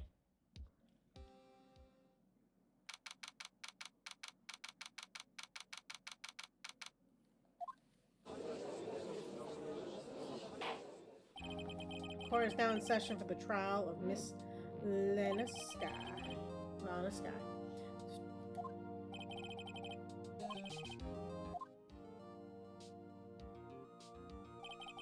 It's been 2 months, but I haven't been in a courtroom since his trial. I hope that personal feelings will not be part of the proceedings today, Mr. Wright. I will choose the path I think is right, regardless of what those around me might say. Judgment to be made here is in our hands, not those of anyone else. Very well, Mr. Edgeworth, your opening statement. Wasn't that kind of his opening statement? Chief Prosecutor Lana Sky has committed an unpardonable crime. Not only this, but she was rash enough to commit it in the prosecutor's office lot. Wow, he's much more forceful in person. I suddenly feel like confessing to everything. However, she will now pay for her rashness with her life. There was a witness to her crime. A professional witness. Well then, call your first witness, Mr. Edgeworth. The prosecution calls its first witness, Miss Angel Star, to the stand. The Cough-Up Queen? I haven't seen you somewhere? Oh no. You ordered the caviar lunch, right? Oh, caviar. I've never eaten caviar before. Judge is really wolfing it down. Oh, and for you, I have the Fiesta Bowl. Thanks. Will the witness state her name and profession? Ah. And you, sir? Did you order the fingerprint lunchbox? It's too early for lunch. Your name and profession, please? Well, Your Honor, how does it taste? So this is why everyone raves about your caviar. It's so tasty, it hurts. I've always thought caviar would taste like pickled tapioca. What the heck does pickled tapioca taste like? Name, profession, now. Me? The name's Angel Star. Don't go forgetting it. Find myself running Lunchland these days. Is that what you wanted me to say, Mr. Edgeworth? Very well, witness. Please describe the incident to us. Prosecution will wait. I'm not finished eating. Hurry it up. Very well, Mr. Edgeworth. As you know, we usually call on the police to provide a description of the crime. Your Honor, as Mr. Edgeworth has said to the court, I am a professional. What exactly does that mean? Till 2 years ago, Miss Angel Star was a special investigator with the police. She was a first-rate homicide detective. What? Miss Star was a detective? Ah! I know who you are. Cough up? Cough up Queen, Angel Star. Your Honor. Long time no see. Very well. You may continue with the description, Miss Star. Who is this lady? If I might have the court's attention over here. The parking lot at the prosecutor's office is divided into 2 blocks. Block A is for the prosecutor's office personnel. Block B is for visitors and clients. A chain divider separates the 2 blocks. I suppose that to keep visitors from taking up prosecutor's space, yes? The crime took place by a car in the back of a block. In the car's trunk, the killer stabbed the victim with this knife and went to drive the body out. Unfortunately for her, there was a witness and an arrest was made on the spot. And who was the found? Well, it was me, Your Honor. Witness, did you see the very moment of the crime? Of course, Your Honor. Immediately after that, I apprehended the chief prosecutor. Yes, it seems rather cut and dry, doesn't it? Well, Mr. Wright, I can't agree on principle, Your Honor. Seems that some poor losers are unwilling to accept the truth, Your Honor. Shall I proceed to crush what little hope they have remaining? If you can, then give them your worst, Miss Star. Wait, are they talking about me?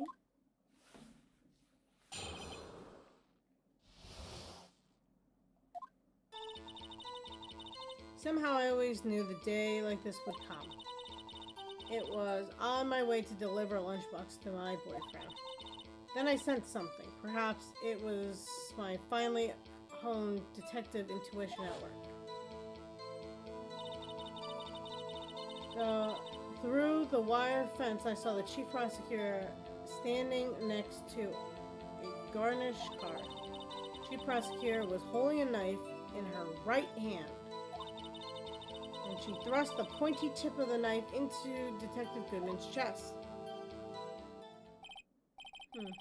Bringing a lunchbox to your boyfriend, how touching.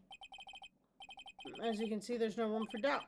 The key point of your testimony seems to be nothing other than the point of the knife which you saw being stabbed into Detective Goodman. So, how does it feel to be so utterly crushed?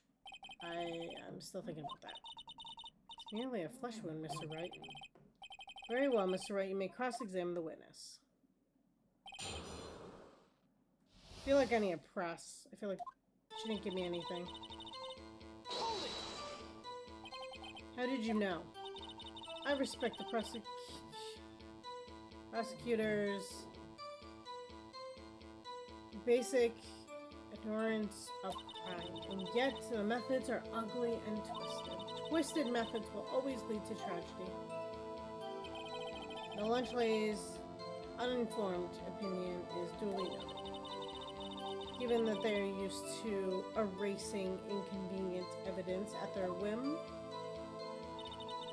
killing off a detective that knew too much is merely an extension of that. Mister, do you have something personal against prosecutors? I feel that I had found my dream job when I became an investigator. And if I had been laid off by those prosecutors over there, I'd still have one. Laid off? She was fired? To me, prosecutors are nothing more than worms. That said, I'm a pro. As you know, my testimony is unbiased and flawless. Very well. You may continue.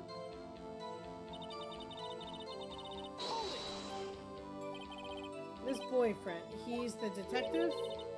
Not that boyfriend, the security guard. That boyfriend? You have several? Yes. This boyfriend, that boyfriend, and the other boyfriend. Care to join? And yet another boyfriend position is still open for applicants. I'll stick with the lunches, thanks. Note to self. Judge had to think before replying.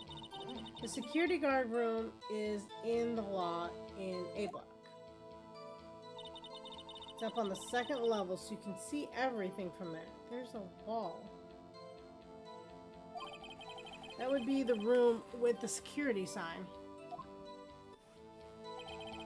Incidentally, did you bring your lunchboxes by car? Since I'm a visitor now, I parked in B block. So she was in B block when she witnessed the crime?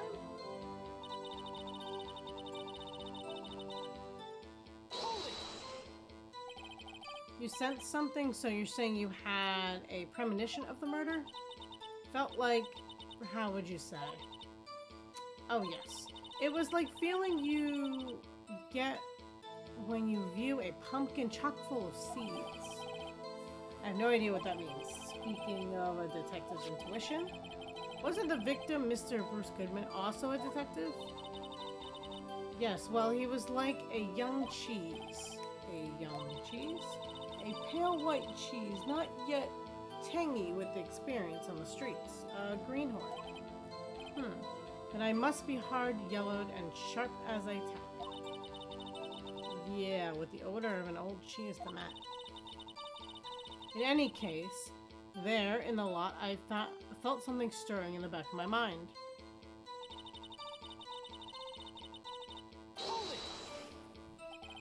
By garnished car, you mean Mr. Edgeworth's car, yes. Mr. Edgeworth's? Incidentally, the knife weight in which the victim was stabbed is also Mr. Edgeworth's. Wasn't it? Indeed it was. He would not be allowed to do this. This is so messed up. What an odd case this is. And the person you saw, you are sure it was the defendant? I saw her from no further than 30 feet away. I'm certain it was her. She's telling the truth. We're doomed. Let's just do what we can. Even if we don't have any proof, we can always nitpick. Witness, in your testimony, you clearly stated the following. Prosecutors are nothing more than worms. Ergo, you are a biased witness. You might want to keep those silly opinions to yourself in the future, rookie. Huh? Rookie. Unless you're willing to risk the consequences of doubting me.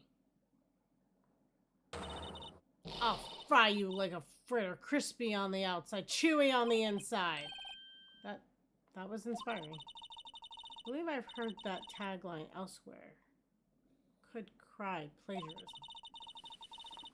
I may be relegated to the lowly post of lunch late, but my instincts are honed. A photograph? You took this? The moment I witnessed the crime, my reflexes took over and snap, I took a picture. In fact, one of my lunchboxes is rigged with a camera. I suppose that's more exciting than just hanging it around your neck. Witness, why am I only seeing this photograph just now? I think I'd show it to you. A prosecutor? Think again. My boyfriend works. Oh my god. Like, tampering with. There's just so many crimes here. My boyfriend works in the photography division of criminal affairs. This is most certainly the defendant.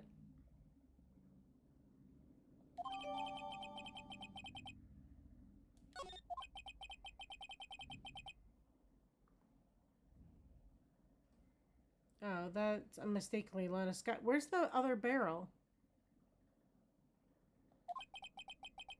So what was the defendant doing at the time?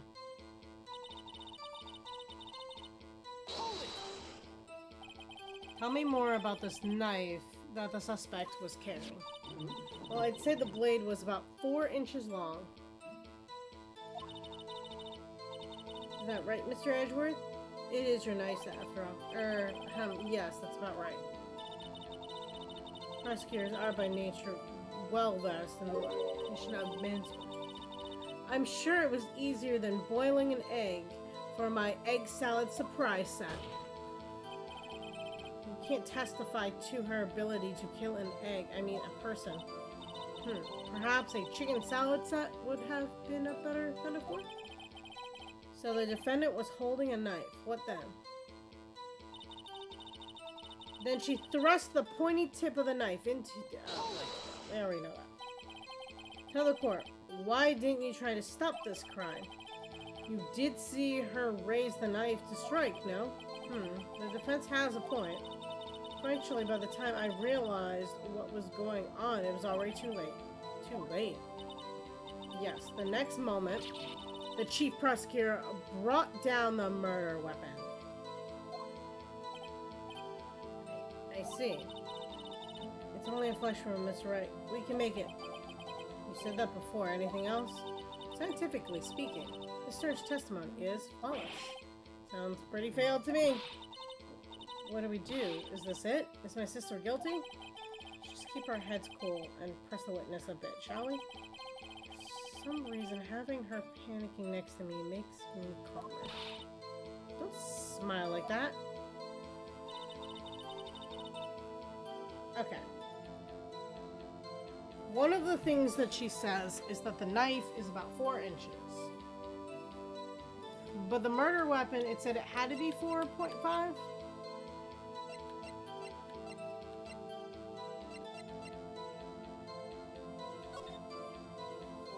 Wound was caused by 4.5 inch. I mean, half an inch really the thing here? Time of death between 4 and 5:30 p.m.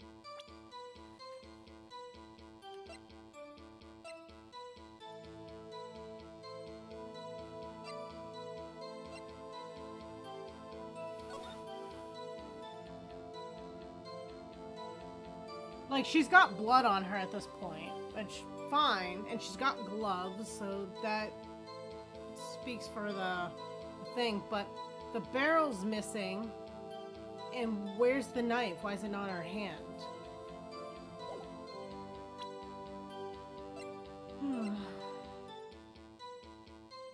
5:18.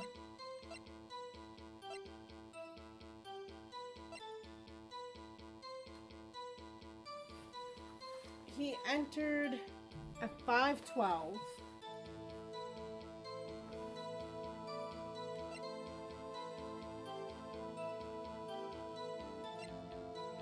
So she would have had to break in his car to get the knife, get it out and stab him without Edgeworth ever seeing any of this?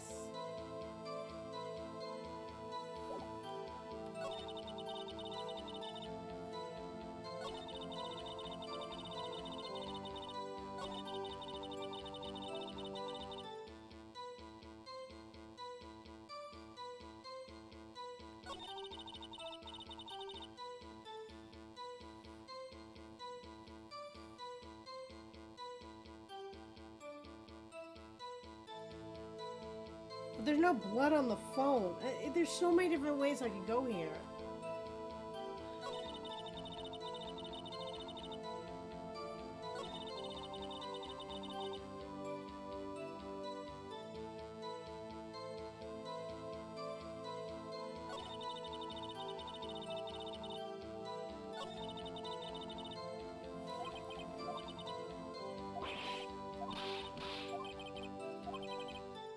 I hit the right by accident.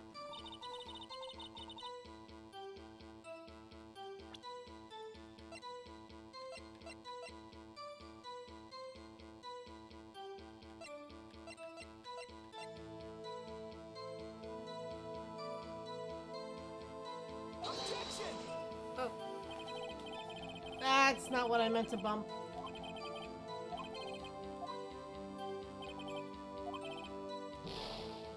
Ah.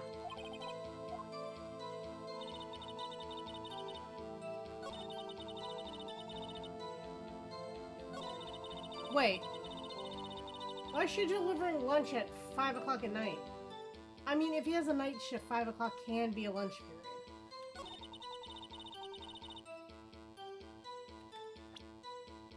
But I'm gonna argue that.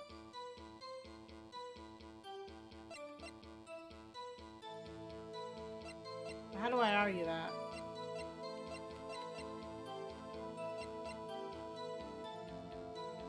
Objection! This it's gonna say that's wrong.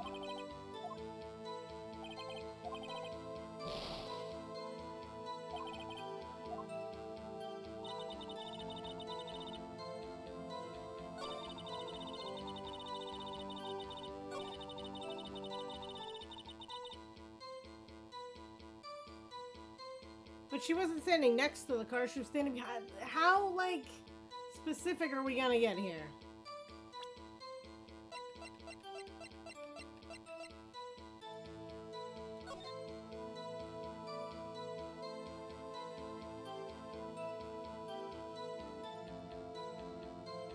She says she parks on B. That part makes sense. If she was gonna go see him, but she said she took it through the fence before she got there.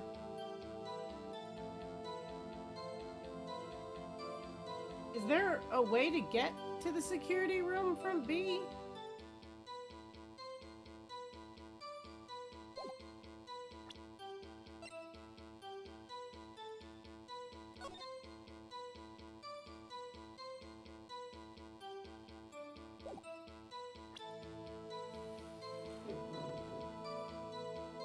She definitely shows taking a picture through the fence.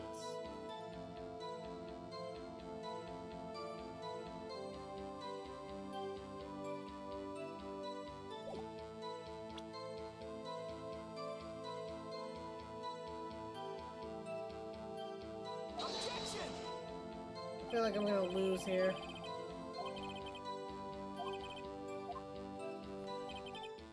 Ugh.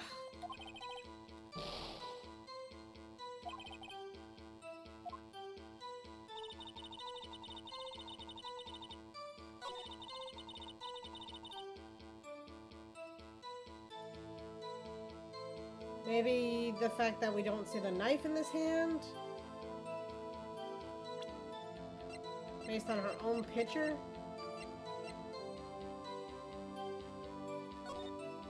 That's not the right one. Objection! And you witnessed this. You saw Miss Guy stab the victim with a knife. Yes, I've already said yes. It's one of my finest salmon swirl lunch. That sure is a fine lunch. But isn't that odd? Look at the photograph. This is the photograph you took the very moment of the crime, is it not? Then why is Miss Guy not holding a knife? I mean, if it was stuck in his chest and he fell over, I mean, there's so many ways this could go. Mr. Edgeworth, your thoughts? Objection? That had to be the weakest objection ever, Edgeworth. Yet it was still stronger than your ever-feeble mind, Mr. Wright. What do you mean, Mr. Edgeworth? This photograph was not taken the moment before the stabbing.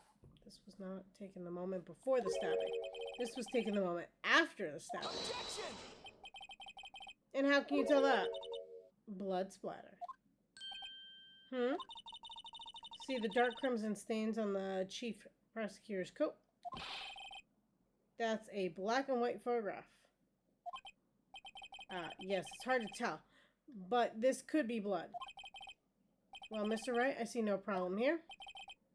No problem except you. Mr. Wright, are you going to just sit there and take that kind of abuse? You got a better idea? Wait, that contradicts what the witness said in her testimony. Namely, that she took the picture the moment she witnessed the crime. Well, seems I was slightly unclear. My apologies. That's it. If you run out of lunch, you order seconds. Problem solved. If you don't like it, try ordering the jumbo-sized lunch from the get-go. Good advice. I'm not sure I understood it, but good advice. I didn't have time to stop her. Prosecutor Skye was cold calculating like a robot. She killed without pain or remorse. It was a premeditated murder. Objection! Premeditated? How do you know that? Look at the chief prosecutor's hands in the photograph. Well, are those gloves? Surgical gloves made of thin rubber, most likely. Why would she have those on? If it was not pre-med, she would not be wearing those gloves. I mean, there's other reasons. Okay. Those gloves do seem to tell a tale of premeditation. Premeditated murder, a serious offense. Witness, add this to your testimony.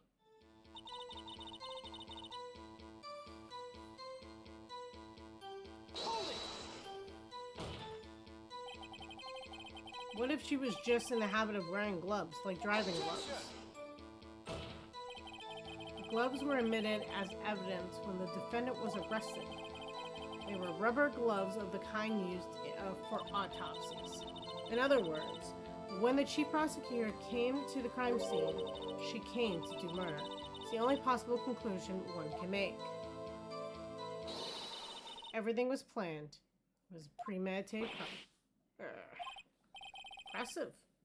I'm sorry they took you off the force, Miss Star. This is bad. She's got them thinking it was all planned. If she can prove this claim, the trial's already over. Got to think of a way to show that it wasn't premeditated.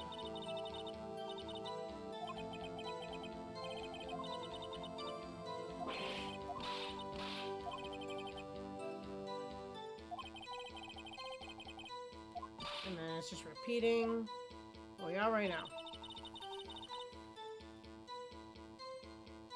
What else can I press her for?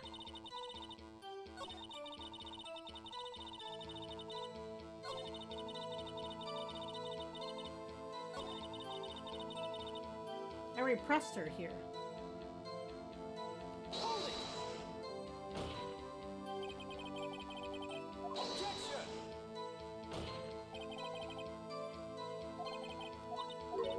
Now we're just back on the same thing again.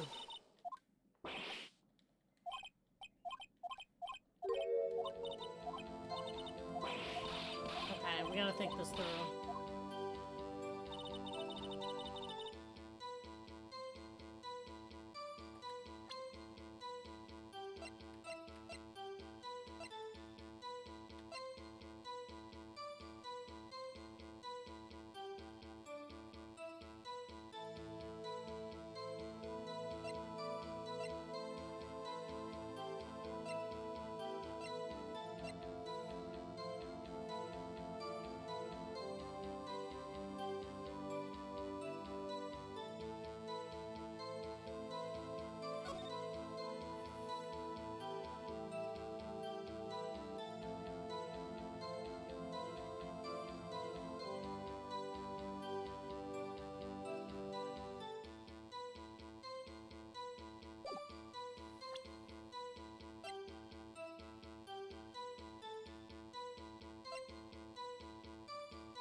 I don't even know where to go with this.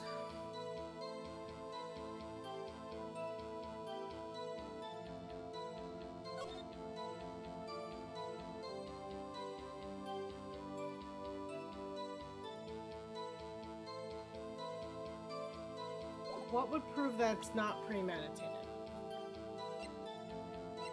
Like, why would she call her sister?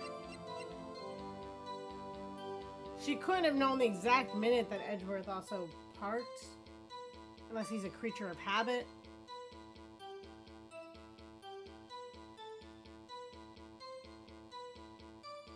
It's his car, his knife.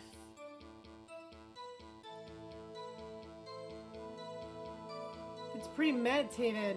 Unless she knew that knife was there and had planned to use it, that's a crime of the moment. Do we do the knife?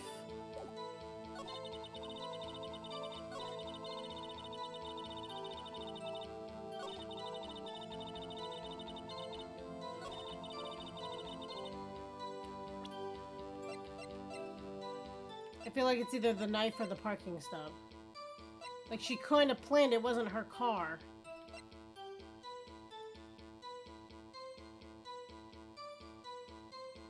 Objection! Okay. Witness, do you know what this is? Are you trying to test me? I sell box lunches for a living, you know. That's a knife. The knife. The knife that was in Mr. Edgeworth's trunk. Ah! Ha ha! Ha ha! Not in the trunk. Good, ma'am. Indeed, it was my knife. Oh, well, no, he does keep in the trunk. I think glove compartment box, but he said, like, trunk box, right? Light murder weapon in the red car all belong to the prosecutor there? Yeah, I know. Making him look bad. The defendant is the chief prosecutor of the district. Mommy, are prosecutors bad people? Okay. Defense has a request. We ask that the witness provide an accurate testimony. What's that, rookie? In your testimony, you stated that Lana Sky planned this murder, and that's why she was wearing those special gloves. Seems like a natural conclusion to me. The gloves do indicate planning. However, why would she not also prepare the most important thing, the murder weapon? Oh. This knife just happened to be in the trunk of that car. Ladies and gentlemen, if you're going to plan a murder, you don't forget the weapon. Oh! Dropped her lunches everywhere. Order, order! Great, now the tide is turning in our favor. Great show, Mr. Wright. My sister's as good as free.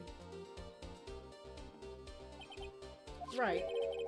I believe the next lunch you're eating is humble pie. What? I hope you weren't deluding yourself into thinking that the tide has turned. Not over such a trifling detail. I love when they show behind them, you can't see the people, but, you know, higher up you can. But this shoots a hole in the whole premeditated theory. Bah. The prosecution could care less if it was premeditated or not. The only one who seems to care is that lunch lady over there. The defendant, Lana Sky, murdered a detective with a knife. It's the only thing the prosecution need to prove.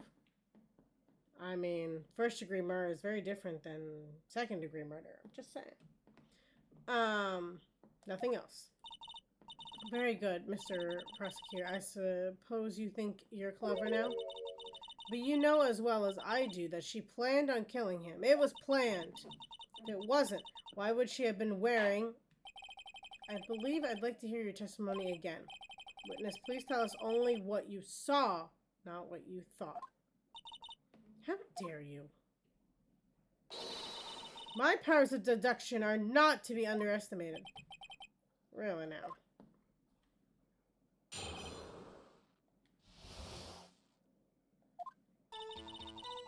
Lana Sky intended to murder Detective Goodman. That's why she called the victim all the way to the prosecutor's... How would you know that? How would you know that? Sure that the chief prosecutor had a grudge against the victim. Nothing else would drive that human machine to plunge the knife in again and again. Whoa! There's only one stab there. The victim was summoned from the police department to the prosecutor's office. It does sound a lot like premeditation, doesn't it? So if I order a pizza, does it mean I'm planning to kill the delivery boy? In any case, the defense may now cross-examine the witness. Okay. Let's hit on the fact that she said she saw it again and again.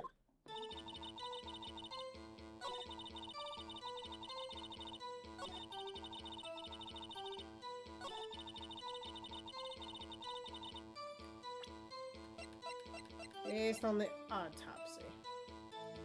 Objection! You say she stabbed him again and again, but you couldn't have witnessed that. Are you testing me? Then I'll test you. With my moss surprise. I'm afraid the moss is growing under our feet as we wait, Miss Star. What do you mean? I shouldn't have to explain this. But take a look. The autopsy report states that the death was due to a loss of blood from one stab. You're right. Good show, Mr. Edgeworth. Are you serious? What a hunk. He's my hero, really. What about my objection? No one noticed? Well, witness, you got the crime scene set, right? Oh, thanks. I always believed that no one could ever mistake ketchup for blood, but now I realize that such mistakes are possible. So, you're saying you mistook something for blood? When she lifted her knife, I thought I saw blood at her breast. Splattered blood from her victim. That's why I thought she must have stabbed him at least twice. And tell us what you saw. You thought the blood was blood. Testify. Her red muffle looked like blood to me. That's how ghastly the whole scene was. Red muffler? What does that mean? A red muffler? Yeah, I know, right? Yes, like a scarf. The chief prosecutor always wears one around her neck, so she can be easily hanged at the moment's notice, I suppose. She's right. This guy was wearing a red scarf, wasn't she? Wait, isn't that odd you mistook that for splattered blood? Well, people often mistake my beard for a bib.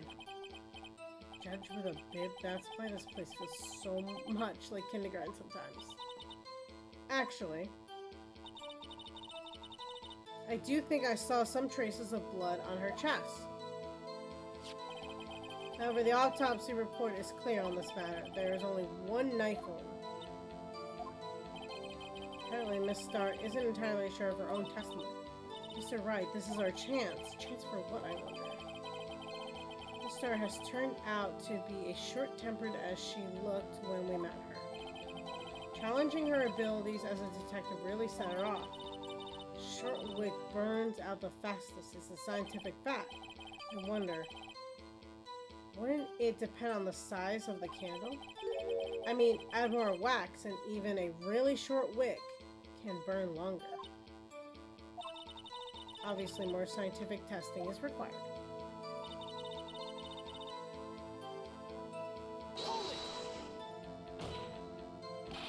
You said that, but you haven't told us how you know. That's what I'm about to tell you, rookie. I believe what she said just a mere prelude to the story she's about to tell. Try not to interrupt her again. Rookie.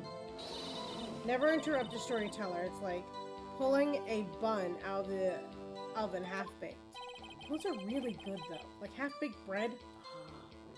Something half-baked here already, it's you. Only try to confuse the defense witness. They're not very quick on their feet. Now, why do you believe the suspect had intentions to murder the victim? Their actions speak for themselves.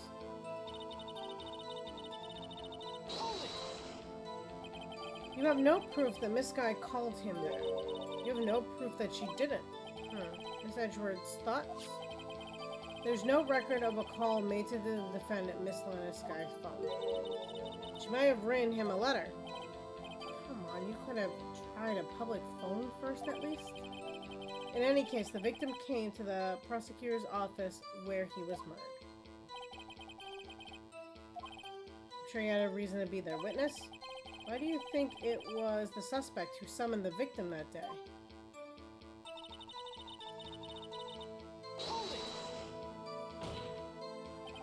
What kind of grudge? Well, I wouldn't know that. Of course you wouldn't. That's because she didn't have a grudge. Rookie. I have a lunchbox here. Now, what's inside? How am I supposed to know? See? We agree that there's a lunchbox here, but we don't know what's inside. A person's life is like a lunchbox with pretzels. Don't you agree? I get. That's why my lunch was so salty. This judge isn't very good with metaphors. The suspect had a grudge against Detective Goodman. Will you tell us your basis for thinking this? It's simple.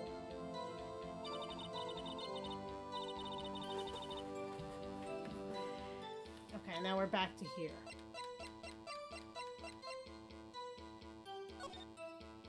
That's not what I want. She's not wearing one.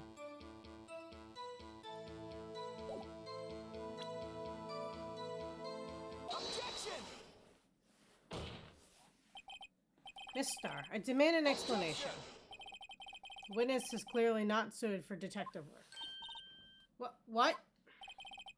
The suspect was not wearing a scarf or muffler of any kind. Why is he helping me? Of any kind when she stabbed the victim. And you've proven it yourself with this photograph. Huh? But that can't be. Only a professional lunch lady could be so utterly clueless. Congratulations, perhaps you finally found your true calling in life. Harsh words, but good. In the end, Mr. Edgeworth prevails? What was my objection? Chopped liver? But it was there, a scarf. No, not that, but something red. Really? Well, now, where are we? The witness has given us an entertaining interlude, but back to business. What? Very well, witness. You may continue your testimony. You saw the crime and apprehended the suspect. Tell us about that. How'd she get to the other side of the fence? I do remember some things accurately, at least. Ultimately, we couldn't shake the most important part of her testimony. The most important part? The part where your sister stabs the victim. This next testimony might just be the moment of truth.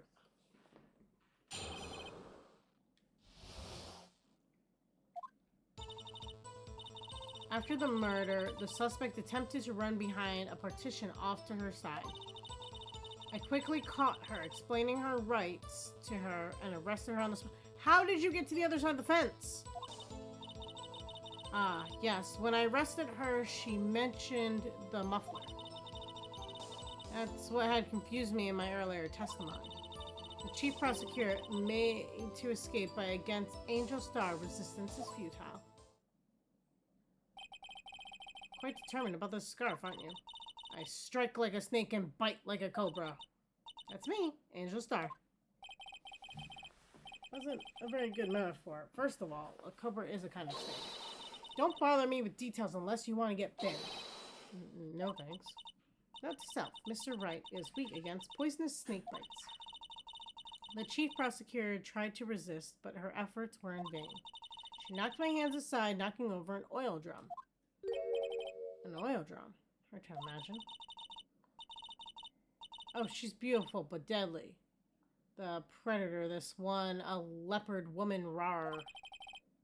Very well, Mr. Wright. Your cross-examination, if you will. Okay, we're gonna try to press her first. But I still argue, how did she get over the fence so fast?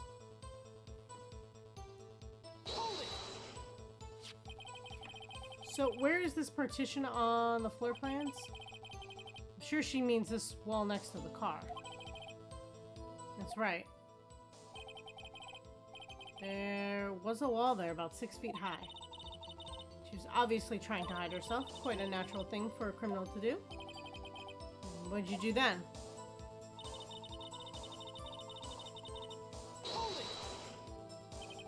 You say quickly. Were you close to the suspect?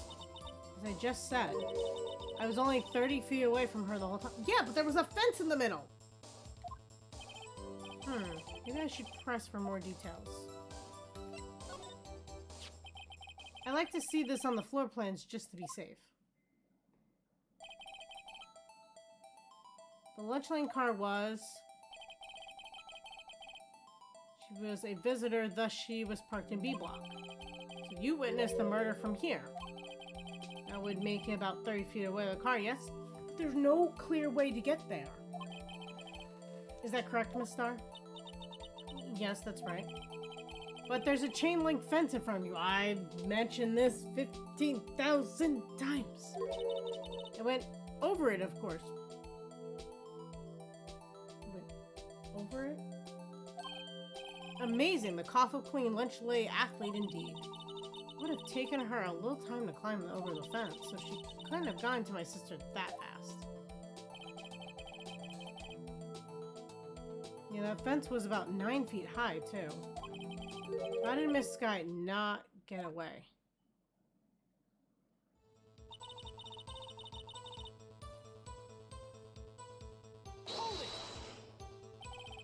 She mentioned the muffler. What exactly did she say? If I remembered exactly, I would have told you in my testimony. Cheeky. Anyway, all I heard her say was the word muffler. Was that just that one word? So what you heard wasn't the suspect talking to you, but someone else? Yes, the chief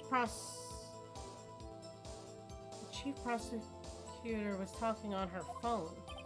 Her phone? She can't mean... By phone, do you mean this cell phone discovered at the crime scene? Yes, ultimately. Ultimately? My memory. It's like a salmon heading upstream, you see. No, the court doesn't see Miss Star. Chief prosecutor just attempted to use the phone hanging on the wall.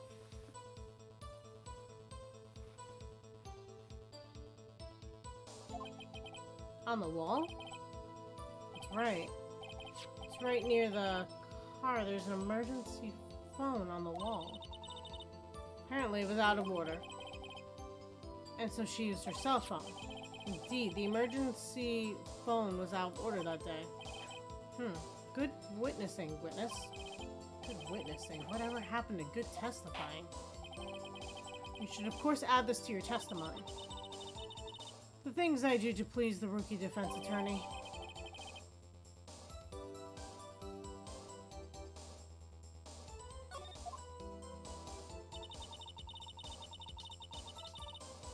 Saw it all, how she tried the phone on the wall, but had to use her cell phone instead. Do you think you could restate your testimony for the court?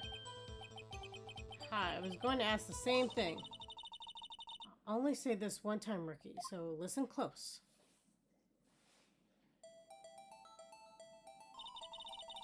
Chief prosecutor stabbed the victim and ran behind the partition. Then she picked up the emergency phone on the wall, but it was out of order. So she pulled her own cell phone out of her pocket. And during that time, you climbed over the chain link fence. Then, when I boldly grabbed her arm, Chief Prosecutor hung up her phone. And you saw her doing this. What is it, Mr. Wright?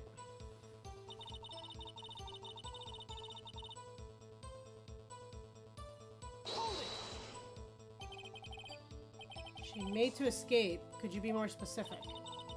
She brushed aside my hand and ran. It was a terrible sight to see, like a dollop of lard on a pate of foie gras. Huh? She even kicked over an oil drum at me. An oil drum. There was an oil drum lying on its side at the scene of the crime. But it's strange. What's that? If she wanted to escape, why didn't she run the other way? The other? Ah, parking lot entrance. That's right. Doesn't make any sense that she would run from behind the partition of the oil drum. Wow, he is so biased here, it's not even funny. He's discrediting his own witness. Excellent, more mysteries. I wish I could solve a few before finding more, though. So this guy tried to run. I'm sorry, my sister is so suspicious, Mr. Wright. Not as sorry as I am. But she didn't do it, you have to believe me. Okay. So now we've kind of pressed a lot out of her, so quickly caught her, explained her rights to her, and arrested her on the spot. When I arrested her, she mentioned a muffler. She tried the phone on the wall, but had to use her cell phone instead.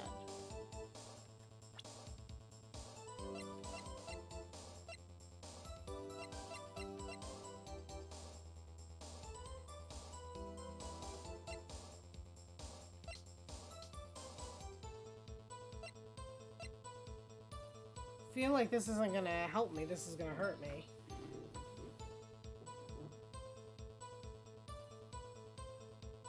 Objection! No, it's blinking.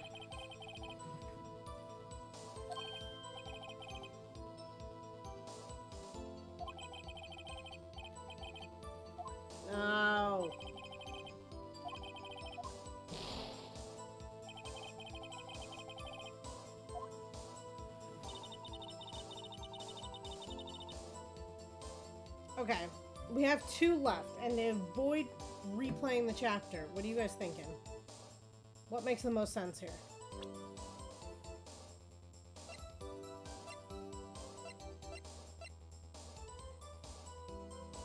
What are we missing?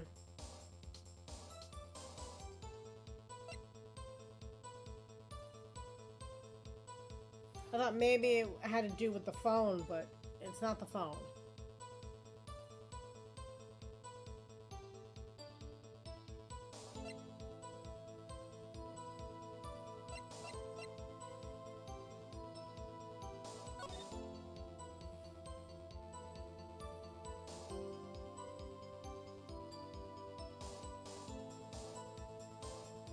Loss of blood from the chest wound.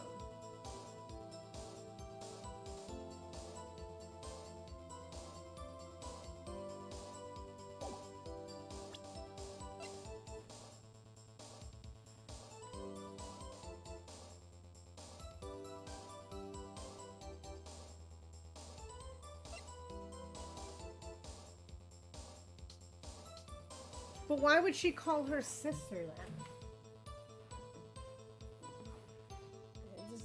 I don't know. That's why I kind of thought the phone.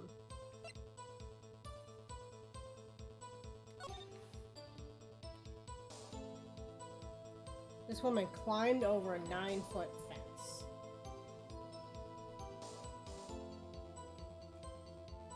She ran to the telephone. It didn't work.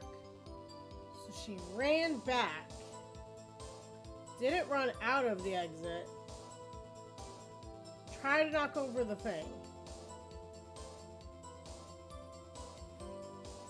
The woman came at her over the fence, right? I don't know. She knew the woman was coming at her, right?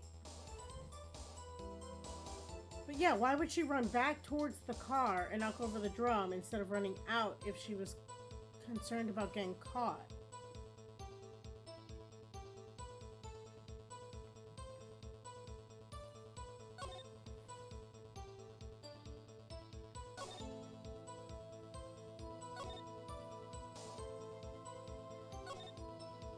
What am I missing?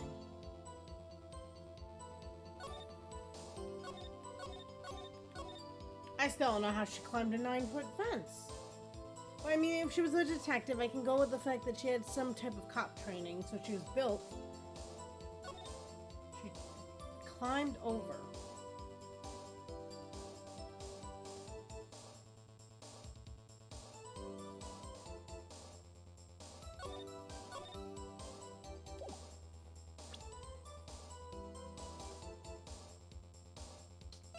I'm so scared to pick the wrong thing.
After the murder, the suspect attempted to run behind a partition off to her side. Quickly caught her and explained her rights to her and arrested her on the spot. When I arrested her, she mentioned the muffler.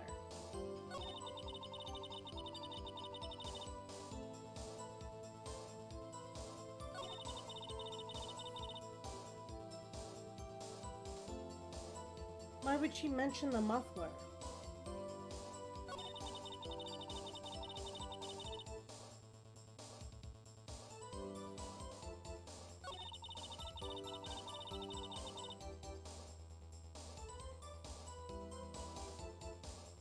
I mean, I guess I could argue this. It wasn't an escape if she ran towards the car. I feel like we're gonna end up playing this chapter over again.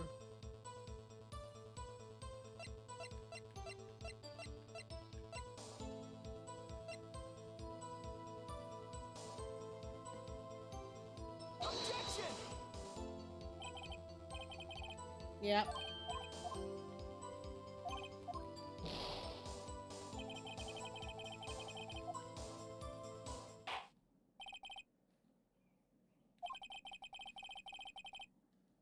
Ah. Uh-oh. It's not letting me pause. It only lets me pause here and go back. Oh.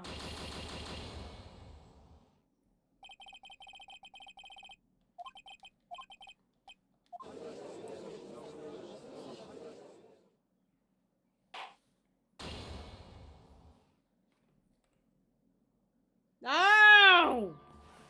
Oh my god, it's gonna make me like do the whole thing.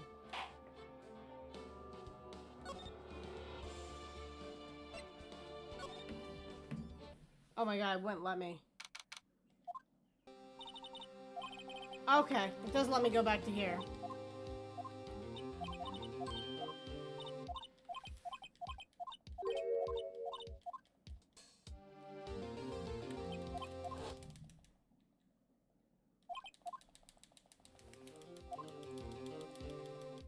Oy.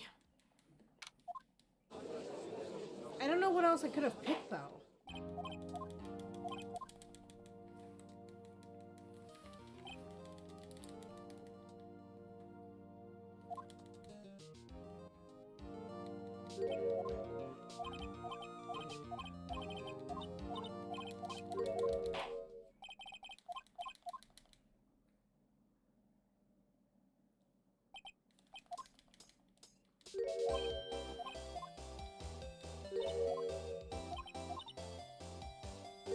Like, what would... I don't know, what would discredit her there?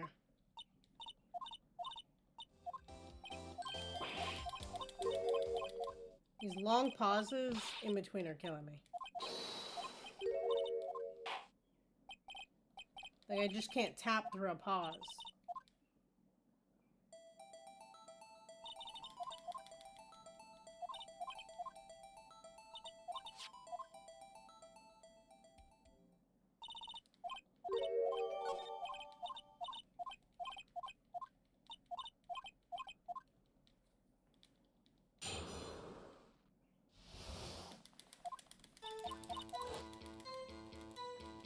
Like that.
Oops.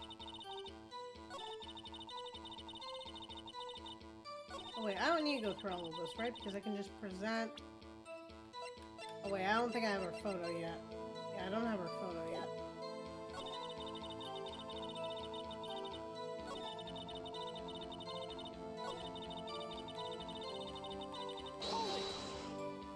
Why is one of her lunch things a camera?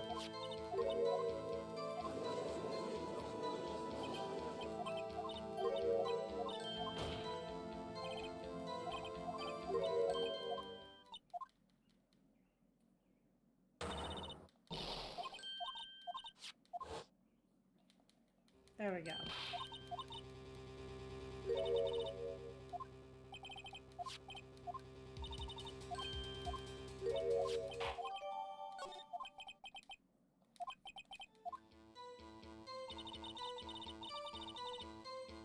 then present the photo. Objection!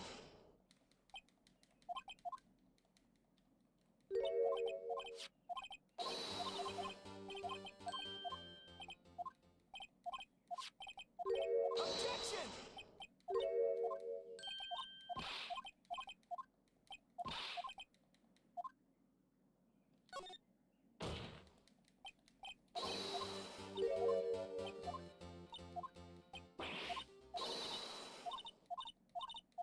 Objection!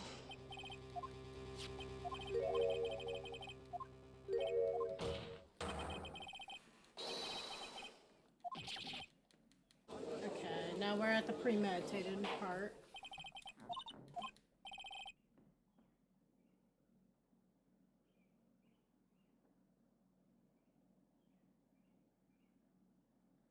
That makes sense.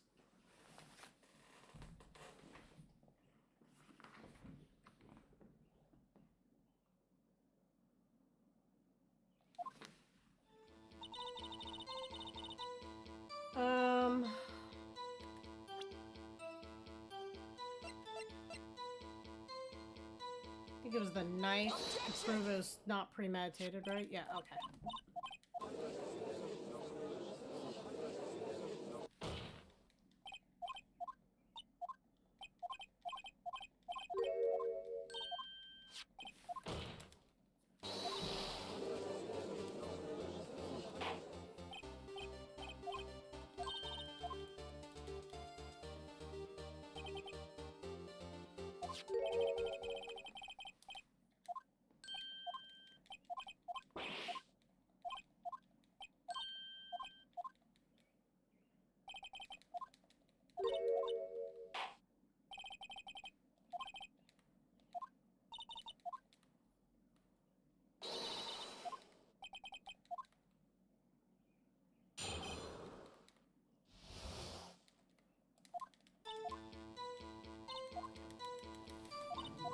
Okay.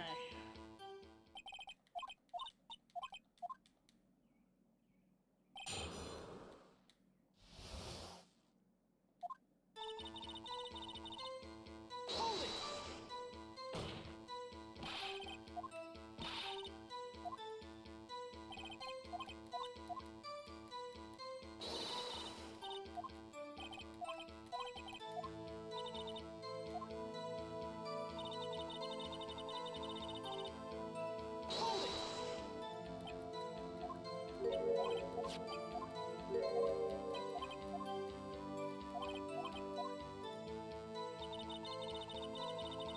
Hold it! Hold it!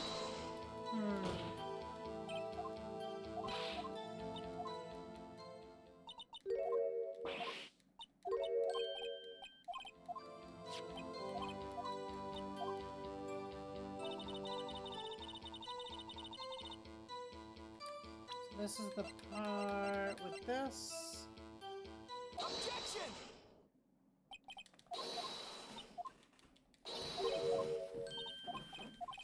I like seeing all the different lunches she offers, though, you know.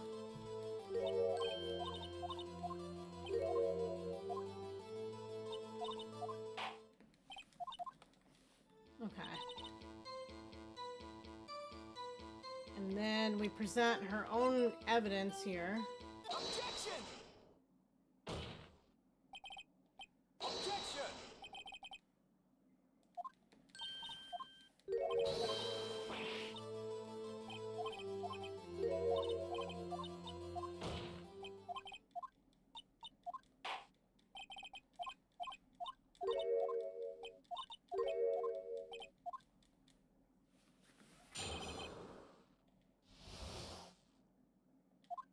Okay, I think this is the part where I struggled, right?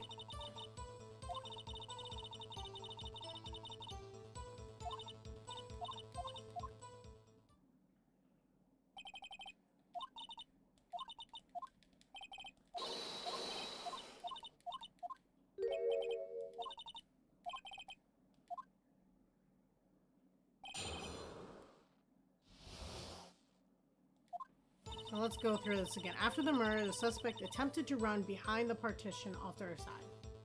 Hold it!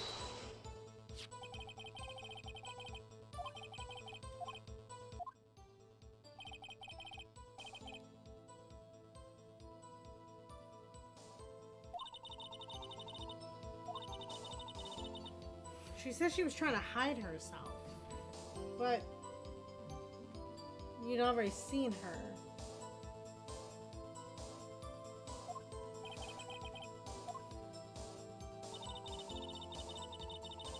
Hold it! You say quickly. You were close to the suspect. You said it was only 30 feet away.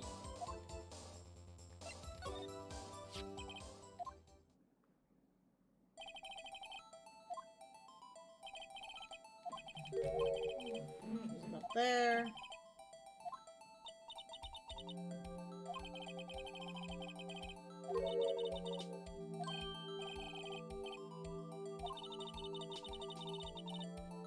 Would have taken her a little time to climb over the fence, so she couldn't have gone to my sister that fast.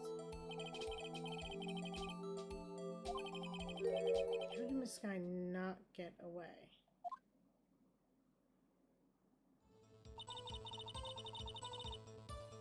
Hold it!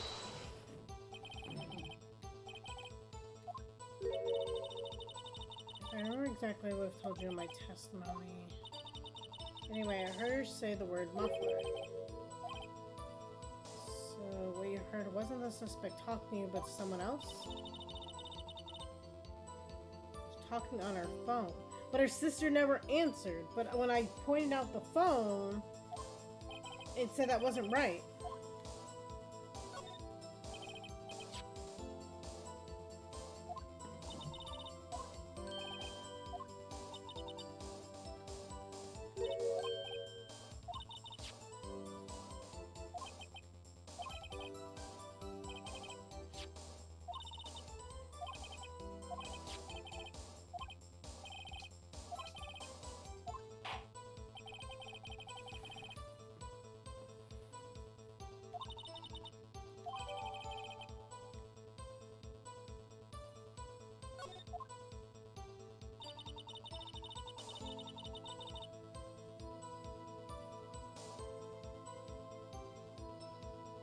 Hold it!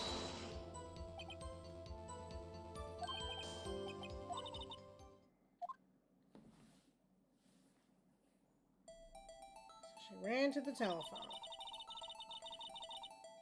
stabbed the victim, and ran behind the partition. Then she picked up the emergency phone on the wall, but was out of order. And she pulled her own cell phone out of her pocket. During that time, you climbed over the chain link fence. And when I boldly grabbed her arm, the chief prosecutor hung up her phone. You saw her doing this.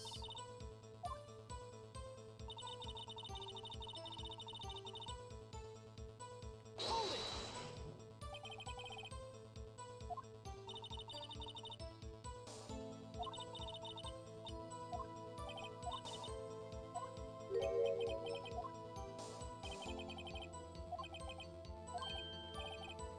And then he even points out that this doesn't add up because she wasn't trying to escape.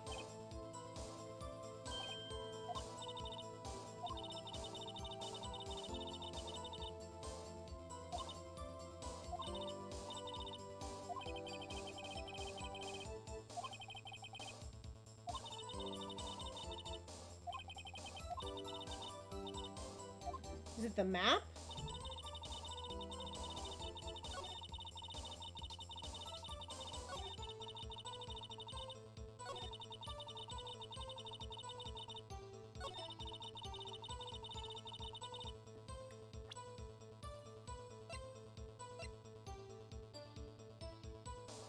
Objection!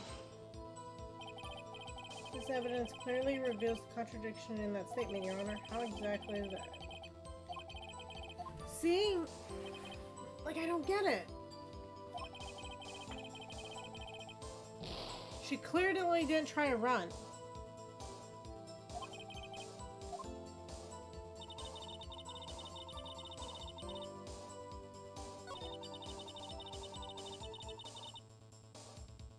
And then I pointed out the cell phone and it wasn't that either.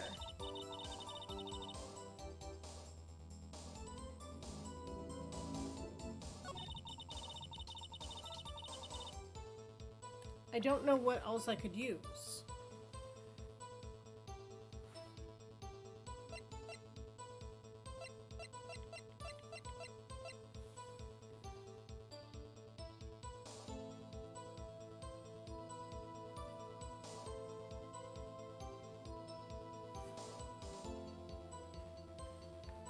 Yeah.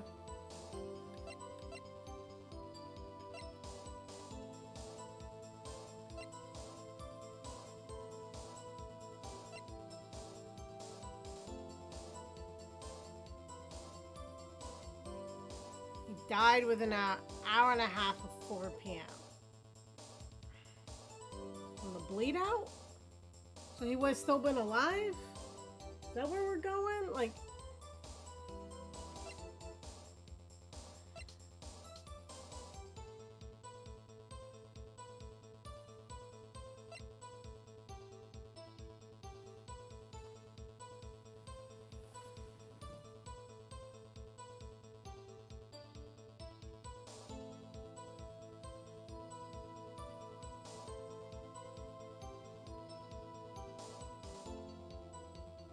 Yep, which we clearly know that she didn't because she took time to get over the fence.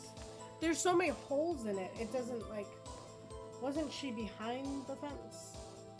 Well, she had to climb over the fence. Which she explained already.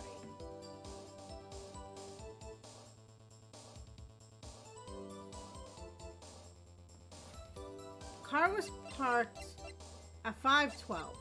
The phone call was made at 5:18.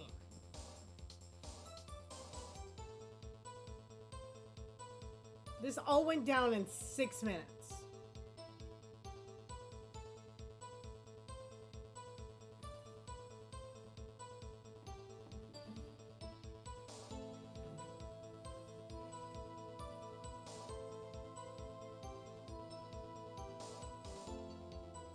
And Heartless, I see you there. It was a good call too, because by doing that one, you triggered 3 events, which is nice.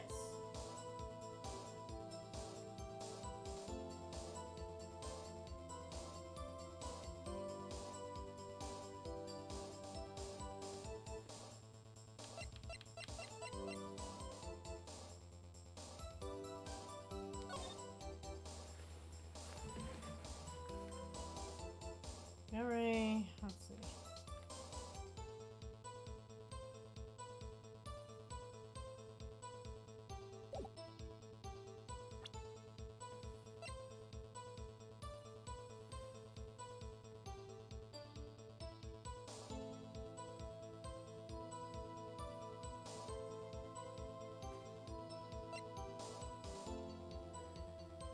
I am going through the evidence.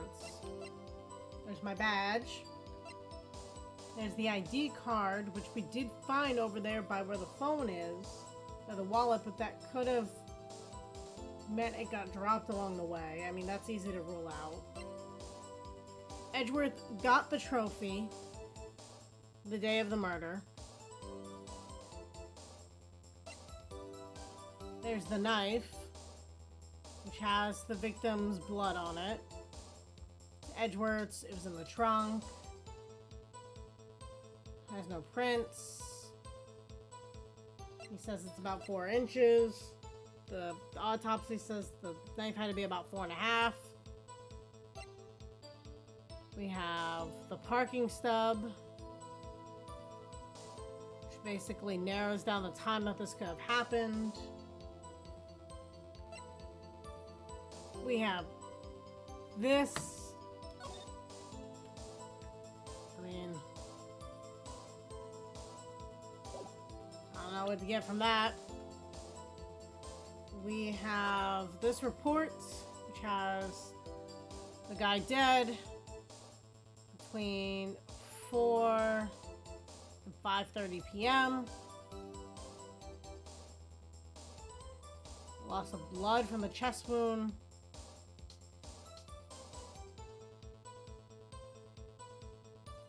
Caused by 4.5-inch knife. A single stab wound was found.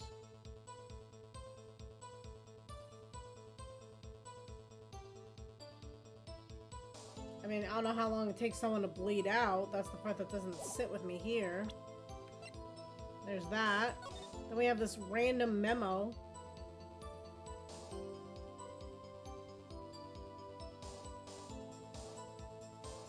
Which has no blood on it.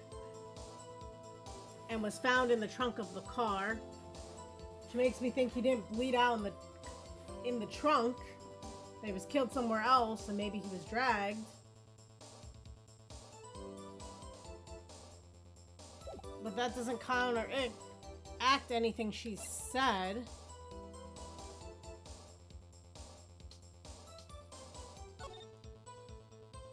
We have the cell phone. She called her sister.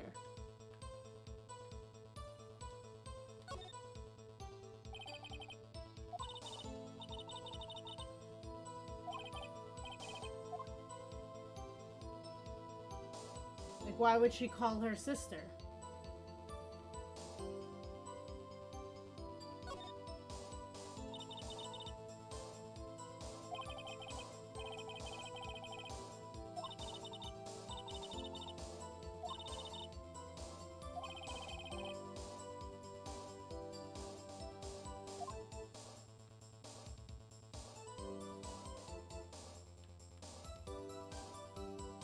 She said she saw her close the phone, but a sister, I think she said she didn't answer the phone.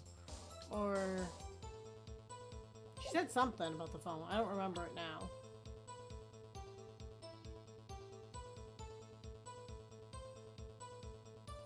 I know, right? That's the part that doesn't make sense. But when I use the phone as the evidence piece, it took away points.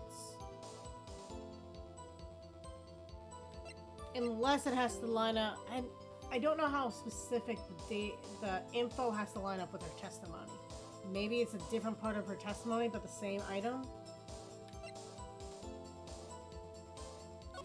Then we have this, which shows the map. I mean, the fact that she went over a 9-foot fence.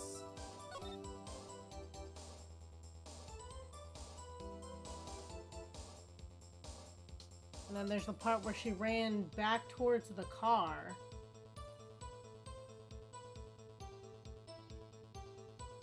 First running out. I mean, there's a door there. There's 10,000 things, but she didn't go for any of that. And then there's the photo.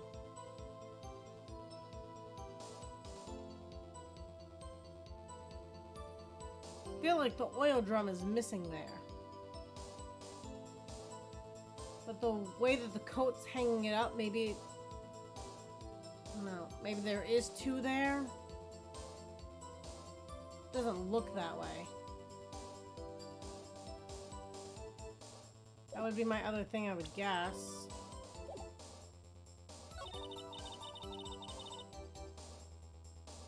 When I arrested her, she mentioned the muffler. But then she says it was on the phone.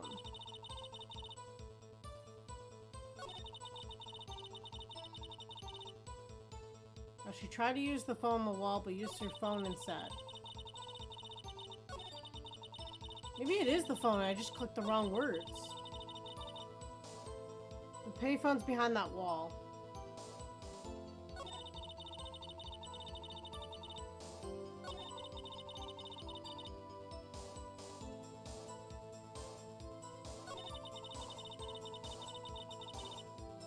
I saw it all, how she tried to use the phone on the wall, but had to use her cell phone instead.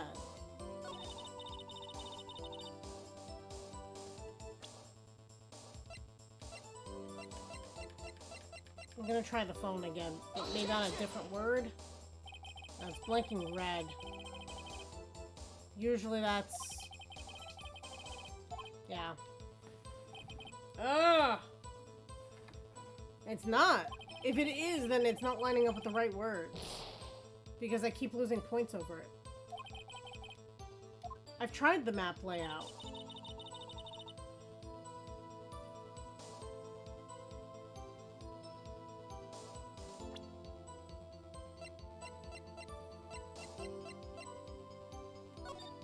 The telephone's there. It wasn't working.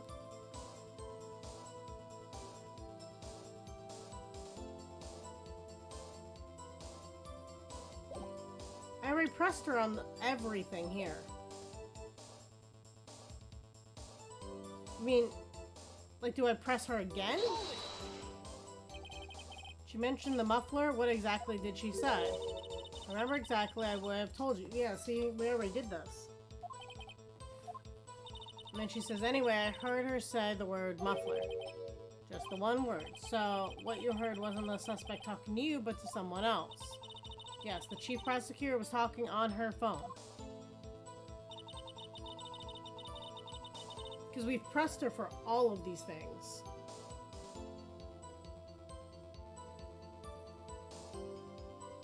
I'm gonna press again in case there's something I miss.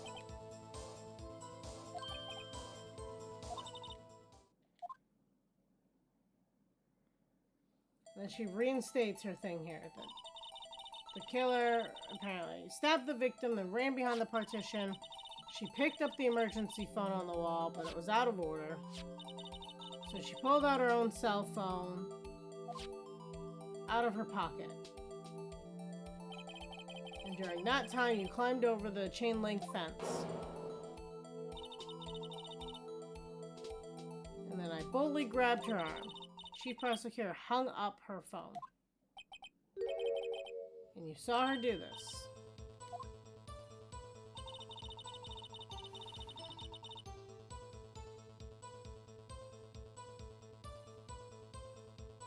So it's the map.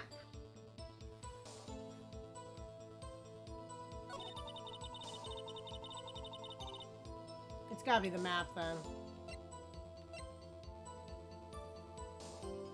Objection! Yeah, it was the map. Miss Starr, I have you conclude that you have your personal grudge against Miss Lana. Objection! The witness is a former detective. Her testimony is unmarred by personal bias. Well, who would have thought you would be my knight in shining armor, prosecutor? You who together with the chief prosecutor kicked me out 2 years ago. Well, Miss Starr, this is a fatal contradiction to your testimony. How do you explain this? I don't know what you're talking about. Mess with me, and I'll make you cough it all up. Let's look at the floor plans. You said you witnessed the crime from this point. However, if that's true, you couldn't possibly see Miss Sky making that phone call. I mean, could you hear it, though? I can't argue against that. W, which is Angel, can't see K. Yeah. I believe you see... I guess... I don't know. I would hear the phone slamming if you're the only thing in the parking garage. It's kind of quiet. But that's just me. I believe you see what I'm getting at. But she said see. I guess those were the words. The emergency phone was on the back side of this partition. If indeed you were in B block, you couldn't have seen it. Ah! Foiled again. Order, what's the meaning of this? It's simple, Your Honor. She's not coughing up lunch, she's coughing up lies. Okay, that one was pretty good.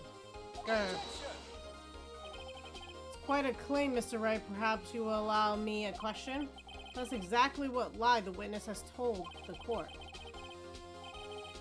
Here's where the counterattack begins. I can't afford to get this wrong. The witness lied about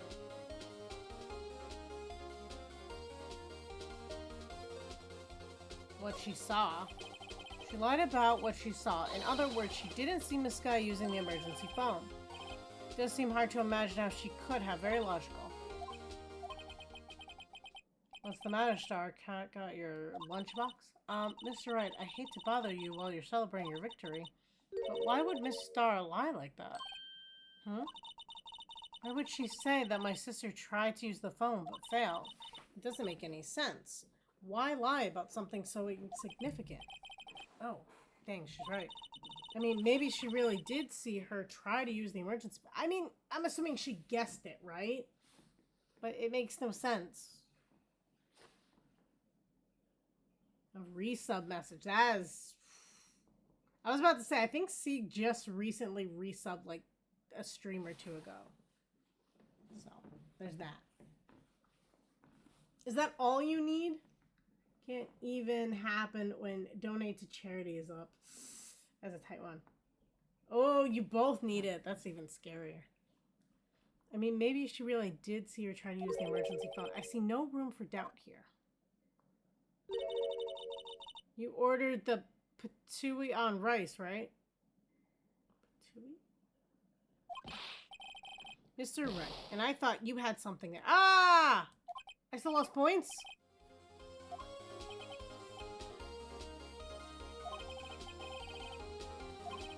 Okay, then it's gotta be the order of events.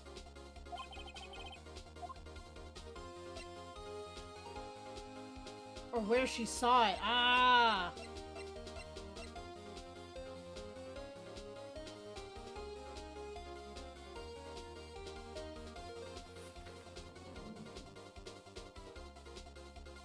I did share a fun fact earlier, yep.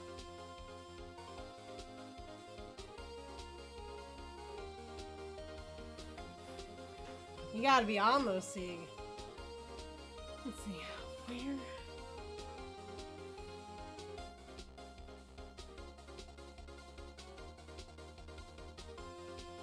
Let's go with where. This guy tried to use the emergency phone, but it was out of order. What's the significance about this fact? Nothing. Therefore, it would be pointless for Miss Star to lie about it. Pointless to lie, I see. Let's say the witness did actually see Miss Guy using the emergency phone. It would mean Miss Star witnessed the crime from a different location. A different location? Now that's pointless lie if I've ever heard one. Before you call my lie pointless, at least let me tell it. Let me ask a question to our clever wordsmith, Mr. Wright. Just where was the witness when she saw the crime?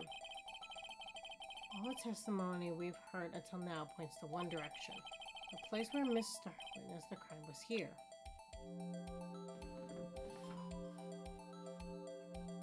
So if she saw the phone and the murder, she had to be like somewhere over here. No, she was in the security room because you can see over the wall.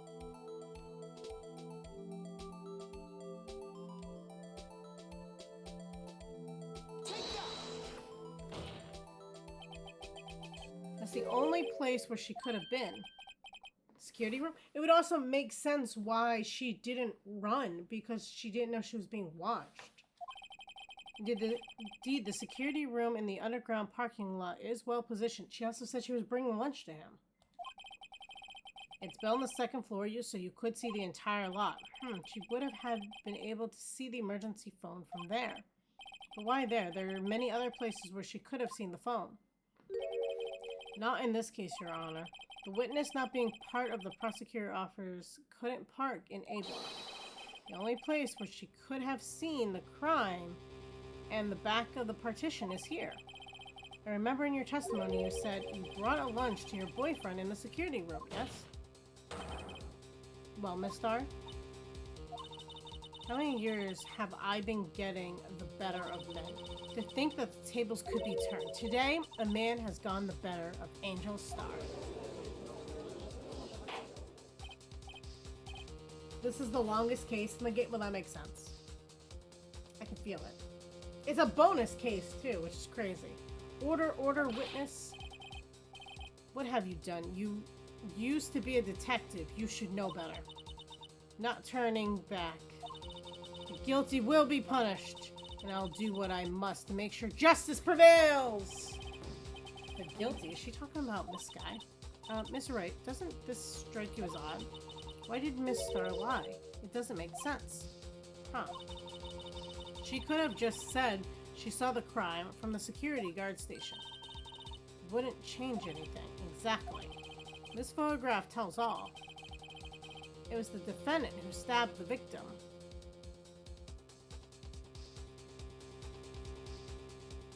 But she couldn't have been on that side of the thing if she saw it from the other side. None of that adds up. Truth still stands. Objection! Still stands? I disagree, Mr. Edgeworth. What? If a witness is found to be lying, they're guilty of perjury. She knows this. She wouldn't risk that without a good reason. So tell us what her reason was, Mr. Wright. Oh, the DS re-release. Okay, that makes sense. Huh? Me? Who else? Mr. Wright, let's review what we know. Mr. witnessed the crime from the security guard station. But she lied and said she saw it from B block. Must be a vital difference, but what? What would change?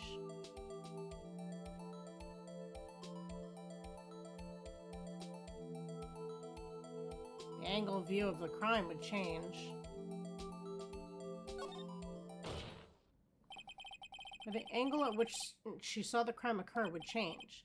Angle? What do you mean?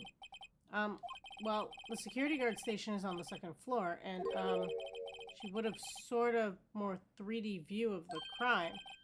And this is important. Why? Because it doesn't match the photo. No! I better not lose points for this. It wouldn't match the photo, therefore the angle of the crime is wrong.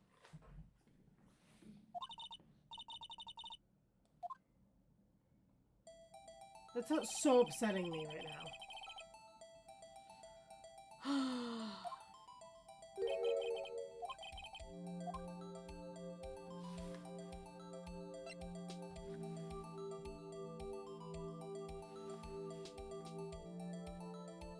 It is! It's driving me nuts. If I have to replay this, I'm gonna get so angry. Difference in lighting?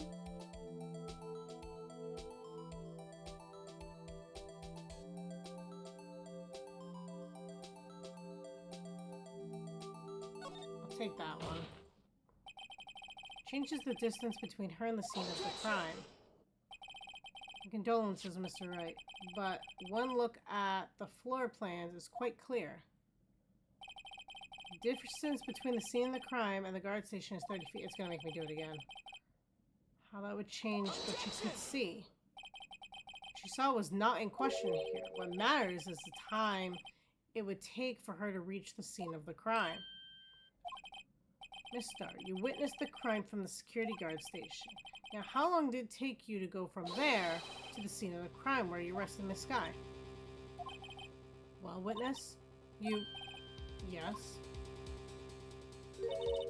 You ordered the squid wheels, right?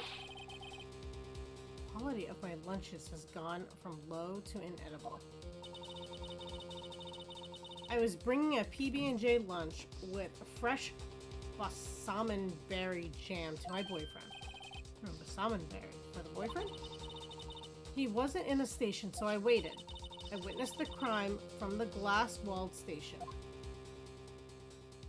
But then where'd the photo come from?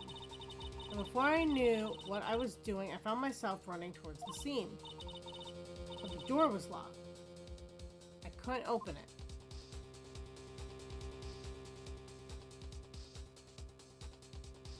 Girl, that's a lot of time. That's why I had to go through the visitor parking lot in B block.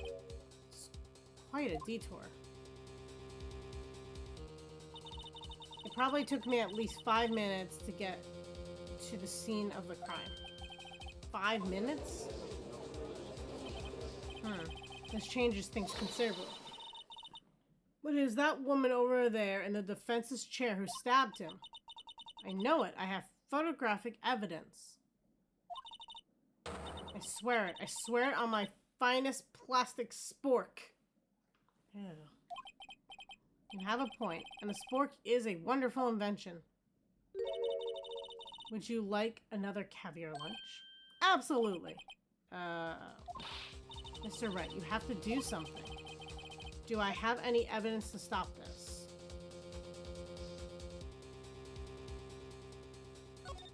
Objection!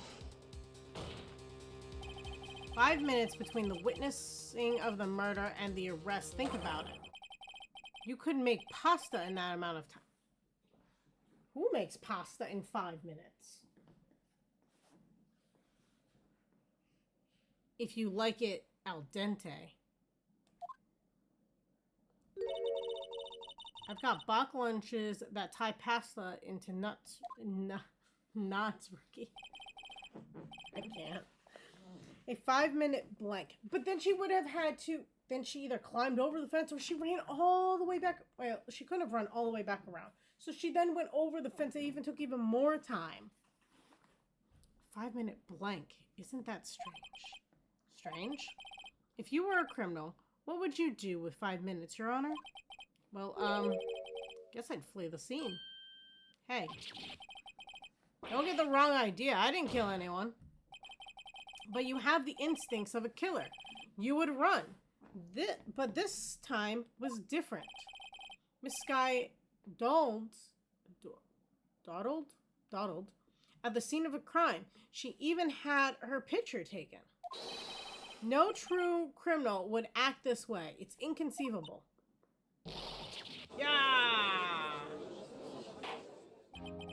Well then, it seems we've come to the end of this testimony. The witness has a grudge against the defendant and a blank in her testimony. Mr. Edgeworth is the next witness ready to go. Unfortunately, I appear to have overestimated this witness on account of her professional history. We did it. We screwed that can shut, Mr. Wright. That was too close. I'm afraid that the cough of Queen has been dethroned. And with that, court is adjourned.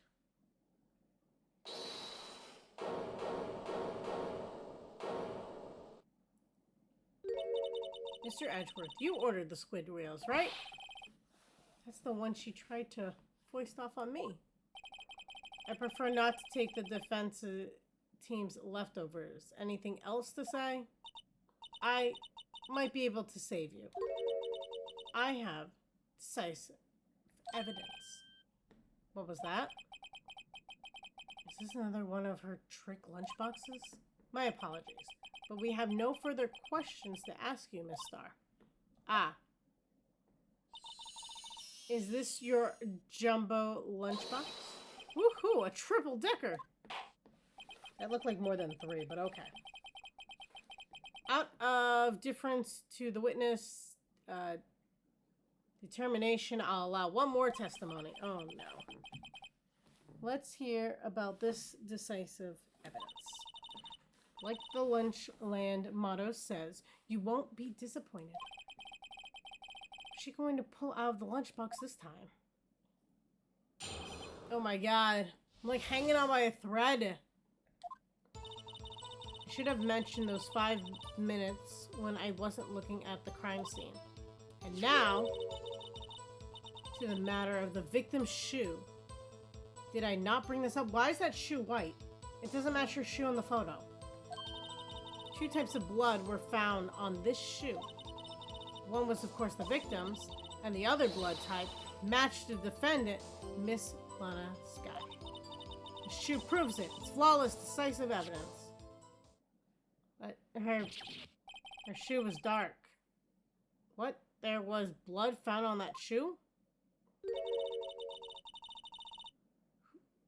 Try Lunchland for all your lunch and decisive evidence needs. Objection! Witness, what's the meaning of this? This is the first time I've heard of this evidence. Simple, as I've already said. I don't trust you with evidence, Mr. Edgeworth. That's why I took the liberty of investigating this myself. And you had blood tests performed? Didn't I mention? I have 3 boyfriends in forensics. In any case, Your Honor, I can't accept this as evidence. What? You must know the 2 rules of evidence law. 1, no evidence shall be shown without the approval of the police department. In other words, the shoe is illegal evidence, at least for the time being. Is that right, Mr. Wright? Seems so. Edgeworth sure is celebrating. Not so fast, Mr. Edgeworth. Don't forget, I used to be a detective. As I mentioned previously, this shoe has already been tested by a member of the forensic department. And as you can see, it was approved by the police department as of today. Even the general public can produce official evidence, Mr. Edgeworth. Is that right, Mr. Wright? Seems so. Edgeworth is looking pretty sullen. You could at least study some evidence law. Really? The prosecution's complaints notwithstanding, it appears the evidence satisfies the first rule of evidence law. However, it seems you have yet another count against you, witness. Anything to assure that the guilty are properly judged. Oh, this is the victim's shoe. Not the killer's shoe.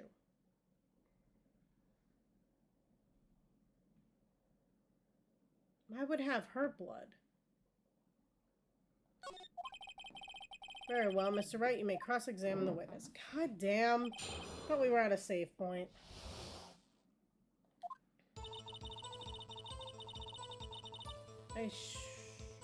Okay, we're gonna press and see what we get.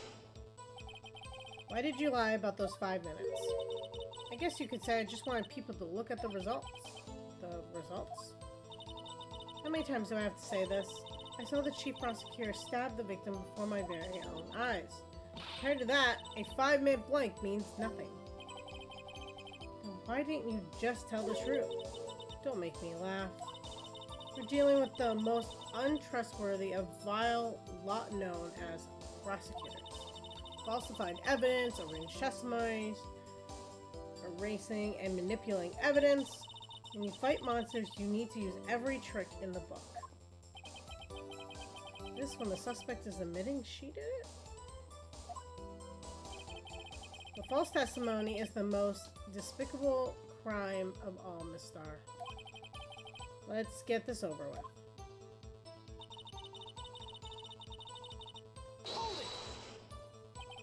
And you found this shoe at the scene of the crime?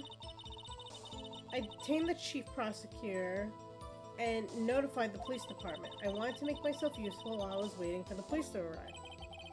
So, like an ill-trained pooch, you snuck off with a shoe. I was afraid someone would erase the chief prosecutor's crime. This shoe was my secret weapon if that should happen. See the fashionable basket I have here? It carries more than lunchboxes, gentlemen. I'm happy for you and your lunchbox, really. In any case, you removed the valuable evidence from the scene of the crime. Now tell us what you did next.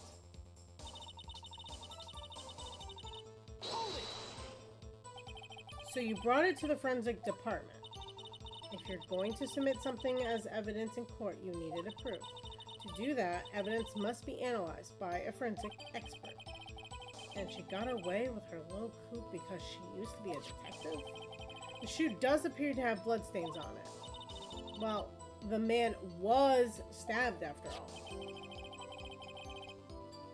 And the blood belonged to the victim, Detective Goodman. As I said, there were 2 types of blood found on the shoe.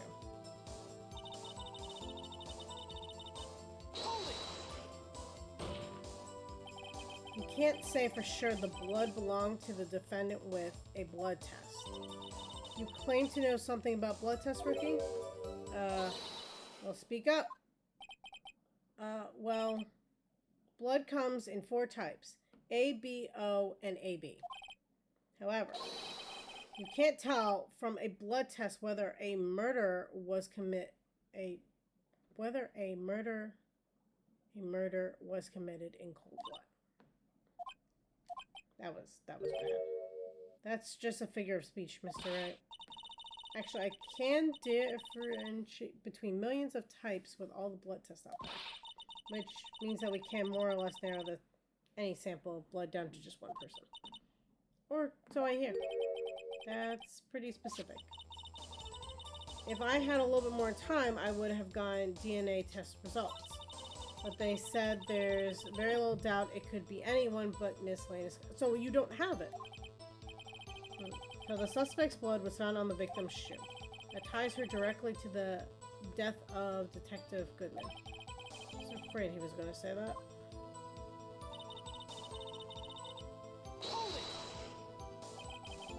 Can't let this evidence go through without a fight. You ordered the peppered fish guts, right? Some like it hot, Mr. Wright. Some, like your client, she's in enough hot water to make a whole vat of soup. Mr. Wright, do you or don't you have a problem with this shoe? Problem? This is critical. There's a problem with the victim's shoe? And I say yes, why not? If I'm not imagining things, I'd say there's one critical problem with this evidence, a clear contradiction. That gleam in your eyes. You're still young, rookie. I'll give you a peppered fish gut now. But you couldn't take the heat, could you? Let's hear what Mr. Wright has to say. What is contradictory about the victim's shoe? Show us a problem with this evidence. Do we know a shoe size? Oh, it's stepped in blood.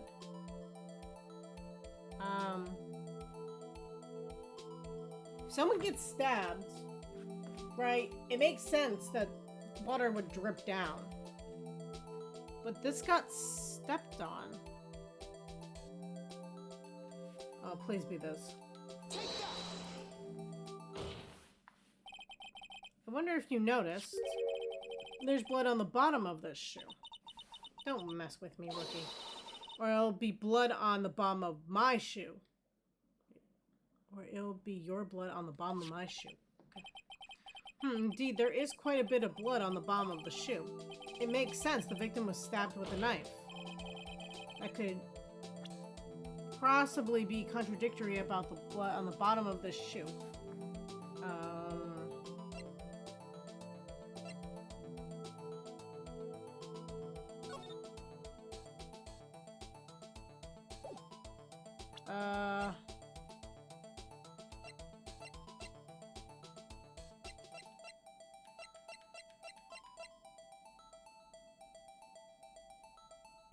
I'm going with this picture in my mind because there's no blood anywhere on the ground.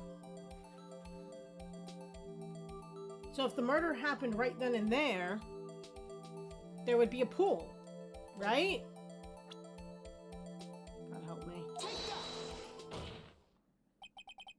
The problem lies in the footprint. The footprint? Note that the bottom of the victim's shoe is covered in blood. Then, isn't it strange? Why weren't any bloody footprints found at the scene of the crime? Aha.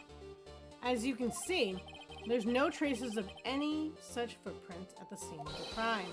That contradicts your claim about the shoe. This picture only shows part of the floor, so there could have been bloody footprints. Then where are they, Mr. Edgeworth? Because we checked the scene and found nothing of the sort. Order, order, order.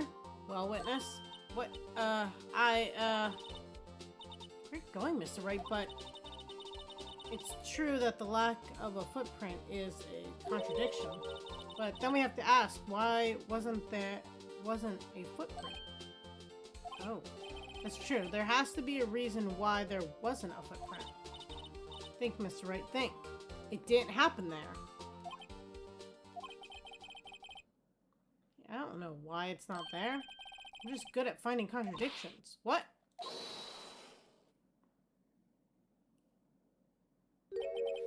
I see. Now I get it. Get what? Our witness is more devious than I gave her credit for. We were hoodwinked to the very end, but she slept. There is one vital hint to the truth in her testimony. What are you talking about? Think back when she told us about apprehending the suspect. The chief prosecutor tried to resist, but her efforts were in vain. She knocked my hands aside, kicked over an oil drum. Oh, she's beautiful, but deadly. A predator, this one. A leopard woman. Rawr. I thought that was a strange thing for a normally cool-headed chief to do. No kidding. Now, witness, allow me to ask a very simple question. This oil drum, was it empty? Oh, that? I'm not sure I like your attitude, Mr. Edgeworth, though apparently you're not the slowest conveyor belt in the lunchbox factory. Witness, well, was the oil drum empty? The oil drum knocked over by the chief prosecutor was brimming with water. Water? What does that mean? Still don't get it, Mr. Wright? Do you want to know the reason she knocked it over? The real reason?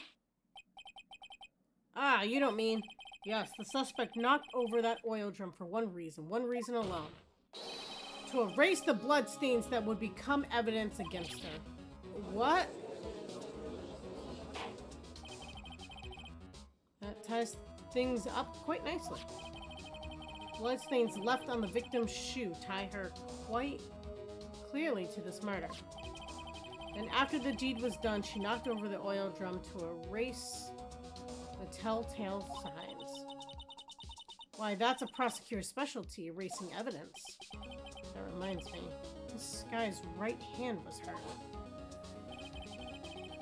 Didn't she say she'd cut herself when she stabbed him? So that's when my sister's blood got on the shoe. Well, I see no reason to prolong this trial. Mr. Wright, do something, please! What? What can I do? Your sister has confessed to the crime and she tried to conceal it. But... Enough. There's no need for further debate. The verdict, Your Honor? Very well. But Angel Star is on the prosecution's side. She could have been lying about the water. This court finds the defendant, Miss Lana Sky.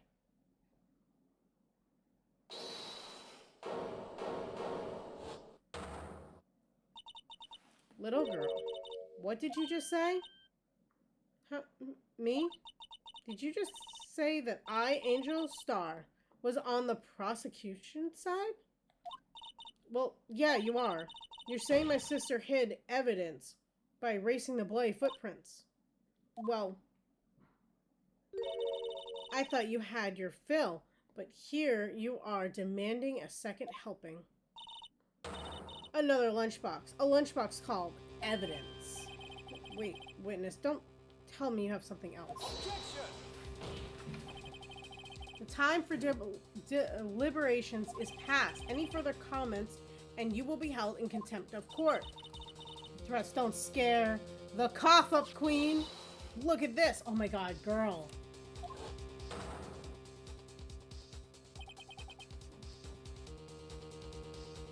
A photograph? I had it just in case anyone had the gall to suggest that the white shoe didn't belong to the victim. I see no room for error in this evidence. Mr. Wright, wait, look at the asphalt in this photo. Hey, that's clearly wet. Erasing the last trace of doubt from this court's mind. Immediately after the murder, the crime scene was washed with water. I'm sorry, Mr. Wright. I guess I couldn't help after all. It's not your fault. I knew I couldn't win this case from the beginning. And it seems this is what your sister wanted anyway.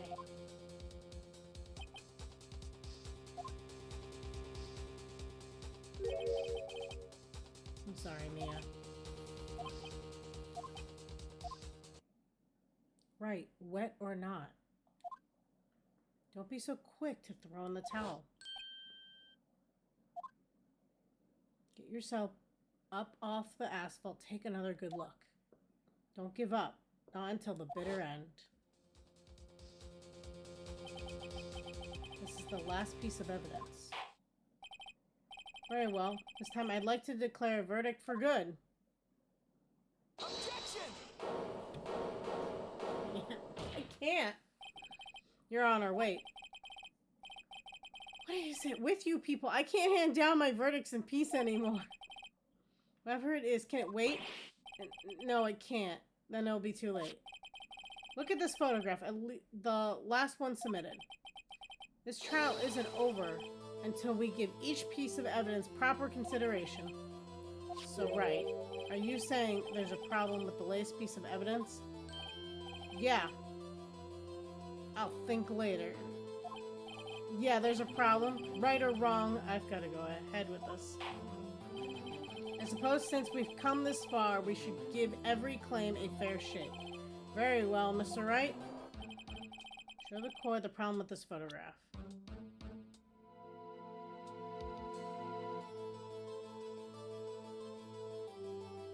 I mean, there's something in here.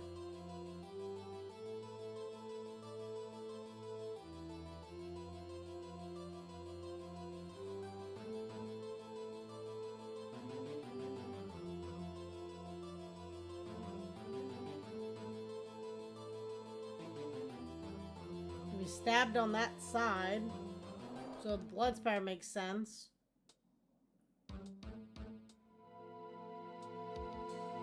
Is this the right car and license plate? What am I missing? Is it this? I feel like that's kind of a weird piece of fabric there, but like, why is it there? But I don't think that contradicts anything here.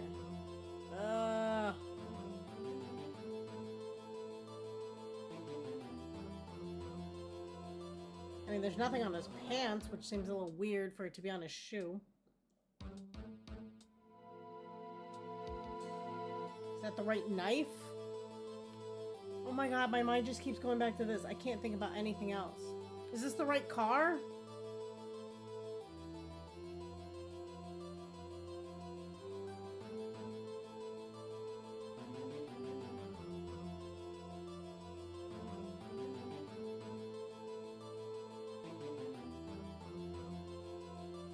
I feel like I'm gonna do this again, but here we go.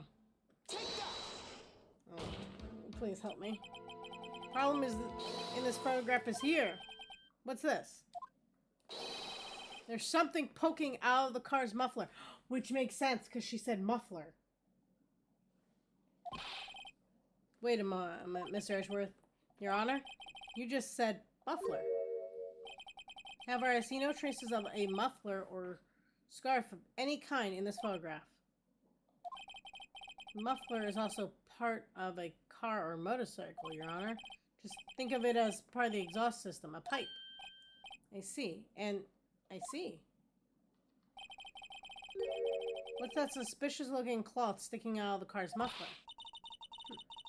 So what if there's something sticking out of the muffler? What does that have to do with the case? Nothing. Absolutely nothing. Sorry, Miss Starr, but it's not going to be that easy. In fact, you've already told us why this is important to the case. You said as much in your testimony. What? Let's hear what Mr. Wright has on his mind. Tell us why you think this piece of cloth in the mufflers relates to this case.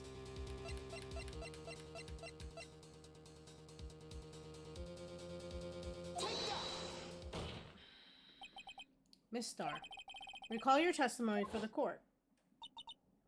Ah, yes, when I arrested her, she mentioned the muffler. That's what had me confused in my earlier testimony. Muffler. Ah! Ugh. Could it be that the muffler you heard mentioned was actually this exhaust pipe? So why is she taking pictures of a dead body? If so, that means the piece of cloth is vital evidence.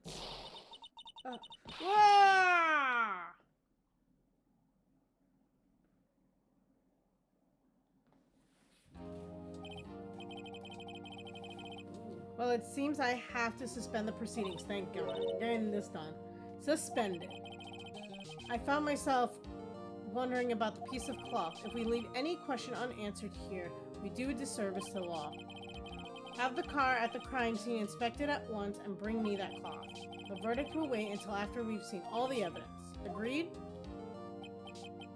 I suppose so. Whew. That was close. But we made it. At least for now. This court will adjourn for 30-minute recess. It's lunchtime after all. He's still hungry?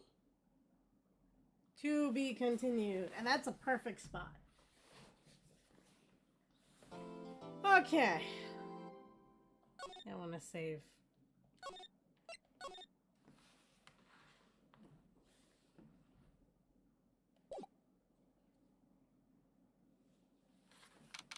Nope. Nope. Nope. Trying to get out of it. See, if you want to start looking up who we're gonna raid, that would be great. There we go.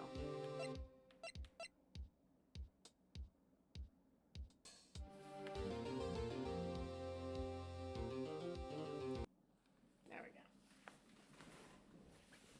Oh, there's some good people on it, I will say that.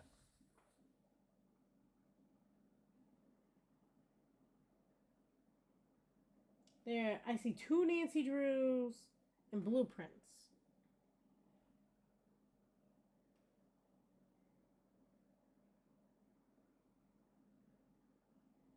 I was about to say Susie.